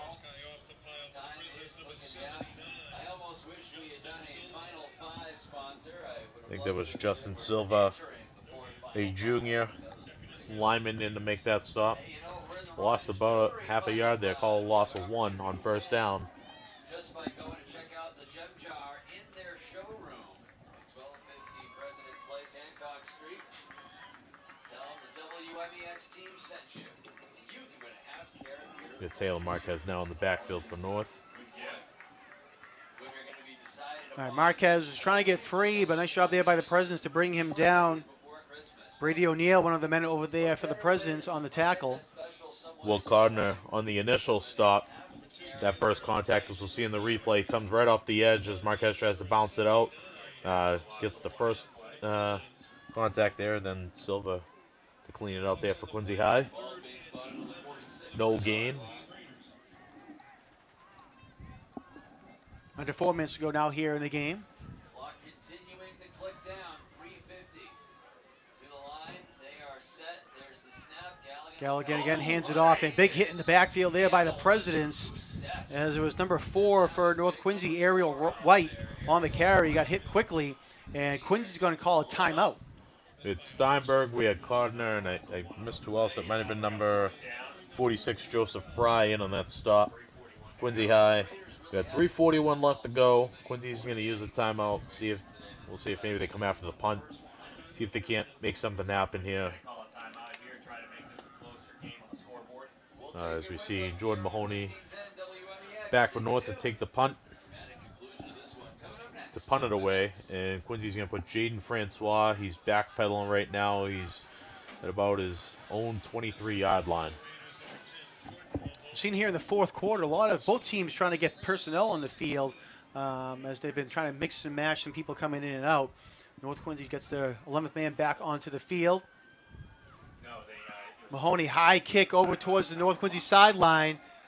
Bounces at the 25, and Quincy's just going to let it bounce as Francois lets it go. And it's going to stop at, North Quincy would have you believe, at the 14-yard line, but they're going to say the 16-yard line, it looks like. Good execution there from the punt unit from North. Good snap. Good punt by Mahoney. Good air under it. Away from Francois, so no return. And then the Gunners on the outside. Marquise Rodriguez-Smith able to down the ball, as you said, John. Tried to sell a couple extra yards there, but ref didn't buy that one. It was a nice catch and dive there to try to get an extra 2 yards. So at least got a chuckle out of that. All right, so Quincy will take over now at the 16-yard line. 3:27 to go here in the game. After the game, Jared Tuck will be down on the sideline and down on the field with a trophy presentation and with some interviews as well. So we want to thank Jared for getting that. Play underway. Goff pass over to the sidelines complete. Owen Desmond made the initial man miss, but the cavalry comes for the Raiders, and they're going to spot him down at the 20-yard line. Blake Nelson on the initial stop, and he was the one kind of holding the foot down while the cavalry was coming. You see Ryan Wirtz over there for North helping to make the stop, and they have Panarides, senior captain. Quincy High gets a few on that pass play. We tick under 3 minutes to go. Ben Wallenjohn comes flying in from the sideline on the blitz. Goff gets away and passes it and just gets it off. But Wallenjohn came flying in from the bottom of your screen. Yeah, it seems like an interesting situation. I think there was subs initially, and then I think the score might have changed things. I'm not quite sure because Quincy called a timeout on that last drive, and they still got their ones out there. So there's been, on both sides, a mix and match of sorts, trying to get the right guys and get enough guys in there.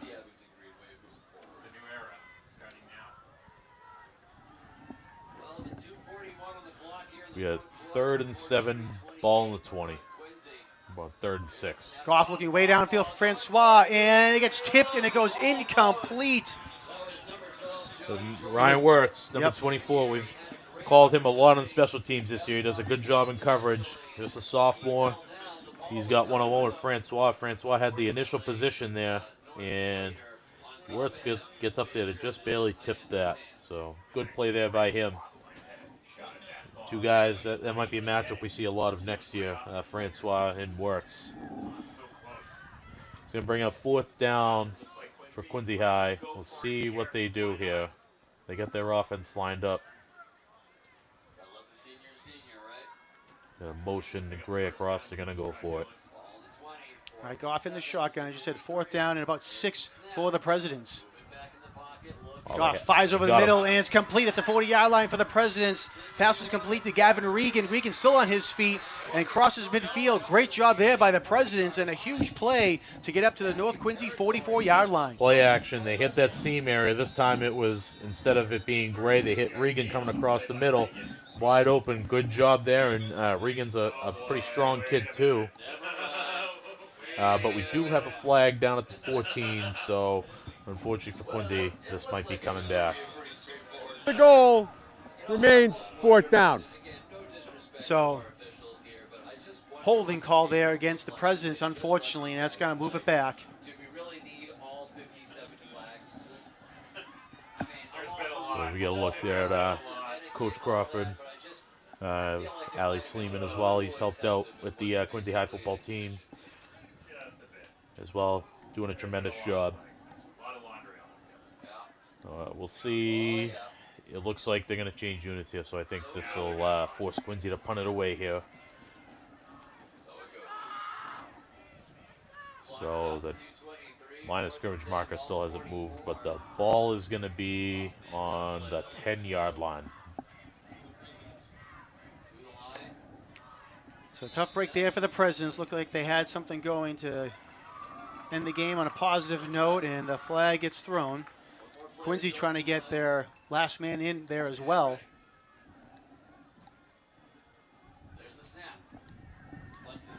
Connell gets the kick away. And it's going to be fielded at the 40-yard line by Nate Sampson. Another flag thrown on the play. Sampson going down to the right sideline, gets pushed out of bounds at the 20-yard line. But again, a flag is thrown at the 35. You cannot see at home because you're listening on the radio. My palm is firmly affixed to my forehead.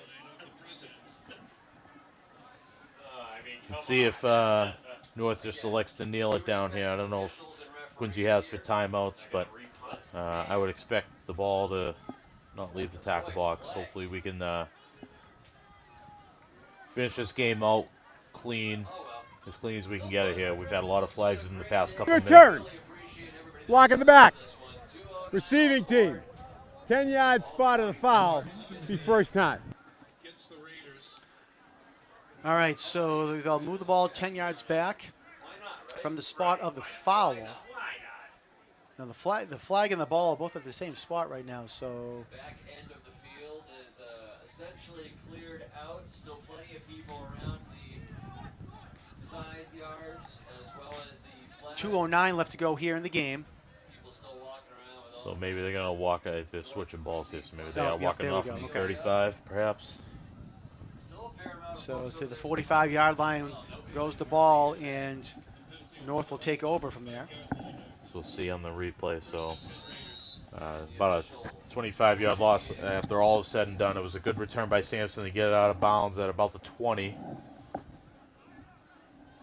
Both teams are literally just standing at the 40 and 40-yard line respectively. Now we're getting to the line. Here we go. 2:09. We got Ariel White in the backfield. North has got 12 guys here. And but I think we're just going to not blow the whistle. Yeah, I think the officials are going to let that one go here. Handoff for North Quincy. So they And get it Paul was Glynn, Paul a Glynn on the touch there. carry, yep. It's like maybe senior getting in there, as we'll see on the replay. Paul's worked hard all year. See some different guys checking in. Brevin Lyons, number 79, a freshman. He's a name to look out for over the next few years for North. Quincy making some changes as well. Looks like number 34, Tedson Pierre, a sophomore linebacker. I know he had a pretty good year with the JV squad. He's only a sophomore, so that's a name to look out for Quincy High. Makes you wish the 92nd was tomorrow so we could do this all over again, honestly. All right, again, Mikey Galligan in the shotgun. He's going to pitch over to Glenn to the left side. Glenn trying to get away from harm, and he'll get back to the original line of scrimmage. They're going to say actually maybe a loss of 2 on the play. Bunch of guys in and out stuff for Quincy High. Joseph Fry, Darrell White, Kevin Gray. As we'll see on the replay here, Leo Steinberg does a good job getting off his block to get in on that tackle as well. As we tick under a minute to go here, I imagine hopefully North is only going to run one more play, and we'll have the end of the game. Yeah, so it's third down here. As you said, Martin, once the clock takes under 40 seconds, North can just let the clock run out, assuming Quincy doesn't call a timeout. Yeah, they get the back doors, get his 10-second call up. And a whistle is blown, and North Quincy's going to call a timeout with 30 seconds left. I'm hoping that maybe we get some substitutions here, perhaps. I know the back judge had the arm up, so I'm not sure if they were just trying to avoid the 5 yards. I'm not sure. We got 31 seconds left, John. North Quincy appears to have taken the city trophy back this year. All right, and they just Yeah. did a Gatorade shower on Coach Ryan Craig.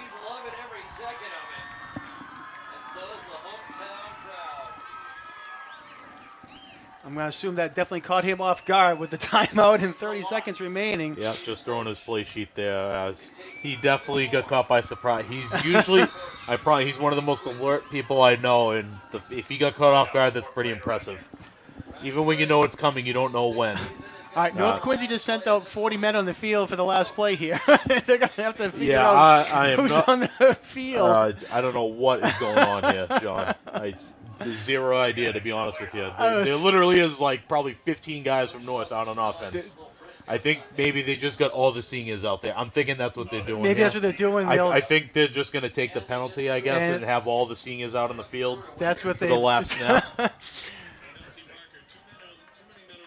And too many men on the field. There's 19 seniors for North Quincy on the team this year. And I think all 19 were out on the field there, Martin. Yep. So, I guess a nice gesture there. You get all the seniors together out for one sequence there. But let's hope North just kneels us out here and we can run off the last 31 seconds. Good job by North today. Be able to come out on top. They made a few big plays, and they got some big plays when they needed it. Quincy High played hard all day. They're shorthanded, missing two of their key guys that account for half their offense. Tough to overcome, leaders of their defense. But well-deserved by North. Played really well today. All right, so as the time will expire here on the 91st annual Thanksgiving Day football game, North Quincy with a big victory over the Presidents with a score 43-20.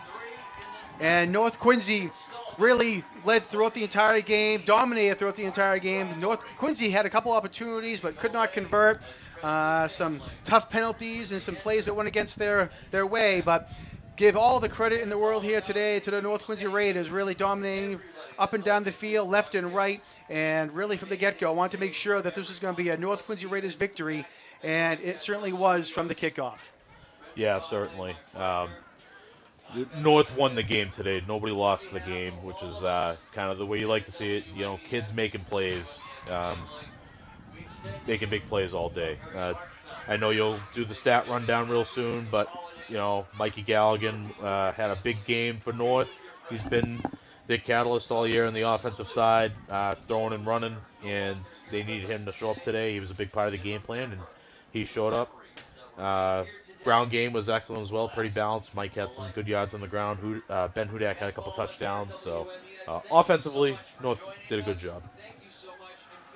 I was going to say, we're going to send it down to Jared Tucker. He had Coach Craig, but we'll Coach Craig's going through the line there. Real quick, Martin, I don't know if we mentioned, you may have it earlier, and I apologize if I neglect, but Mikey Galligan is the single season and now all-time career passing leader for North Quincy, and I forget how many touchdowns he was at. 18, so I think he's now at 21 now for the season. And again, he's the career leader as well. So congratulations to Mikey Galligan with a year to come as well to put up some more touchdowns for North Quincy next year. So just a great season. We mentioned he was a Patriot League All-Star as well. So a great all-around effort there by North Quincy, and including their junior quarterback Mikey Galligan. Yeah, he's an outstanding young man as well. He's a quiet kid, but he leads by example. In addition to being a very talented athlete, he's a great kid. So I couldn't be happier for an individual like him to have the success that he's having, knowing the work that he's put in. All right, real quick, before we get to the post-game ceremony and some interviews down the field, real quick, we'll go to the stats. Mikey Galligan, who we just mentioned, 12 of 20 passing, 238 yards, and 3 touchdowns as well. So great job there by Mikey Galligan. Running the ball, Ben Hudak, 14 rushes, 79 yards, and 2 touchdowns to lead the way for North Quincy. Tim Tolan had 4 rushes for 14 yards and a touchdown as well. Will Conley, 22 yards and a touchdown to go along. Galligan also had 58 yards rushing here today for the Raiders. In the air, leading the way was Jordan Mahoney with 61 yards and 2 catches and 1 touchdown. Hudak had 3 catches for 35 yards and a touchdown as well. Nate Sampson had a touchdown for 14 yards. So great job, all-around effort there. Ben Wallenjohn, 3 catches and spreading throughout the game there for North Quincy, throughout the air and then on the ground as well. For the Presidents, Nate Goff, 8 of 19 passing for 58 yards and 1 touchdown. Owen Desmond had 31 yards rushing and a touchdown as well. Leo Steinberg, 70 yards rushing and a touchdown. The touchdown was a 67-yard touchdown run there.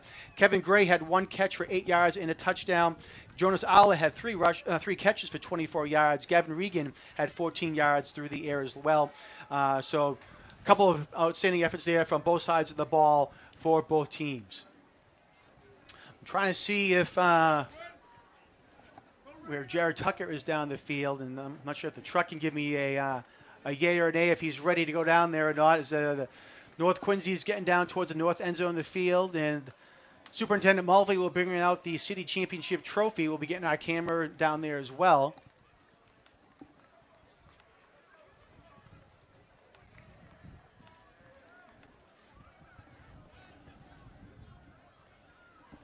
And now just spotted Jared Tucker down the field there. He's down at the 30-yard line. So, Jared, do you want to take it away real quick? Sure, John. Thanks for tossing it down to me. I'm waiting for the superintendent to make his way over. I am going to find a couple players. I'll probably talk to Michael Galligan, probably get Nate Sampson on the microphone too, and also head coach Ryan Craig. If I can find a few people right now, I will, so there's no dead air. And if not, Jared, if you want, give me a wave. I've spotted you, so if you get someone, let me know, and I can see where you are down All the right, field we can do there. that too. We can do that too. All right, sounds good. So, well, Jared goes to again, look for the trophy presentation. He's down there with Matt Coughlin, who's our cameraman down the field. Been going back and forth throughout the game here as well, so we want to thank them. And again, we want to thank everybody for the QATV staff and volunteers. I mentioned earlier on that Chris Potter was here just before 5 o'clock this morning to get things going. The first man in the stadium, and he might be the last man here today as well as we break down everything and as well. So we want to thank Chris and everyone else down in the truck as well. Peter Doherty, our director. Chris was also our engineer here today. Anna El Torre on graphics. Michael Jarvie on audio. Brian Cox on replay. And our camera people, we had Ryan McWade, Nadan Nair, Scott Daniels, and Matt Coughlin, and again, Jared Tucker down on the field for our sideline reporter doing a great job bringing us some information and the interviews with the coaches at halftime as well. Martin, when I mentioned I talked with Coach Ryan Craig earlier in the week, and he said, he was looking forward to marching down Hancock Street back to North Quincy, as is the tradition, with the trophy, and I see Jared's ready to go, so we'll send it down to Jared in the trophy presentation. Schools, I award you the citywide championship trophy.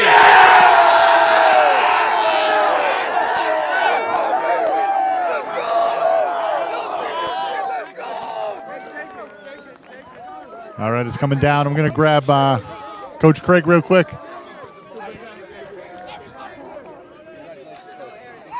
Coach, real quick. Yes, sir. After last year, coming back, this must be a beautiful feeling. Last year was a heartbreaker. The kids played out of their mind last year. They came up just short, and I think that gave us a little bit of motivation to come back this year and play as well as we did. Absolutely. You had a lot of seniors step up on basically a senior day. I know it's not typically senior day, but it's the last time many of them are going to be putting on pads. What can you say about your senior class? Well, this has been a special group. They're an outstanding group of young men. We expected big things out of them, and they've won a lot of football games. They're a good football team, and I appreciate everything they've done over the 4 years. It's great. Turkey will taste good this year? Yes, sir. Great. Great years. Great year. Happy Thanksgiving. All right, I'm going to find some more players to talk to. I think they're just taking a big team picture right now. I'm going to grab quarterback Mikey Galligan after this. All right, thanks, Jared. We appreciate that. And as you see, the North Quincy Raiders huddle around themselves and that citywide trophy that will be marching down Hancock Street, one of the cool traditions here in the city. At least for half of the city, people love that tradition when they march down Hancock Street to bring it back to North Quincy High School and to get down there. But definitely kind of a cool thing, as I'm sure there'll be horns honking as they walk by, down Hancock Street. So if you're in Wollaston right now, make it home quickly because traffic's going to be stopped in just a little bit. Certainly, yes. I can remember. Well, actually, real quick, Martin, we'll send it down to Jared. Jared? Gotcha. All right, guys, I'm down here with North Quincy quarterback Mikey Galligan. Mikey, great job today. You had players all over the field making big plays for you. What do you got to say about all your teammates? I'm just so proud of everyone, and I'm just so happy to be able to win this game. Not only did you do it with your arm, you did it with your feet too. Some big first down conversions with your feet, getting out there. I see that you have a great field with your eyes. You get to see everything out there. You have no problem making plays with your feet when it comes down to it. Yeah, I mean, in a game like this, you got to do whatever you can do to win. So that's what I did. Well, you got one this year. Hopefully next year, too. Go out on top. Great year, Mikey. Guys, I'm going to try to find Nate Sampson, captain of the team. Came back from an injury. Let me try to find him. I'll send it back up to you real quick, John. All right, sounds good. Thanks, Jared. He's right at about the 5-yard line right now, going to the corner of the end zone where the flag is. He's got the white long sleeve on. If Jared Martin can with hit the Martin with the eye in the sky here as Jared's making his way, and let's see if Jared's making his way over there. And Jared has. I think he's just looking for Matt Coughlin, our cameraman, to catch up with him now, as Matt's caught up in the crowd there. So Matt's going to make his way down towards the 5-yard line as well.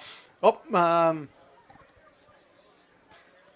just as I say that, they're going to take another team picture there real quick. But Jared made a good point there that Mikey Galligan did a great job on his feet there today as well to avoid the rush multiple different times. And I mentioned when I was running down the stats, 58 yards rushing for Galligan, and he was one of the leading rushers on this team this year as well, Martin. Yeah, second leading rusher. He gets 7 rushing touchdowns, a lot of them down on the goal line. But just that added threat has made him extremely hard to defense all year long. Teams and defenses have struggled. If you overrush him, he's gone.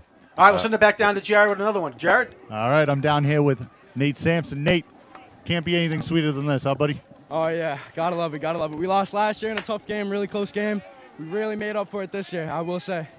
Now, I know you worked very hard to get back on the field to be with your teammates for your senior year. Your brother did go down with an injury a couple weeks ago. How's it feel, to have one last run with your brother? Oh, man, I mean, you couldn't ask for anything more, It was rough missing him the last few weeks, but, we did this for him, Dan, and Ronan Brown. Couldn't have asked for a better finish, Proud of you. I know the whole Sampson family's proud of you. Congrats, man. Thank you, man. Let's go! All right, thanks, Jerry. Appreciate it. Listener, if you got one more, and we'll send it down to you again. That was a good story there as well. With the Sampson family had some a tough time. Of course, Cam was injured in the Scituate game, I believe. Yep. But hopefully good news for the Sampson family, and hopefully this will make it a little bit easier for them on the victory here today on Thanksgiving. Yeah, Nate, one of my favorite memories, and I grabbed him the other day, and I talked to him. I can remember when he first came up to North, coming out of 8th grade in his freshman year. It was right at the COVID year, so we were able to finally get in the gym at the end of July, and he'd always be the last kid in the weight room. Like, I'd have to, all right, we got to wrap it up, let's go. But he hung around. He always wanted to do more. And he's, as you can see in the interview, he's an awesome kid. All right, I believe Jared has Ben Hudak down there. Jared? All right, guys, I'm down here with running back senior Ben Hudak. Ben, not only did you taste the end zone once, twice, how many times? 3 times, man. Let's go, man. Got to feel good. The turkey's going to be tasting good at home today? Yeah, man. Best game of my life. Love my boys. Couldn't do it out with the boys. Come here, O-line. Let's go, man. Come on, O-line. Best O-line in the city, man. Oh, my God. Now, I know you put on not only for yourself, but like I said, Nate and his brother. Dan wasn't able to play today, but how does it feel? It's awesome to do it for Dan, man. It's been a tough year not playing with him. We did it. We did it for him. Him and Cam. Him and Cam, man. Awesome, man. You guys all did it together. Like I said, Raiders win. Nothing better than that. Oh, yeah. Thank you, guys. Thank you. Woo! Thanks, guys. All right, thanks, Jared. So nice interview there with Will Conley. Ben Hudak. Hudak had a great game, as he said there. 3 touchdowns. He said the game of his life. So great job there, Ben Hudak, and he was really a big part of this team this year as well, Martin. Yeah, a total program kid. Had a great freshman year. His sophomore year, he saw time on special teams with his brother Dan. Both of them really contributed a lot this sophomore year and last year as well. And it's good to see these kids shouting out some of those other kids. Ronan Brown, Dan, and Cam Sampson. There's a lot of emotion when you talk to some of those kids about being able to play for them, knowing that they couldn't be out there with them today. So that's true emotion from these kids. They really care about them. It's a really tight-knit group, and it's great to see that. Coach Greg always talks about family and community and togetherness, and you can see it on full display here. All right, I think real quick we'll send it down to Jared for one last wrap-up, just to say thank you to Jared. So, Jared, take it away one last time for us, please.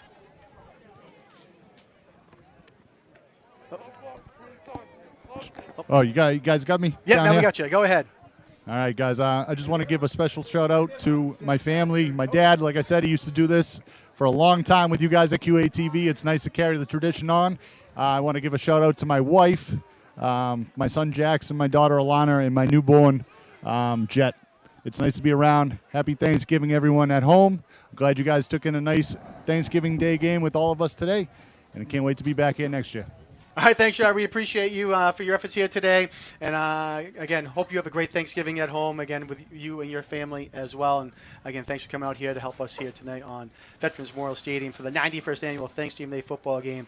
Again, the final score here at the stadium, 43-20, with North Quincy coming out on top. Martin, final thoughts here today before we wrap it up. Just an excellent game from North Quincy today. They were motivated, and they did what they had to do to come out on top. Quincy High, they played hard. But unfortunately, just wasn't their day today. But they could be proud of the effort that they put out there. They played hard. Those seniors made plays all day. So those guys have nothing to be ashamed of to keep their heads up. All right, real quick, one last final time. We want to thank all of our crew again that came out here today. On camera, Ryan McWade, Nadan Nair, Scott Daniels, and also Matt Coughlin. On replay, Brian Cox. Audio, Michael Jarvie. On graphics, Anna El Tori. Our engineer extraordinaire was Chris Potter, and our director was Peter Doherty. So again, final score here at Veterans Memorial Stadium. North Quincy 43 and Quincy 20. North coming back with a big victory on Thanksgiving Day. For Martin Dunham, my name is Jonathan Clary. For all the staff and crew and volunteers of Quincy Access Television, happy Thanksgiving, everyone. We'll see you next time.